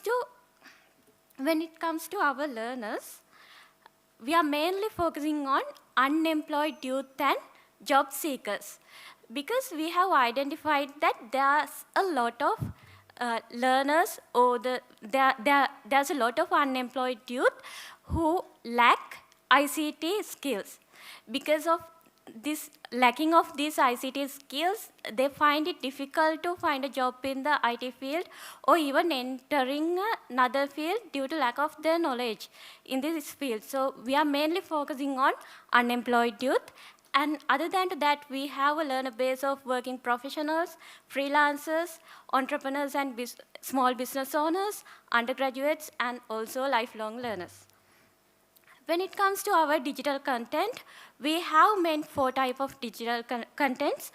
Our main focus is on our Suhrusara e-learning courses. When it comes to our e-learning courses, previously we had courses like web development using WordPress, Joomla, database. Still we have these courses, but now we have converted these courses to work with AI. For an example, if we take web design using WordPress course, now we have improved it on how to design a WordPress website fully using AI. And we are teaching the basics as well on how to develop a WordPress site. And again, at the same time, in the same course, we are teaching how AI can be integrated in their work. And also, we recently launched a few courses with AI focusing teachers, which is AI for teachers. And also, we have AI-powered Canva for digital marketers. And we have another graphic design course called Adobe Express with AI for digital creators. And in next 2 months, we are planning to launch a new course for office workers, office professionals, on how to use AI to improve office productivity. So those are the main course areas, main courses we are currently having. And other than to that, to empower the society, we have Suhrusara live webinar sessions.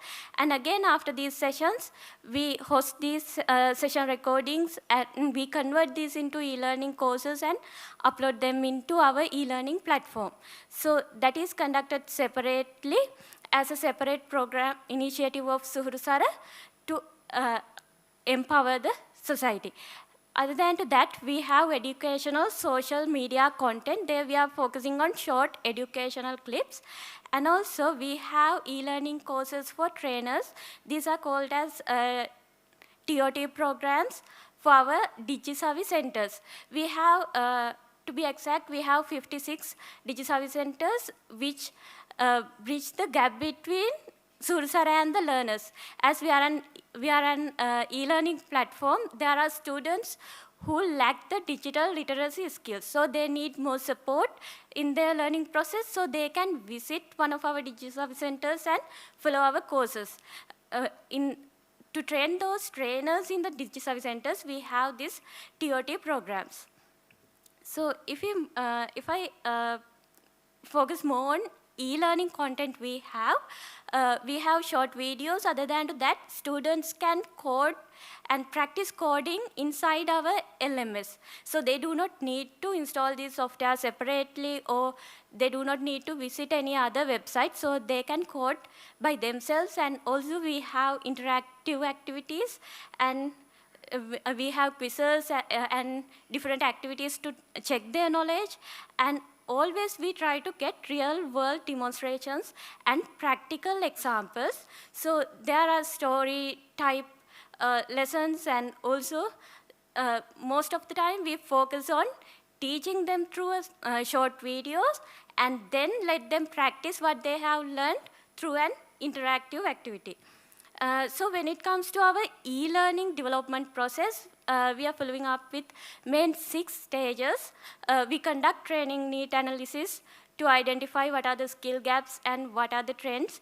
And also, then after we are working on the content design, there we are following ADDIE-based content design model, and also we are closely following adult learning principles. When it comes to course designing, we have industry experts who are working as subject matter experts with us, and also we have our own SME panel within our organization representing both Foundation.lk and LK domain registry. And when it comes to content development, we have both digitally developed, that means graphic-based videos, and also we have presenter videos. And for the presenter video development, we have our own studio at LK Domain Registry. And when coming to the content, we have e-learning content. There we are using Articulate Storyline as well as Lumi. For the e-learning development and for the video development, we are mainly using Adobe Creative Cloud and again CapCut. And also now we are focusing on working with AI tools like HN, Synthesia, but there again we are facing a issue because we are conducting all our courses in Sinhala and Tamil. So when it comes to the pronunciation, we found it not 100% natural, so still we are relying on real presenters instead of working with these technologies, but still we are trying to bridge this gap of using AI and making it more realistic when we go to the learners. And we have then we are moving to the quality assurance process. There our SMEs review for the content quality and the accuracy, and the proofreading is done separately, and also our technical team is testing the user experience and whether these modules are functioning properly, and then we launch the course, and we continuously improve our course content based on learner feedbacks and to meet the industry trends. So if we look at the scale and the impact, these are only a few numbers that I have taken from the last impact assessment we have conducted in, at the end of the year 2025. And by today, we have around we have more than 15,000 registered learners with Suhursara e-learning platform. And when look at the lessons learned, what we learned so far is localization matters, because previously we had all the courses in Sinhala, and in last April we launched our first Tamil course, Tamil language course. So then we have noticed a dramatic improvement of new learners to our system with the launch of these Tamil courses. And also we always focus on data to improve our course content. Based on the feedbacks of our students, we are improving the course contents and the engagement over the content volume. That means we always believe that engagement is more important. If a student just go through a video, just go through the course and get a certificate, I think they won't be able to survive in the field when they visit the industry. So we always try to engage the students with our courses, and they have to complete assignments, they have to complete quizzes. Without gaining the passing mark, they won't be able to get the certificate, even though we are functioning as a free learning course platform. And also, by working with DigiService centers, we learned that empowering educators is also more important, and it multiply the beneficiaries. So if I move to the future directions, now we are focusing more on personalizing learning using AI, but as we have a Moodle-based learning system, we have some difficulties in personalizing our content, but still we are trying to personalize our content as much as possible with AI. And also, at the moment, we have gamified features like badges and story-based branching scenarios like content, but still we are trying to improve this gamified learning by having richer missions and point-based systems and achievement pathways within our courses. And also, as usual, we are expanding our learning portfolio to meet new trends, and we are training the trainers. We are planning to continue working on that to strengthen our learning ecosystem, and we'll be continue to improve the course based on the data we are gathering. So that's all about Suhursara. Thank you. Thank you, Ms. Sandamini.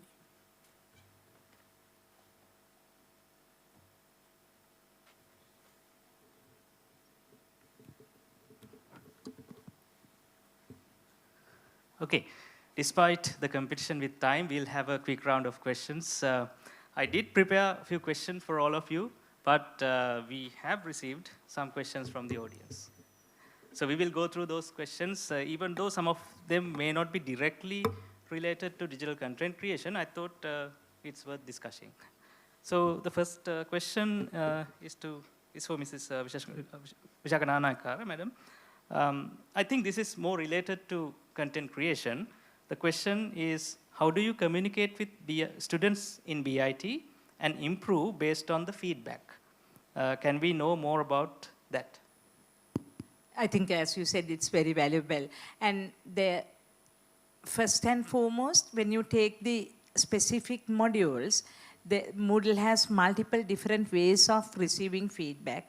The forums are, every course module has a forum where the students can direct questions to the module coordinator, we call it. Where they can ask, and it also builds the community. Remember, we heard that Anusha was saying people learn from each other. So it allows for the community to give feedback as well. That's one mechanism we use. We use Moodle choices, surveys, and all that as well. Especially for BIT, we also have a student corner where the students can either in a forum, which is a public thing, because a forum post, everybody can see it. They can either ask questions which are not personal in nature. In those, it may be related to a module. Largely, those are not even module related, the common admin related kind of thing. And also, they can ask questions as the what we call Moodle assignments, Buddhika, where only the teachers can see, not everyone. And our rule of thumb, which really I think my younger colleagues hate, is within 24 hours, those have to be answered. So that's how we did that. And if it is something like, I mean, quite often, I was talking to Sandra on something which we have on the open learning platform. Sometimes we connect to the outside, and if it doesn't work or if it has a problem, they tell us, then we collaborate with the third party. So remedial action is taken in the same way that you would take it in any other way. If it is a feedback that requires intervention of a content creator or whatever, we would take that. But quite often these are like, this link doesn't work. And immediately following, you can even see, oh, now it works, because low bandwidth connectivity sometimes creates problems. Or sometimes the students themselves are saying, no, if you do this, this would work, kind of thing. But our rule of thumb is within 24 hours, these posts need to be addressed. So that's how we give feedback. And we use multiple channels to get that. Budhika, I think that I asked. Thank you. So we'll have a question that is directed to Ms. Sandra. This is regarding the SLASCOM Academy. What support is available for learners who do not have a strong technical background? So I think, who don't have a strong technical background but wants to learn about tech, again, based on the age, if they are 16 or below, we have the Tech Kids platform. Or else we have the Bridge program, which I mentioned. So that has a foundational program, then certain life skills after which gives you a basic understanding, and then you can select your specialization. In addition, on the Academy platform, we have a lot of free webinars. These are webinars done by industry professionals, directed at university students on various topics, whether it's how you can what the industry expectation is, and or else upcoming trend. We do a lot of sessions with professionals from the industry, from Sri Lanka as well as outside. So a lot of resources are available freely and for various age groups. So those can be taken advantage of. Thank you. We have few questions directed at Ms. Sumuduvasana, but I will select what I thought was the most appropriate.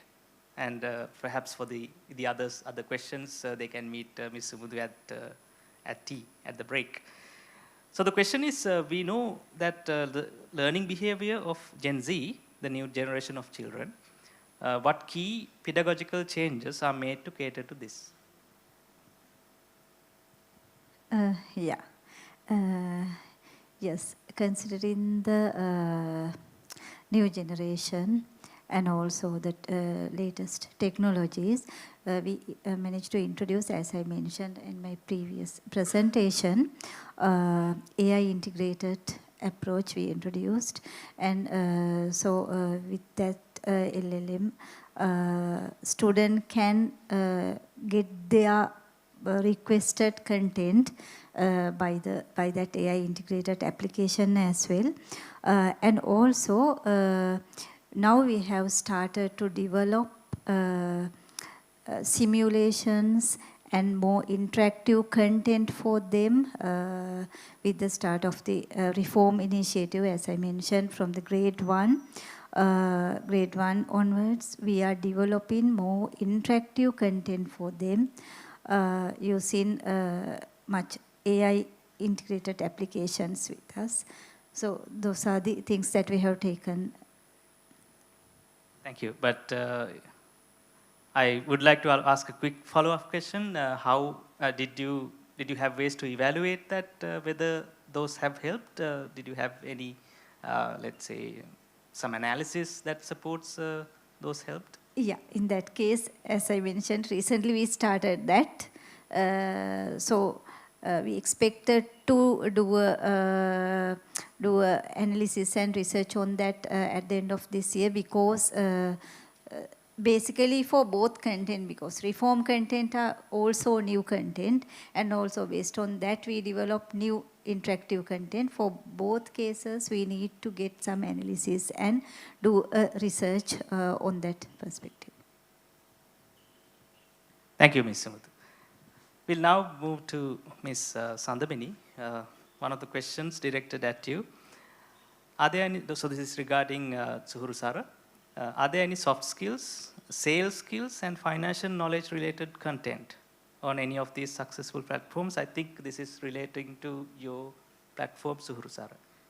Actually, when it comes to our e-learning platform, we are mainly focusing on ICT-based courses. So all the courses we have at the moment focusing on improving ICT skills. So we do not have courses at those areas at the moment.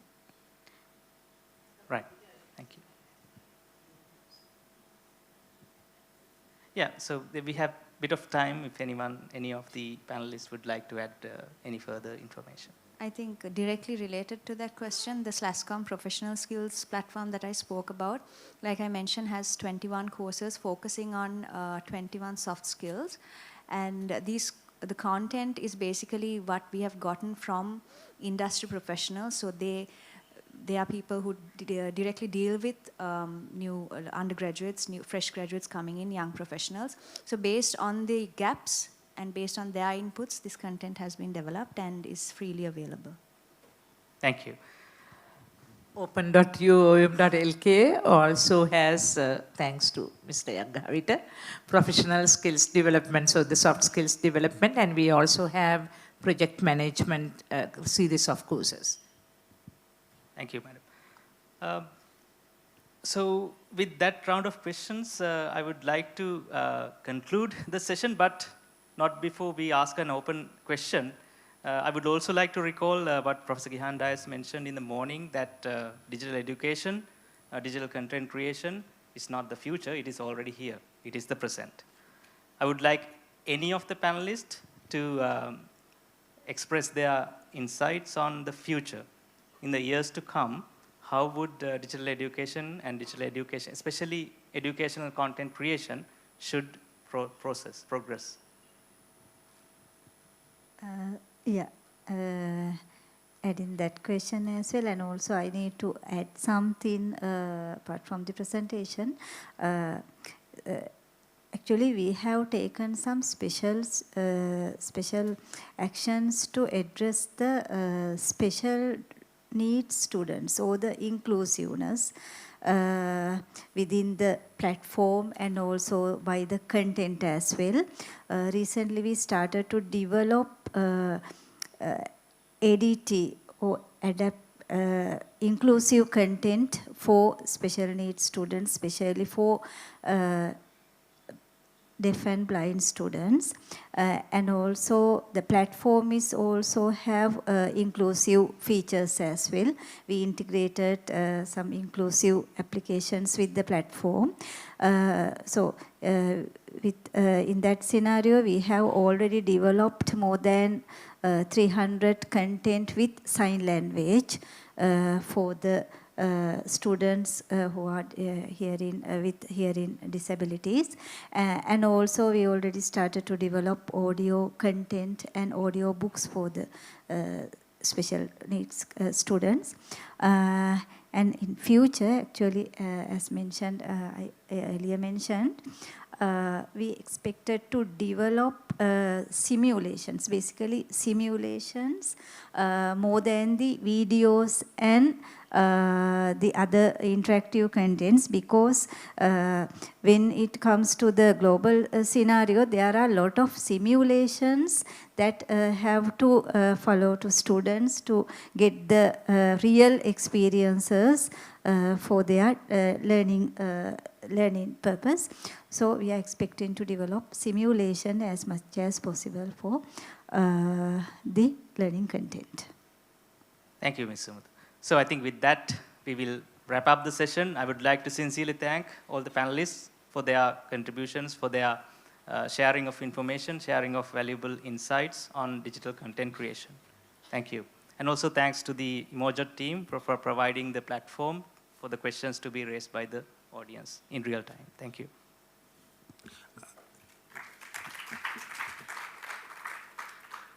Now I would like to invite Emeritus Professor Nalin Wickramarachchi, former Dean of the Faculty of Engineering, University of Moratuwa, to give out tokens of appreciation to our panelists.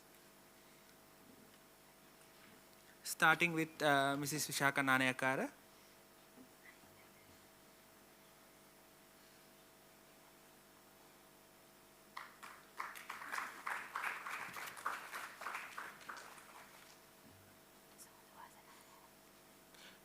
Ms. Sandra Roseiro.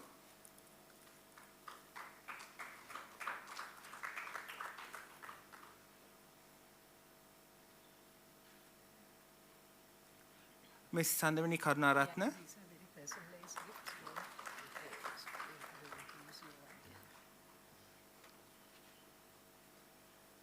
And finally, our moderator, Dr. Buddhika Karunaratne.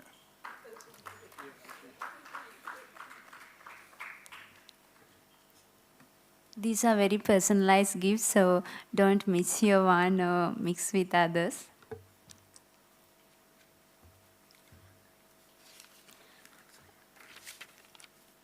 Our next presentation focuses on developing a comprehensive education management information system. It is my pleasure to invite Dr. Sunimal Ratnayaka, Director of CITES and Senior Lecturer of University of Moratuwa, to share this important initiative. We ask them to be mindful of the time. We have very few presentations, and after that we will break for high tea.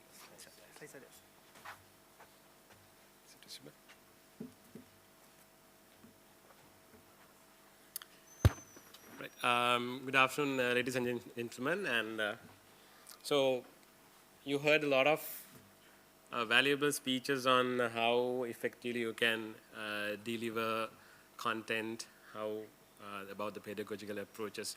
But you cannot really drive a course, drive a program, without having a proper MIS system, Management Information Systems.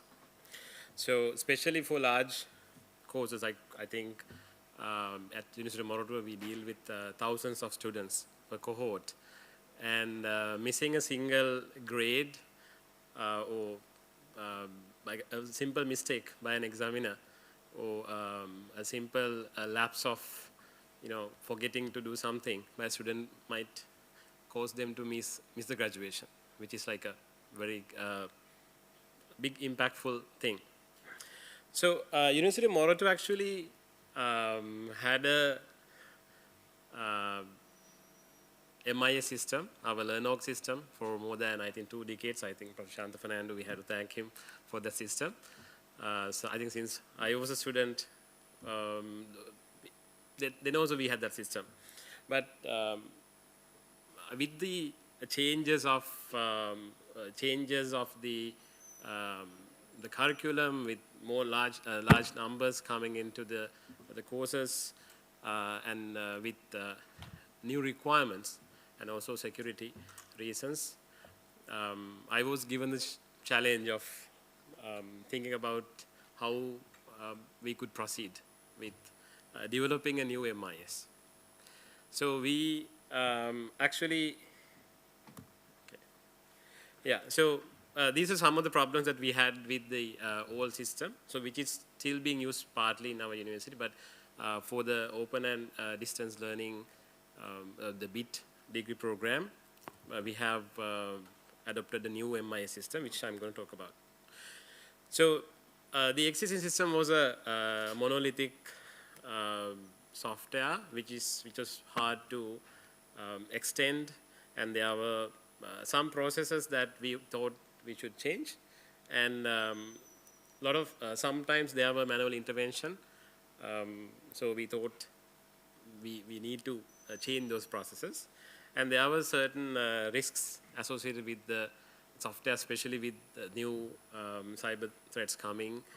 We need to especially protect students' data. These are personally identifiable information, as well as the integrity of examination records was also a concern, like how we can really protect it.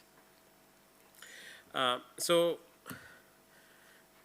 the stakeholders of MIS system, education MIS system, we have students, we have academic staff, we have faculty and department staff, examination division, the finance division if any payments involved, and senior management, the Senate and the Council. So taking into consideration all the stakeholder needs, we decided to come up with a new MIS system. So from the moment student registers in the system, in the university, they are created, they are given a university account, and from that very moment until they graduate, the entire academic administration process is done through the system digitally. So like Madam mentioned, we don't use any papers unless I think we do some verifications at the beginning. We check their birth certificates and identity cards. But after that, the entire process runs through the system. So in the earlier system also, this was possible. But there were certain problems, especially when there are certain workflows. Now, let's say a student submits certain requests that goes through different approvals. So there was no facility to see where the current, what the status of that approval process is. So that kind of things were identified as gaps, and also we thought certain processes. So one of the things that I have noticed in Sri Lanka, especially in the government sector, when we digitize a system, we try to recreate the same manual process in a digital way. So I can give some example from health domain. I don't know whether there is anyone from health ministry.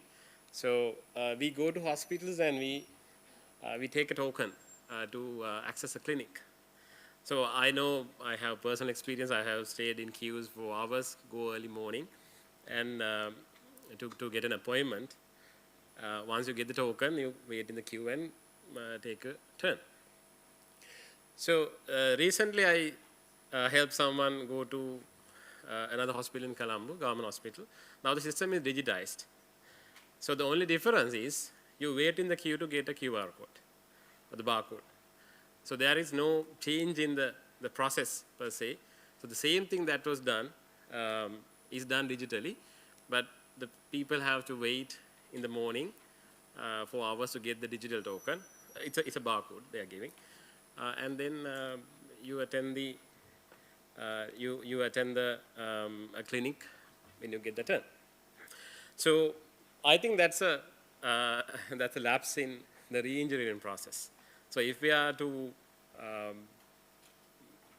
do something digitally, we should focus on improving the process rather than just keeping the same thing in a digital sense. So when we developed the new MIS, we actually focused on focus on the re-engineering part. So sometimes it is difficult. I think I skipped a couple of slides. I will go back to them. So these were the main challenges that we had when developing this MIS, rather re-engineering this MIS. Our administration, even us, we are used to the process. We had a digital process. When you try to change something, there is inertia, there is resistance. And why you are changing something that is working? So that resistance is there. So that is something that we had to overcome to make minor changes of how you do things. But with proper explanations showing what kind of impact it would have towards the efficiency of the process, I think we are fortunate that everyone agreed with those changes. And another challenge that we had to overcome was the dynamic nature of curriculums and the administration processes. For example, we start, let's say we start a new MIS with the cohort that we take in this year with 2026 curriculum. The next, by the time the next cohort comes in, there is a minor curriculum change. So with the curriculum change, there is a change of credits, maybe the eligibility criteria changes. So we will have to change the system, but that system should not apply to the previous cohort. It should only apply to the next cohort. So we had to manage multiple versions of rules and conditions for each curriculum. There are major curriculum revisions, there are minor curriculum revisions. Based on that, we had to do, and there are some administrative changes also. So that is something that we had to really think about and develop a solution. Then we also wanted to automate things as much as possible. So for example, we use Moodle for content management, learning content management, especially in a course where we charge students to enroll in semesters. We had to make sure that the payments and also the enrollments, they are in sync. If someone has not paid, they should not access something based on the requirements of the faculty or the center. And so we try to integrate our Moodle MIS as well as our payment gateway.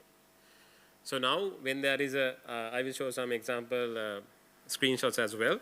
I prepared few as examples. So we integrated Moodle so that whenever a student is registered in the MIS system, the registered courses are automatically created in the Moodle, which was there in the previous system as well. But now it is conditionally done based on the payment status of the student, because this is a fee-paying course. If it is for a different program which is conducted free of charge, then they are automatically enrolled. So we developed the new system, adopting a microservices architecture, keeping in mind the scalability, and also we used the identity management system, thanks to WSO2 and especially Dr. Sanjeeva for giving us the support free of charge to use the state-of-the-art WSO2 identity server for this purpose. So we have integrated an SSL solution with WSO2 IS solution in our LMS, and the same credentials are used to access the Moodle and other services. then another problem was, or rather a challenge was, how to handle the volume. So we had to carefully think about our database design and how to manage concurrency. So that was another challenge, because at the time, maybe 2,000, 2,500 records are coming, and these are internally hosted resources. We are hosting the software inside our university, in our data center, not in the cloud. So that was another challenge that we need to deal with. And the most difficult challenge to overcome was retaining talent, because we need engineers to develop things. And if you outsource this, it would cost a lot of money for the university. So we decided to do it with a small team within the university. But still, it's very difficult to retain talent, given that you cannot meet the salaries that are being paid in the industry, right? So, but we somehow overcame it with a small team with the support of experts from our university as well as the industry. Right, so these are the technology that we used, the tech stack. It's the front end is based on React and TypeScript, back end Node.js. For the data layer, we used MongoDB, NoSQL data store. And for integration, as I said, we integrated Moodle, SMS and email gateways, identity server through REST APIs. Infrastructures running on virtualized servers, containerized with reverse proxies and some security mechanisms. We also had built the CI/CD pipeline so that we are running it like a proper software project.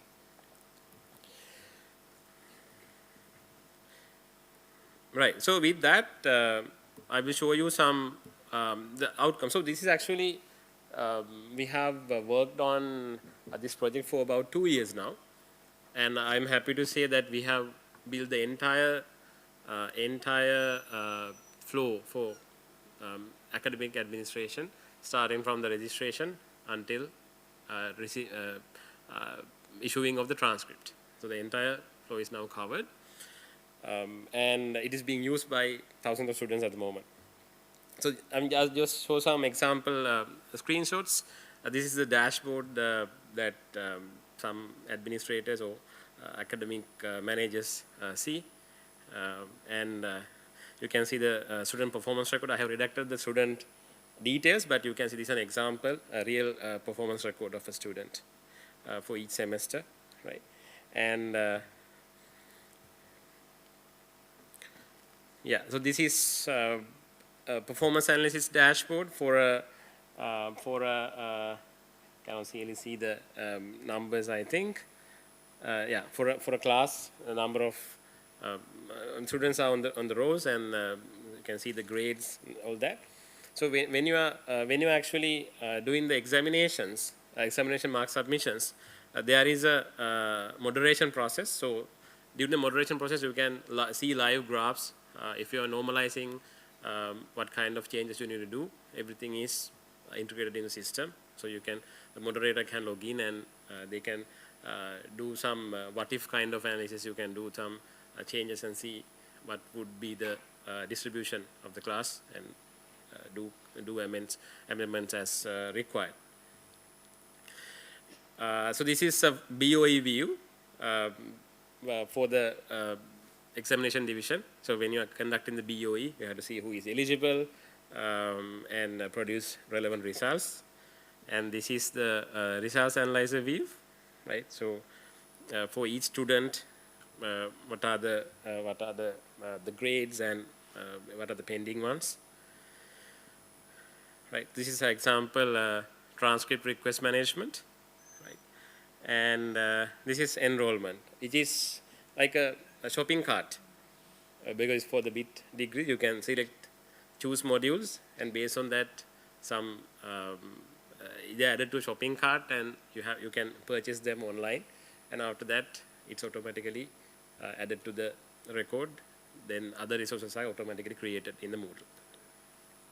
Right. So So with that, so I'm very happy to say that it's a success story, and it's still we are working on improving the MIS, integrating other subcomponents of the system. So the academic administration we have completed, but the existing MIS cannot be replaced with just with the academic flow, because it has so many other features about other management activities in the university. So we are working on integrating those facilities as well. Right. So that is the story that I wanted to share. Right. So I think it will be a useful experience for anyone who is trying to find a solution for their student management or academic management, and we'll be happy to share our experience with you. Right. So with that, I will conclude, and thanks for your attention, and have a very good rest of the day. Thank you.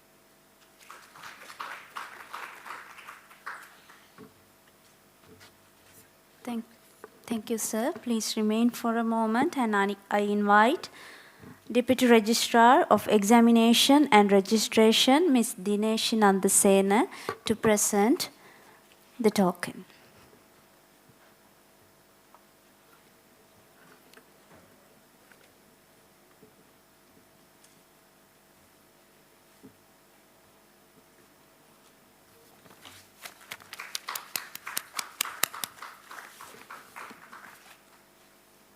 Thank you, madam. Thank you, sir. One of the key challenges in digital learning is ensuring the accurate identification of verification of learners. We at the University of Moratuwa have taken an important step by exploring innovative solutions such as biometric verification to address this challenge. The University of Moratuwa, together with a dedicated team of students, has developed a biometric verification system to support this initiative. On behalf of the development team, I would like to invite Mr. Haritha Veeratunga to demonstrate their work on biometric identification.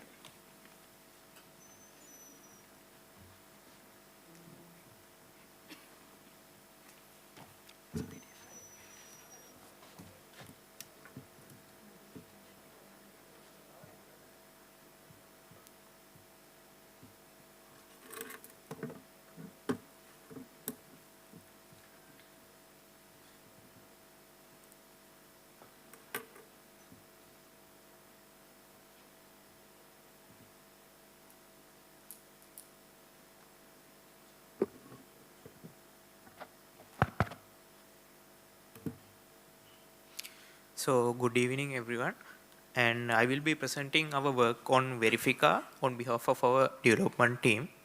So Verifica is a scalable, cost-effective biometric verification system that is designed for high volume examinations in open and distance learning method.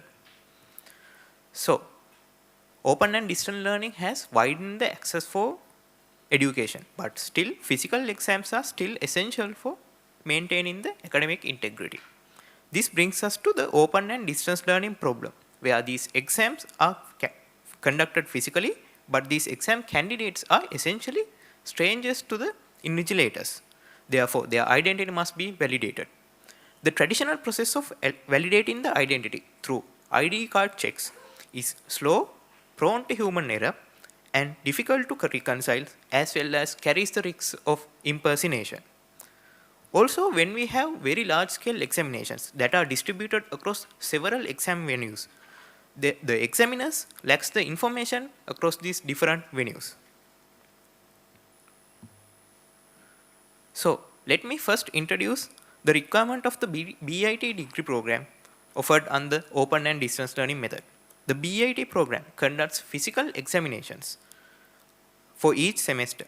Around 700 to 1,000 students can sit for each exam across multiple computer labs. And for each candidate, we need to validate their identity, check their eligibility, and also validate the lab allocation. This requires a system that can scale to large student cohorts, provide portable verification, as well as allow real-time visibility for the examiners. So, biometrics may seem like a solved problem, but there exist few gaps in the current solutions. Many low-cost biometric solutions store their biometric data within the device itself. This creates a limitation in enrollment capacity, and the students can only be verified from the devices that have their biometric data. Commercial solutions are proprietary in nature and lacks the flexibility needed for an examination setting. And some of the systems lack the real-time observability features. Therefore, the existing solutions fail to meet the requirement of the BIT degree program examinations. This is where Verifica comes in. The key innovation that we bring is that we have decoupled the biometric capture from the identity matching. We have portable fingerprint devices that are just designed to capture the fingerprints. It does not need to store any of the biometric data within the device, and it just acts as a secure gateway for the centralized server. Next, we have developed a centralized server that actually performs the biometric matching, and it contains the biometric data in a central location. This enables us to remove the limitations of capacity limitations in these individual devices, as well as share a common database within all the devices, which allows a student to be verified from any of the devices available in the network. For each verification, we perform 3-layer check. First, we validate the identity of the user, next their exam eligibility, and finally the lab allocation. So our biometric workflow consists of these 4 key stages. First, we do a one-time enrollment at the degree registration. Next, for each exam, we need to upload the eligibility list in the pre-exam configuration. Next, the biometric verification can be performed at the exam entry point. And finally, the real-time monitoring is provided through a web dashboard. So, let me next discuss the impact of Verifica. We have deployed 15 portable fingerprint scanners, and our system has currently enrolled over 5,500 students, conducted 274 exams, and performed over 50,000 verifications across the past 2 years. The system has enabled us to eliminate the paper-based attendance sheets in traditional exams. Also, it has improved the efficiency through faster entry and faster reconciliation of the student attendance, all while keeping the cost relatively lower compared to commercial solutions. The key advantage of our system is that it is highly customized to meet the requirement of the BIT degree program. Our portable fingerprint scanner was designed and developed by the Faculty of Information Technology for the Center for Open and Distance Learning requirement. This portable ergonomic battery-powered scanner combines capacitive fingerprint sensor along with a custom PCB firmware and 3D printed enclosure that is used to capture the fingerprint and communicate the biometric data to the centralized location.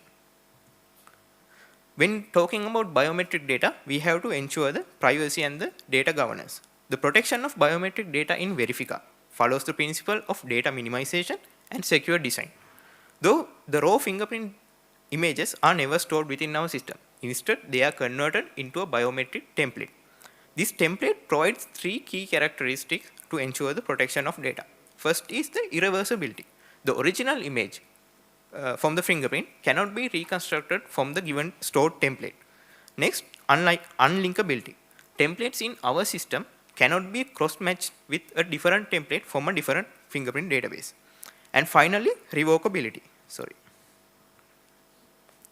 Where we can revoke a given template and re-enroll the student if needed.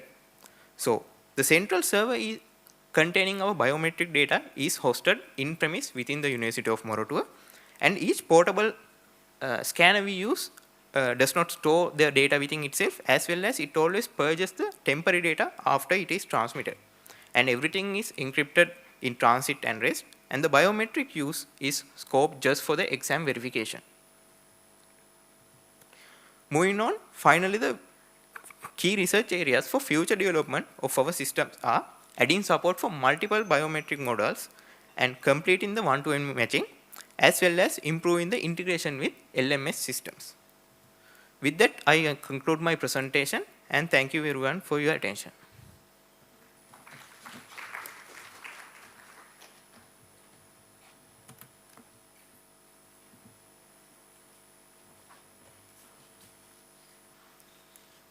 Harita, just one moment.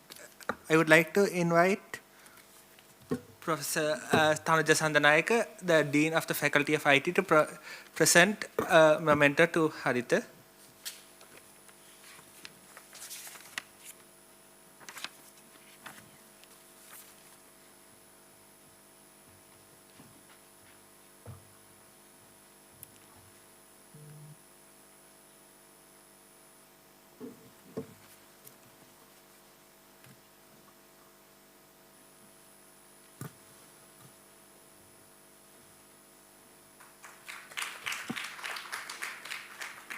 Thank you, Madam. And once again, thank you, Haritha. As artificial intelligence continues to evolve, it is opening new possibilities for personalized learning, intelligent support systems, and innovative approaches to education. It is now my pleasure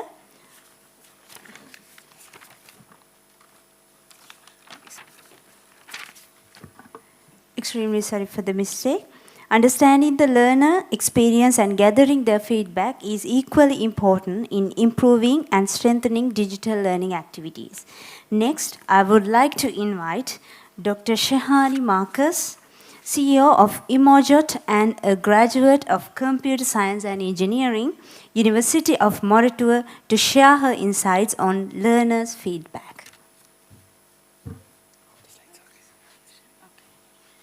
Thank you. So just a small correction. I'm not a graduate of CSE. I was a lecturer there.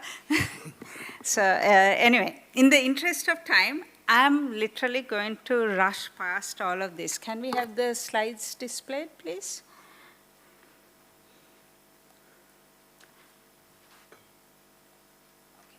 Thank you.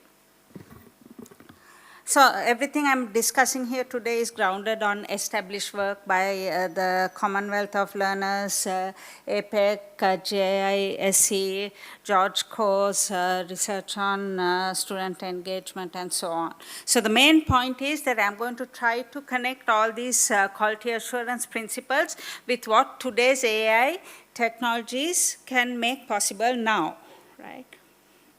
So as you know, we measure a whole lot of stuff. I'm not going to go through this. We already know that a lot of things are being measured based on all the talks we went through. And we also pretty much have an understanding that the traditional process of capturing feedback tends to be more like this, right? You know, we don't get immediate interventions to issues that arise when you capture feedback. And part of the reason is because, part of the problems of acting on feedback is that we have collapsed three very different layers of information into one when we do the feedback. There is level one, which is just a reaction like I like the course, but it doesn't tell you what to do differently, especially if they say I don't like a course. Level two is the student understood, they were engaged, they felt supported, and that gets a little closer to reality. The level three is the most important. It is a kind of intelligence, I call it actionable intelligence. It's a kind of intelligence that can answer these questions, right? Which lecture, which module, which student segment, which intervention, and so on. So that is the kind of intelligence we truly need. Okay, I'm skipping slides here.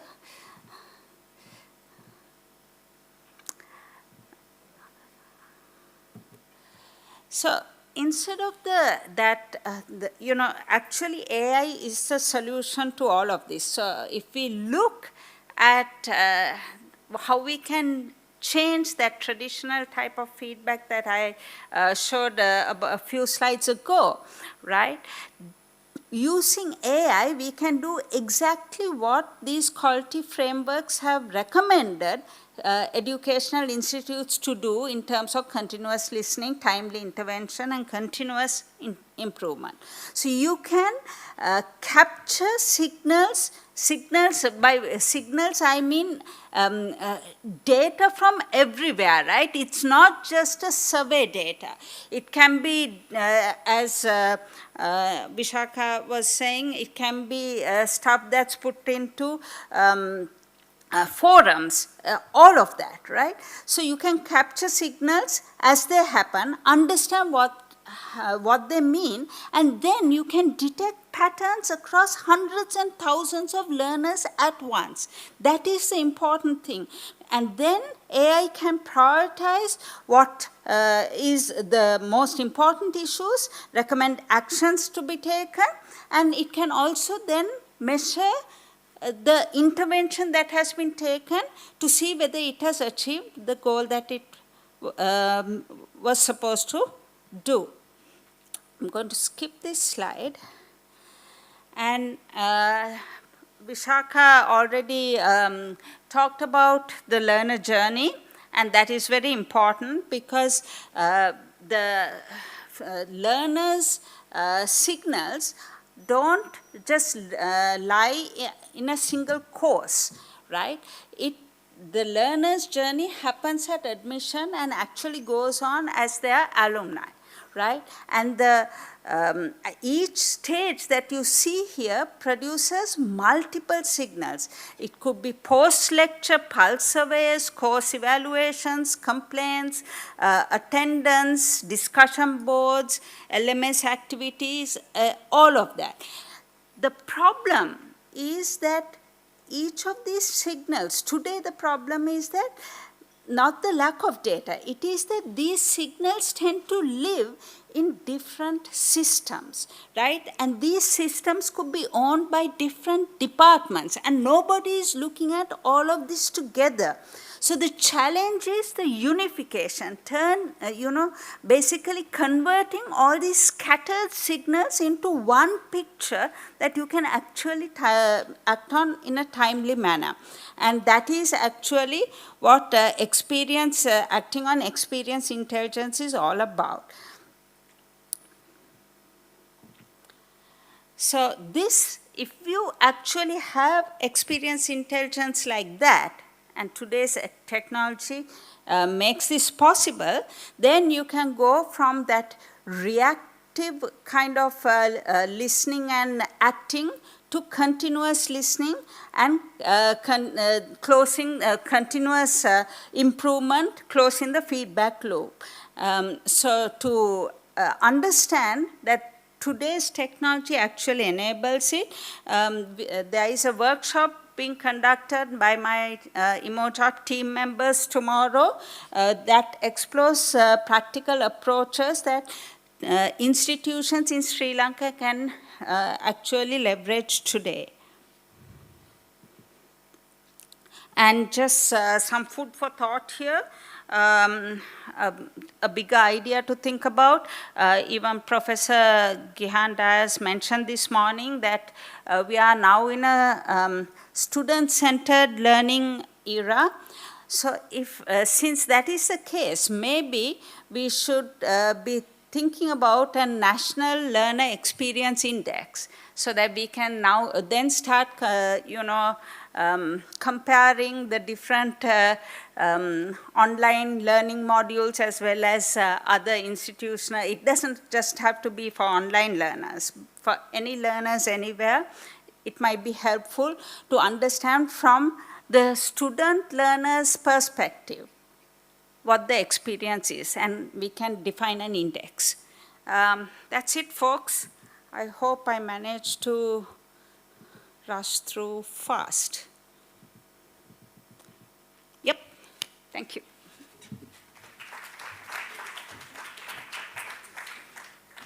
Thank you so much, Dr. Shehani Marcus, for sharing your valuable insights on this important learners' feedback. Now, I would like to invite Deputy Director of Center for Open and Distance Learning, Dr. Buddhika Karunaratne, to present a token of appreciation.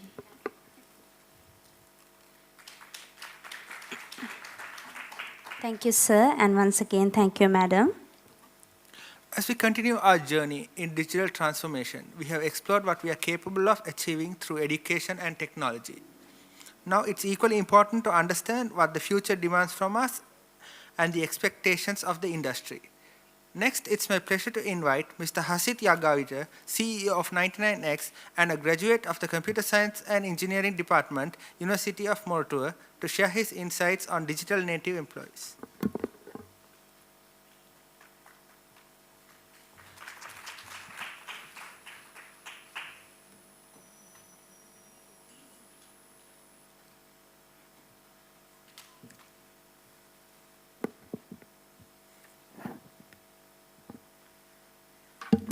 All right, thank you very much. I think this is sort of a topic we discuss every time when I meet even my fellow industry colleagues or even academia. What is our future as a human race? So there's a genuine gap which I am sort of realizing after working in the industry for the last 25 years.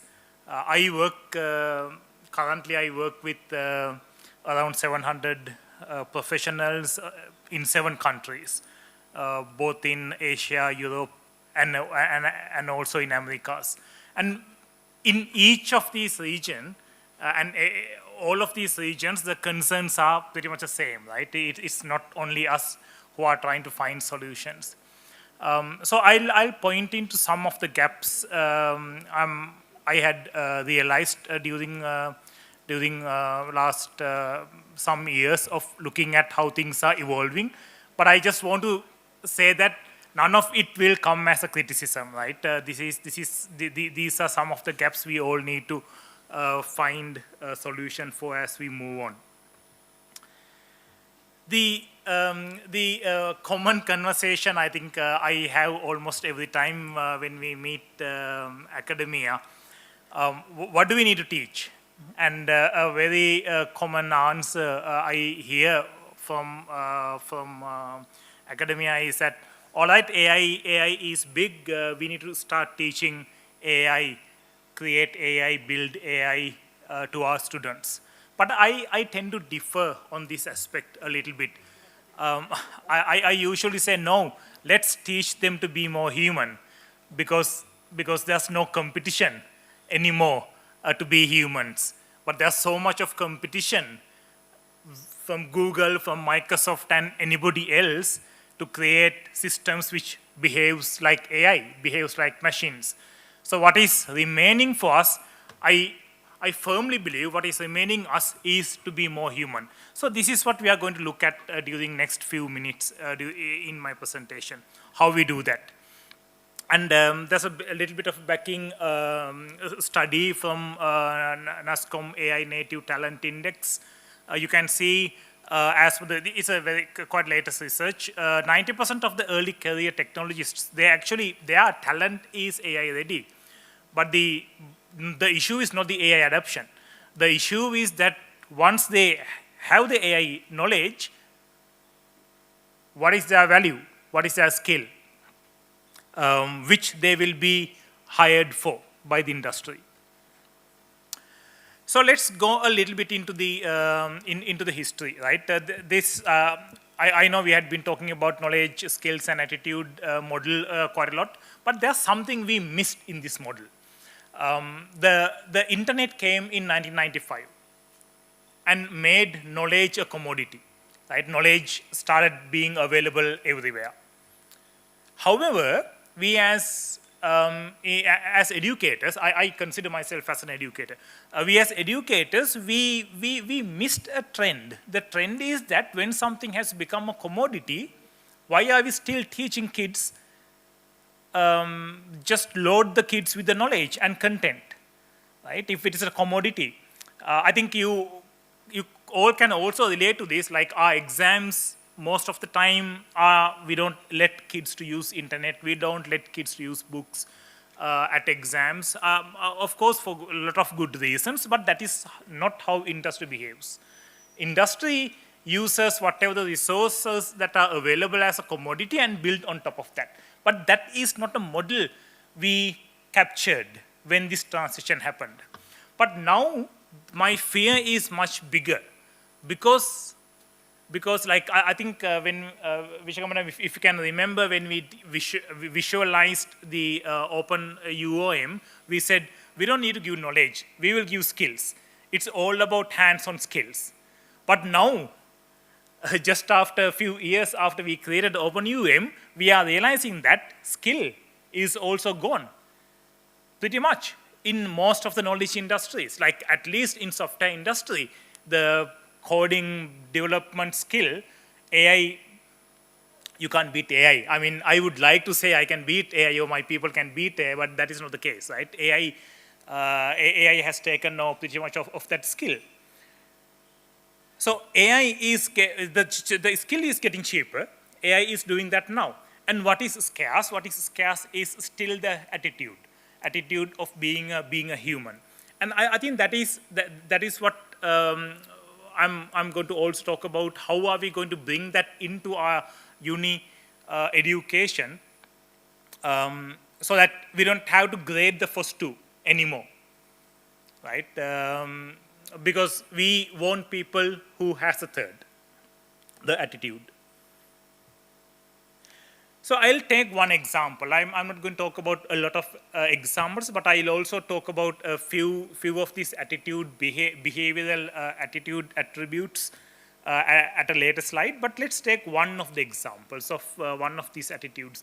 I think we all call this empathy in general, right? Empathy, understanding the user, empathy. But I would more like to be a bit more specific, saying that user outcome. Are we actually creating a user outcome for any users? So, in the industry, if you create something without it generating any user outcome, for you to generate the user outcome, of course, you need to have users adopting it and users repeatedly using it. And by repeatedly using it, it helps the user, so we generate the user outcome. So if there's no user outcome generated, that project is a failure, not a success. It's actually pretty much of a failure, right? I'm not saying failures are bad, but that project would be a failure. Why? Because we had spent a lot of resources in building something which nobody is using. Now, if you think back about what we grade, if you can recall last 5-10 years of all of the student projects we did, which one would get through that test? Have we ever evaluated the student project asking, tell me the number of users you have and how they are using it? Or have we evaluated a project just because they delivered a nice set of features, right? I don't know how evaluations are happening now, how the grading is happening now, but at least when I was in the university, we were not really asked about who is using this product and show us the evidence of users using this product. That was not a discussion at all. If we had delivered an output, that was good enough. But that is not the case in the industry. So that's one of the gaps. But then you might ask a question: how are we going to grade this? Right? This is a bit of a different way we need to think if we are grading things like that. It is possible. This is what we need to build as the academia and the industry. We need to get together and say, all right, it's actually possible to grade empathy. It is possible to grade user outcomes. And what you are here seeing is a marking scheme, an example marking scheme of how do we actually grade user outcomes or empathy. For an example, if a student is doing a project, for them to have any empathy, number one is they need to actually go and talk to the users, actual users. They need to really go and meet actual users or the potential users of the solution, so that you have this feedback coming from the users. The feedback velocity is one of it. one of the criteria we can grade. We can grade after the feedback, how many iterations has a student taken on this particular assignment. That's the iteration cycles, which we can grade. And then are users actually using this solution they had created in some way? That's the evidence of the problem existence. And then are users actually coming back? That's the retention, right? Are we actually keep on monitoring the continuous behavior of the users is the behavior signals. So these are very measurable type of signals. I know this we are not doing at this moment. And you might say, if we put this onto our students, they might freak out, right? This is not possible because they have never acquired a user. But you know the transformation we are going through. The only way we will get through this is giving these attitude pieces like empathy and educate our students on empathy and few other things which I have in the next slide, than just trying to load them with content skills, knowledge of skills. So we need to figure out how we do this. So the empathy or the user outcome is only one type of attribute, but there are quite a lot of other attributes which are very human. I have listed some of it here, like ownership and accountability, judgment under ambiguity, domain understanding, learning velocity, AI orchestration, user client KPI, understanding what KPIs users and clients are looking for, things like that. All of these things can be objectively measured. I think that's a nice thing about it. I think we all talk about paper marking and all of that. I remember one of the speakers said we need to move out from paper marking mentality. It is possible to objectively measure quite a lot of these things if we think through a little bit more. Like how do you, like if I first bring up the question, how do you measure empathy objectively? That looks like a challenge, but actually you can measure empathy if you put a framework around it. So I have an ask, if it is possible for us to think about making a change in our methods, because none of these things I talked about needs any curriculum revision. It doesn't need a budget. It just needs a way of grading the existing curriculum subjects or the assessments we are doing with the kids. So if we can just take one module in the next semester and we say, okay, we are going to bring this empathy piece, right? Let's grade our students by their ability to have empathy. Bring real users. Maybe the first project they will not do. Maybe second project they might not do. But maybe in the fifth project, by the time they get to the third year, they might actually start finding real users and gaining this ability to empathize. And then, of course, we need to connect with the industry so that we can go get more live, real problems. And then one other very important thing is that we need to move away from this teaching mindset, like giving the answers or being able to guide or at least teach answers, to more of a coaching type of a model where we guide our students to find the answer, because we don't know the answer, they don't know the answer, nobody knows the answer. That is where the creativity and innovation comes from. Thank you.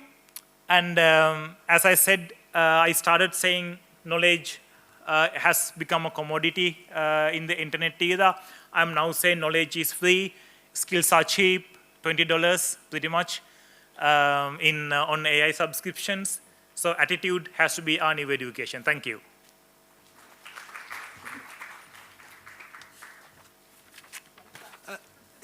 One moment. So we would like to give you a token of appreciation. For that, I would like to invite Mrs. Vishaka Nayanekara, Director for Center for Open and Distance Learning, University of Moratuwa, to give.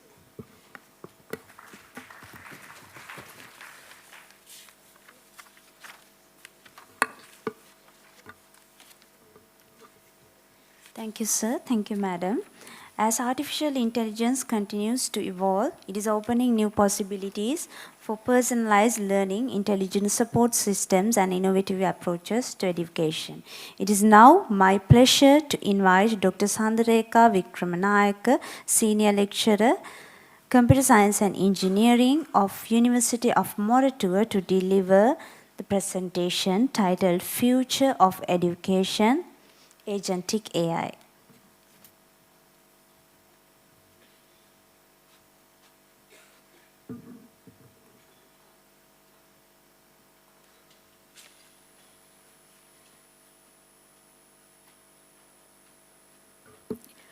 Good evening, everyone, and thanks for having me. And so far we listened to many talks, and then we looked at how we have used digital technologies to give feedback instantly, to give personalized feedback and create content. And then we looked at that some stakeholders highlighted that they are now using AI to do the same thing, to give personalized feedback, to create content and so on. And the next wave is the agentic AI.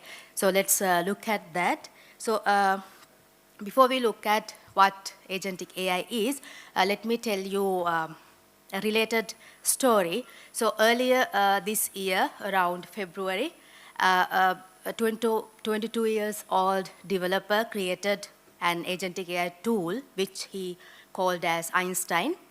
And you can give this tool the credentials to your learning platform and then ask it to complete the course. So that tool could complete the course. So that tool could watch all the videos and then complete assignments and submitted the assignments. So this actually made a shock in the higher education domain because now with these agentic AI approaches, whether our assignment criteria, whether our techniques are bulletproof. So that let us to understand what we mean by agentic AI. So in simple terms, so they are autonomous systems that can set goals and use tools and complete complex tasks without much of human intervention. So we can understand this, so the difference between the traditional AI or AI agent and this agentic AI, we can understand that by looking at the contrast.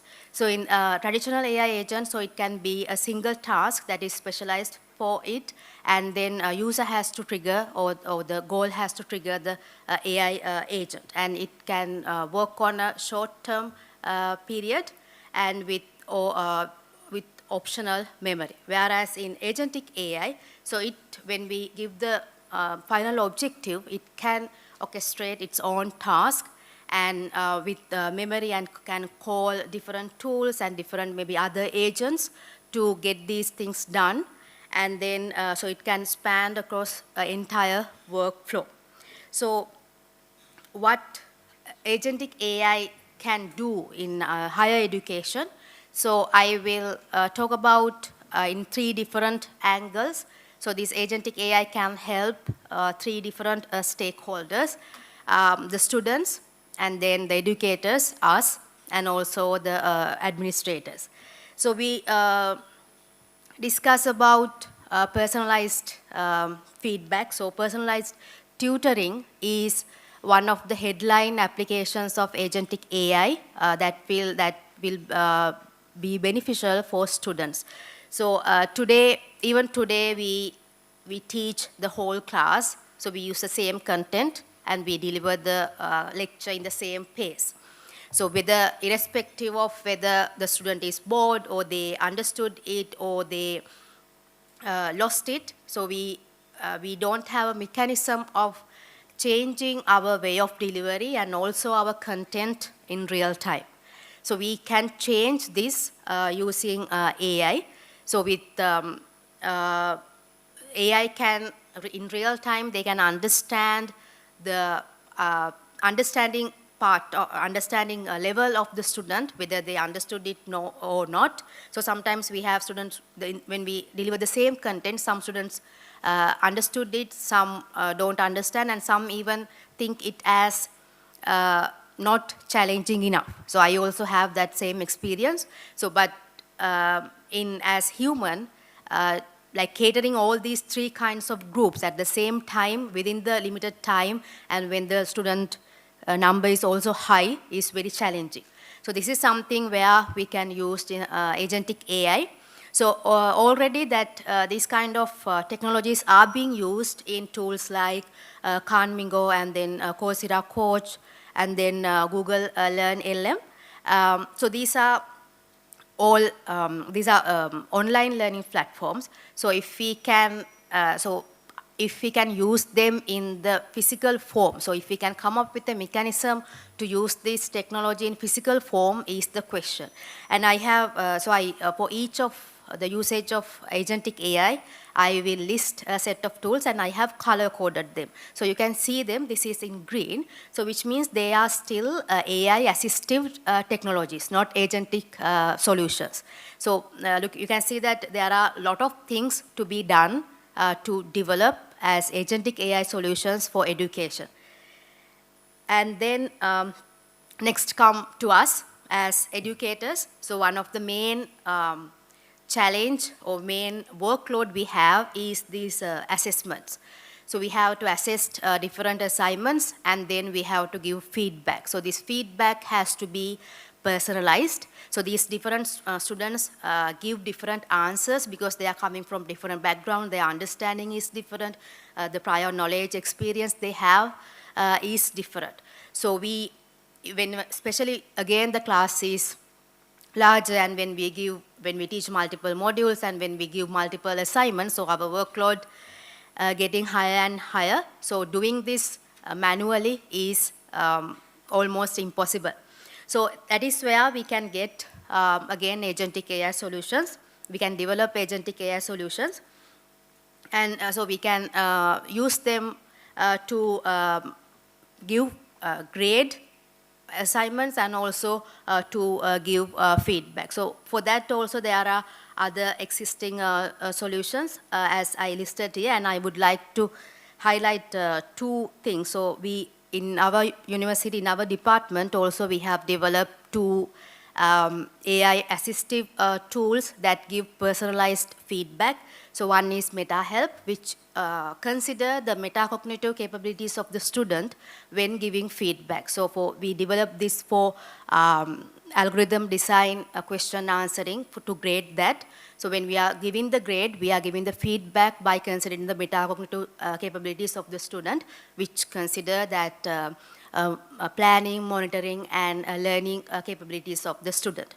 And also we have developed tools. So these are as our final year research projects, tool called pseudoscore, which grade pseudocode for algorithm design questions. Again, now if you, surprisingly, there are no tools to grade pseudocode, even though that it is some type of answers we collect for many questions, especially in computer science.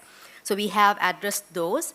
And then other type of assessment we have to do is this research, different research documents that students submit.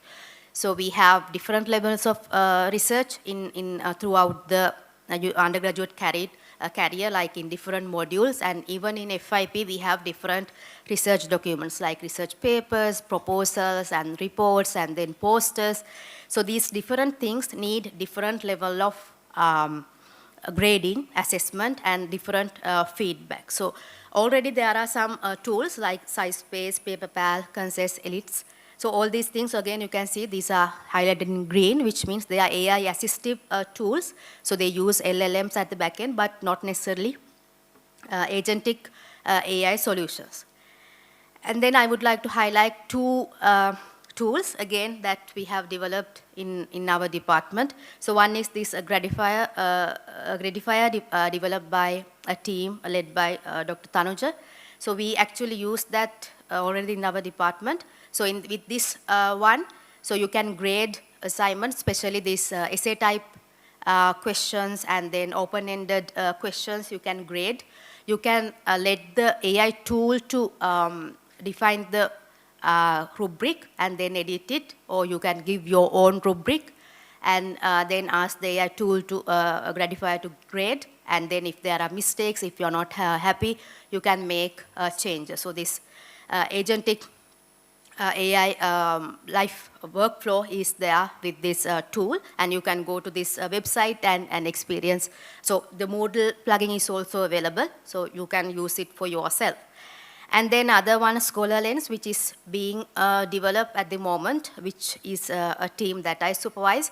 So in this case, it came from my experience. So we supervise multiple research groups, and then they, again, as I said, they have different milestones producing different types of research documents, and we have to give feedback. We have to evaluate and we have to give feedback. So even though I have now, since I started now, it has been 5 years that I joined the department after PhD. So now I have even created guidelines to what they have to include in these different documents, yet when they submit it, still there are things to be improved. So for example, if we think that I have given instruction, the motivation should be like this, but still it is not up to the expected standard, and we can't give a generic feedback as well, because this motivation has to be specific to the research problem they are doing. So giving the same thing again and again is what is hard. So because of that, to address that, so currently a group of students developing this tool.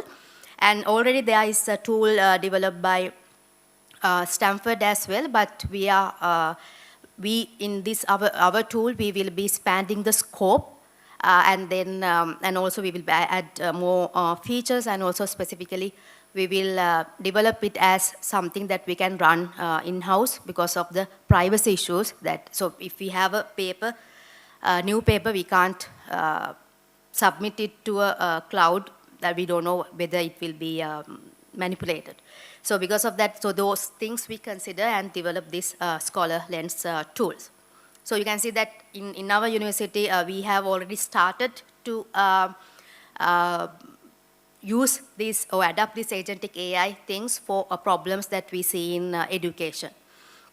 Next, we educators, we have to do learning analytics. We used to do them earlier also. So we analyze how students perform and which students are likely to maybe drop out or maybe get lower grade. So sometimes if you do manually, and we have to wait until at least the mid-semester exam or at the end to get these analytics and take actions, which is of course late. So for this also, we can use agentic AI approaches where they keep monitoring. So these agentic AI tools, they don't get exhausted, so they can keep monitoring and they can do analysis and they can provide us recommendations what to do. Again, content creation, so we had a separate panel discussion also for that. So we have already utilized digital tools to create content. The next era is using agentic AI. Again, you can specify or you can give the curriculum, and then agentic AI system will be able to create the lecture slides, the assignments, the projects, and the quizzes and everything in a single pipeline. So for them also, there are different tools available already. So not only for educators and also for students, so those two are the stakeholders that will be benefited from agentic AI applications, but in addition to that, we can use agentic AI applications for administrative tasks of the university. For example, now that hostel admission and then different, we need different letters, we need different permissions, so all these things I think in our university also, most of the things are still going in the traditional manual approach, where sometimes it is frustrated for both parties. So I also have experience. I work as the coordinator for MSc program. So I get multiple requests from students asking for different kinds of letters certifying their studentship. So we can use agentic AI approaches to address these kind of and to automate these kind of routine tasks. So with all these benefits comes the places or the things that we should be cautious. So the first one is the reliability. So the we should know that all these AI systems, they hallucinate. So especially when we are creating a content and when we are grading, so we should come up with mechanism to mitigate these hallucination effects and safeguard against those things. And then the fairness, these models have been trained on data in internet, and some models may have been trained only using data specific to a particular geographic area of the world. So therefore they can be biased. Their evaluations can be biased, which can affect the student, even the mindset as well. So therefore we have to make sure about the fairness. And then as I mentioned earlier, the privacy. So when we are using these agentic tools, we can't simply submit whatever the details, student details, and our research data directly to these cloud platforms.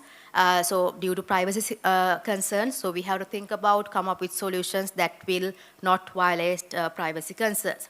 And then academic integrity. So even with AI assistive tools, we have seen that students are nowadays more and more rely on these AI tools, and then their learning has become superficial. So they don't really go into the depth of the subject. And so therefore we have to come up with mechanisms of how we should make sure that they actually learn the subject. So they can use the tool, that is all right, we have to go with the trend, but new creative, innovative measures should be taken to make sure that they actually learn the subject.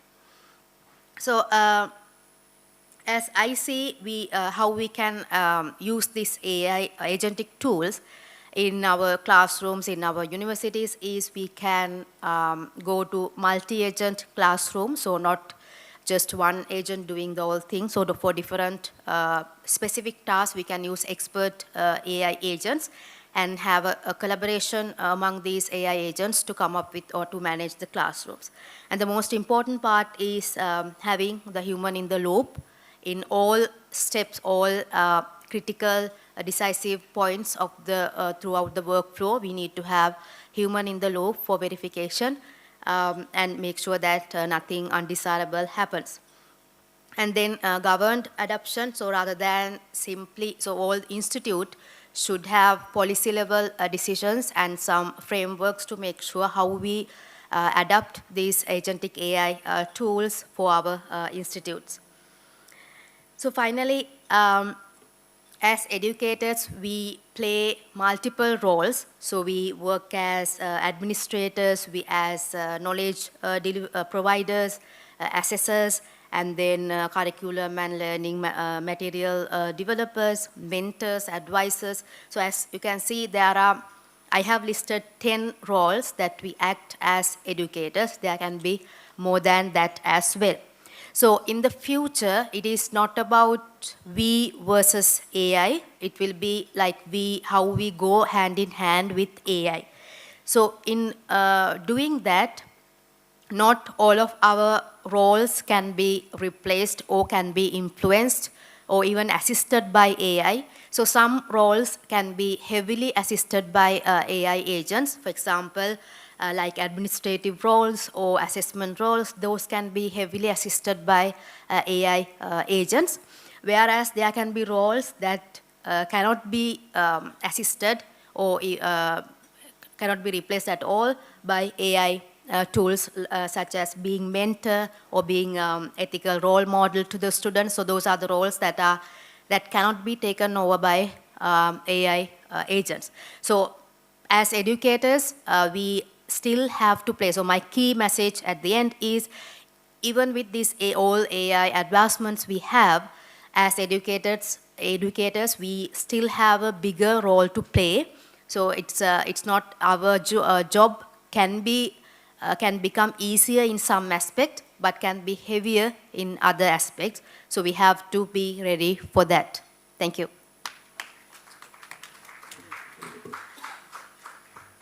Thank you so much, madam. Please wait for a moment with us. And I invite Mr. Saranga Disanayaka, Assistant Registrar of Center for Open and Distance Learning, to present the memento.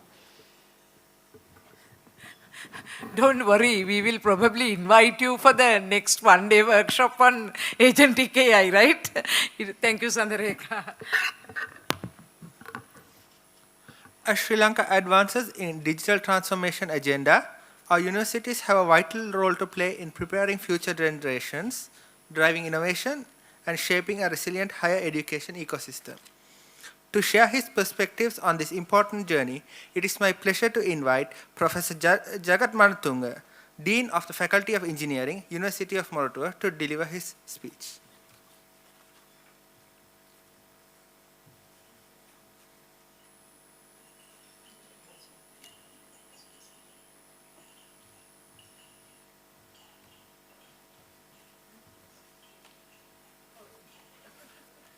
You get 2 minutes. 2 minutes, my God.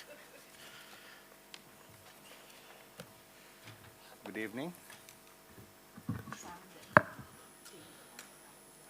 Pioneers of Sri Lanka's digital transformation journey, my dear colleagues from the academia and the industry, very privileged to be the last speaker. Ah, big relief. Not 2 minutes, probably longer than that. Ladies and gentlemen, Sri Lanka's universities and its education service providers, ESPs, stand at a defining moment. Digital technology is transforming industries, professions, and societies at an extraordinary pace. Yet, there is a danger that in higher education, not only in higher education, education in general, we may simply use new technologies to preserve old practices. We may digitize yesterday instead of designing tomorrow. Uploading lecture notes is not digital transformation. Conducting the same lecture through Zoom is not digital transformation. Replacing a paper form with an electronic form is not digital transformation.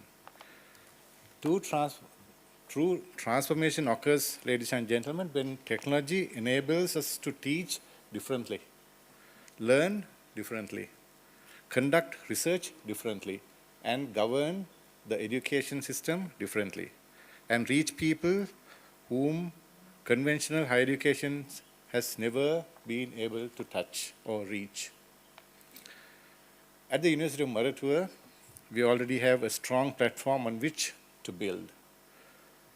Through our own Center for Open and Distance Learning, the external Bachelor of Information Technology degree, and our open learning platform, we have demonstrated that a public university can provide accessible, industry-relevant education at national scale. The open learning platform currently reports more than 360,000 active users across a growing portfolio of technology, language, employability, and professional development courses. That is almost 300 times our annual intake. And if these numbers form a line 1 meter apart from each other, it will stretch from Kalam to Jaffna. And we use learning management systems at Moratuwa and digital academic services across the university. We offer advanced programs. We offer I think the majority of our master's programs online. And one is MSc in Artificial Intelligence, especially for working professionals, covering many areas, including machine learning, generative AI, reinforcement learning, and multi-agent systems. Within the Faculty of Engineering, also other faculties as well, we also began exploring an AI-enabled digital co-worker. I think Sandareka was just mentioning about it. We are just about to explore, and in no time, I think we would adopt to retrieve institutional knowledge, support accreditation, quality assurance, the way we support the education platforms, and also to monitor strategic progress and strengthen the academic decision-making. These are important achievements, but They are not the destination. They are evidence that things are possible. The way forward requires some decisive transformations. One, the first, we must transform learning, not merely its mode of delivery. For many, digital transformation is just the mode of delivery. As I said, digitizing the notes, uploading it in the Moodle, and conducting lectures using the Zoom. It's not digital transformation to me.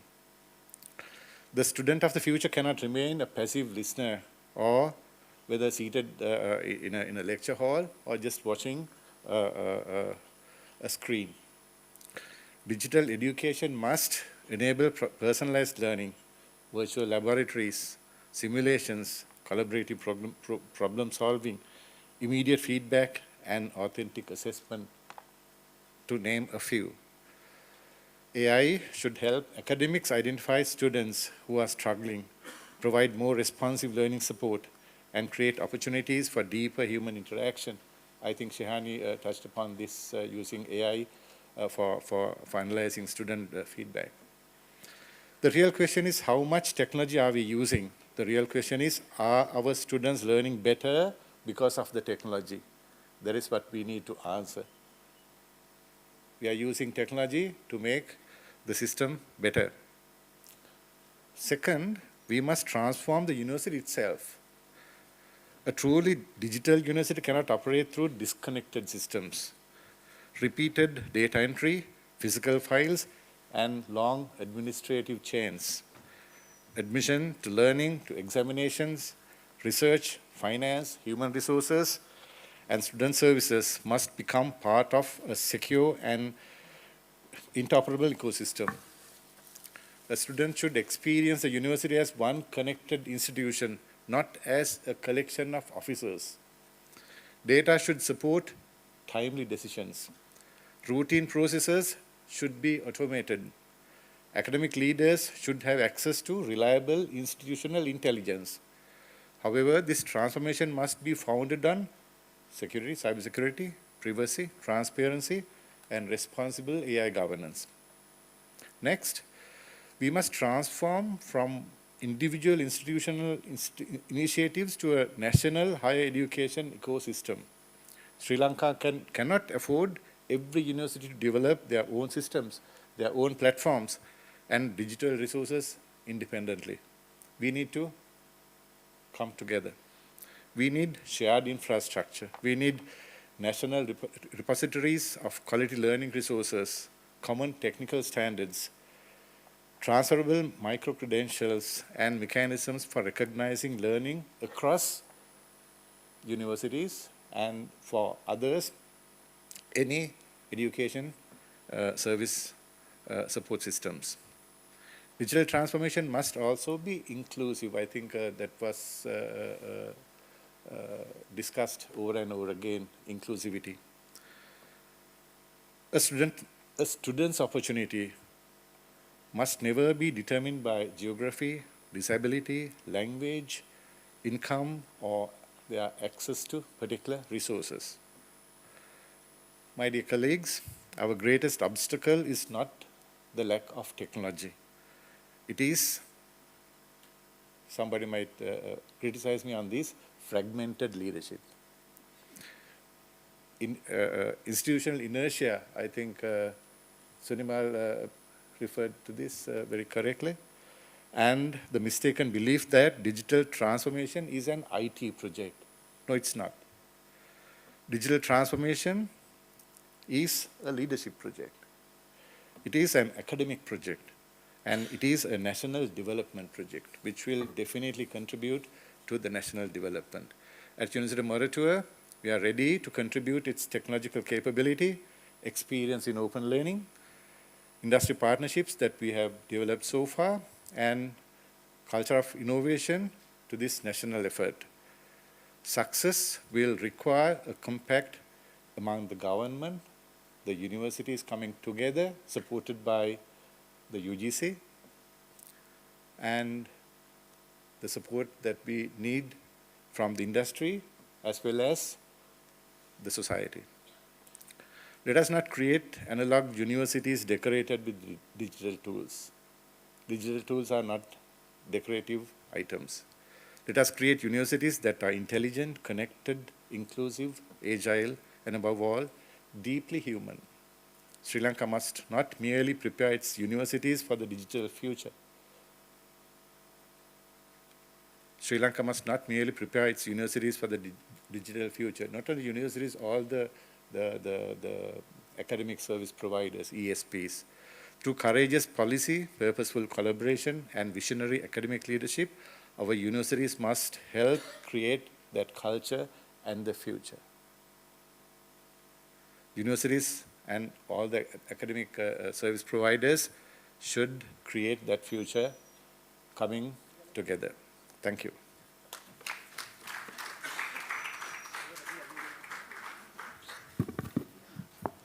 I would like to invite Dr. Suranga Jayasena, Head of Building Economics, to give a small memento to Professor Jagat Manatunga.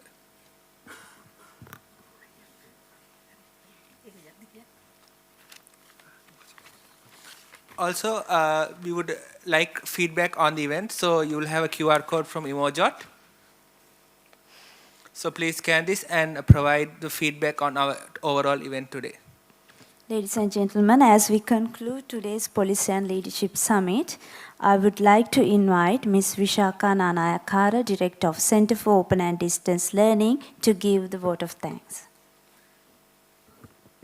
In a single word, thank you so much. And I very sincerely apologize for the delays in this. I'm not going to thank each and everyone. All your presence till now speaks for your commitment. Thank you so much. I just wish to express our very sincere thanks to Emojot, Shahani and Adun. Once again, I would say Emojot is a proud product of University of Moratuwa. So thank you so much for being our experienced partner. If you, as academics, if you are keen on knowing how to use this, tomorrow at Moratuwa, there is a workshop in the afternoon where we talk about student feedback and learner feedback and support systems. We also have multiple workshops, so look at that. But right now is the time to relax and enjoy. We do have high tea served at the Ruby Auditorium.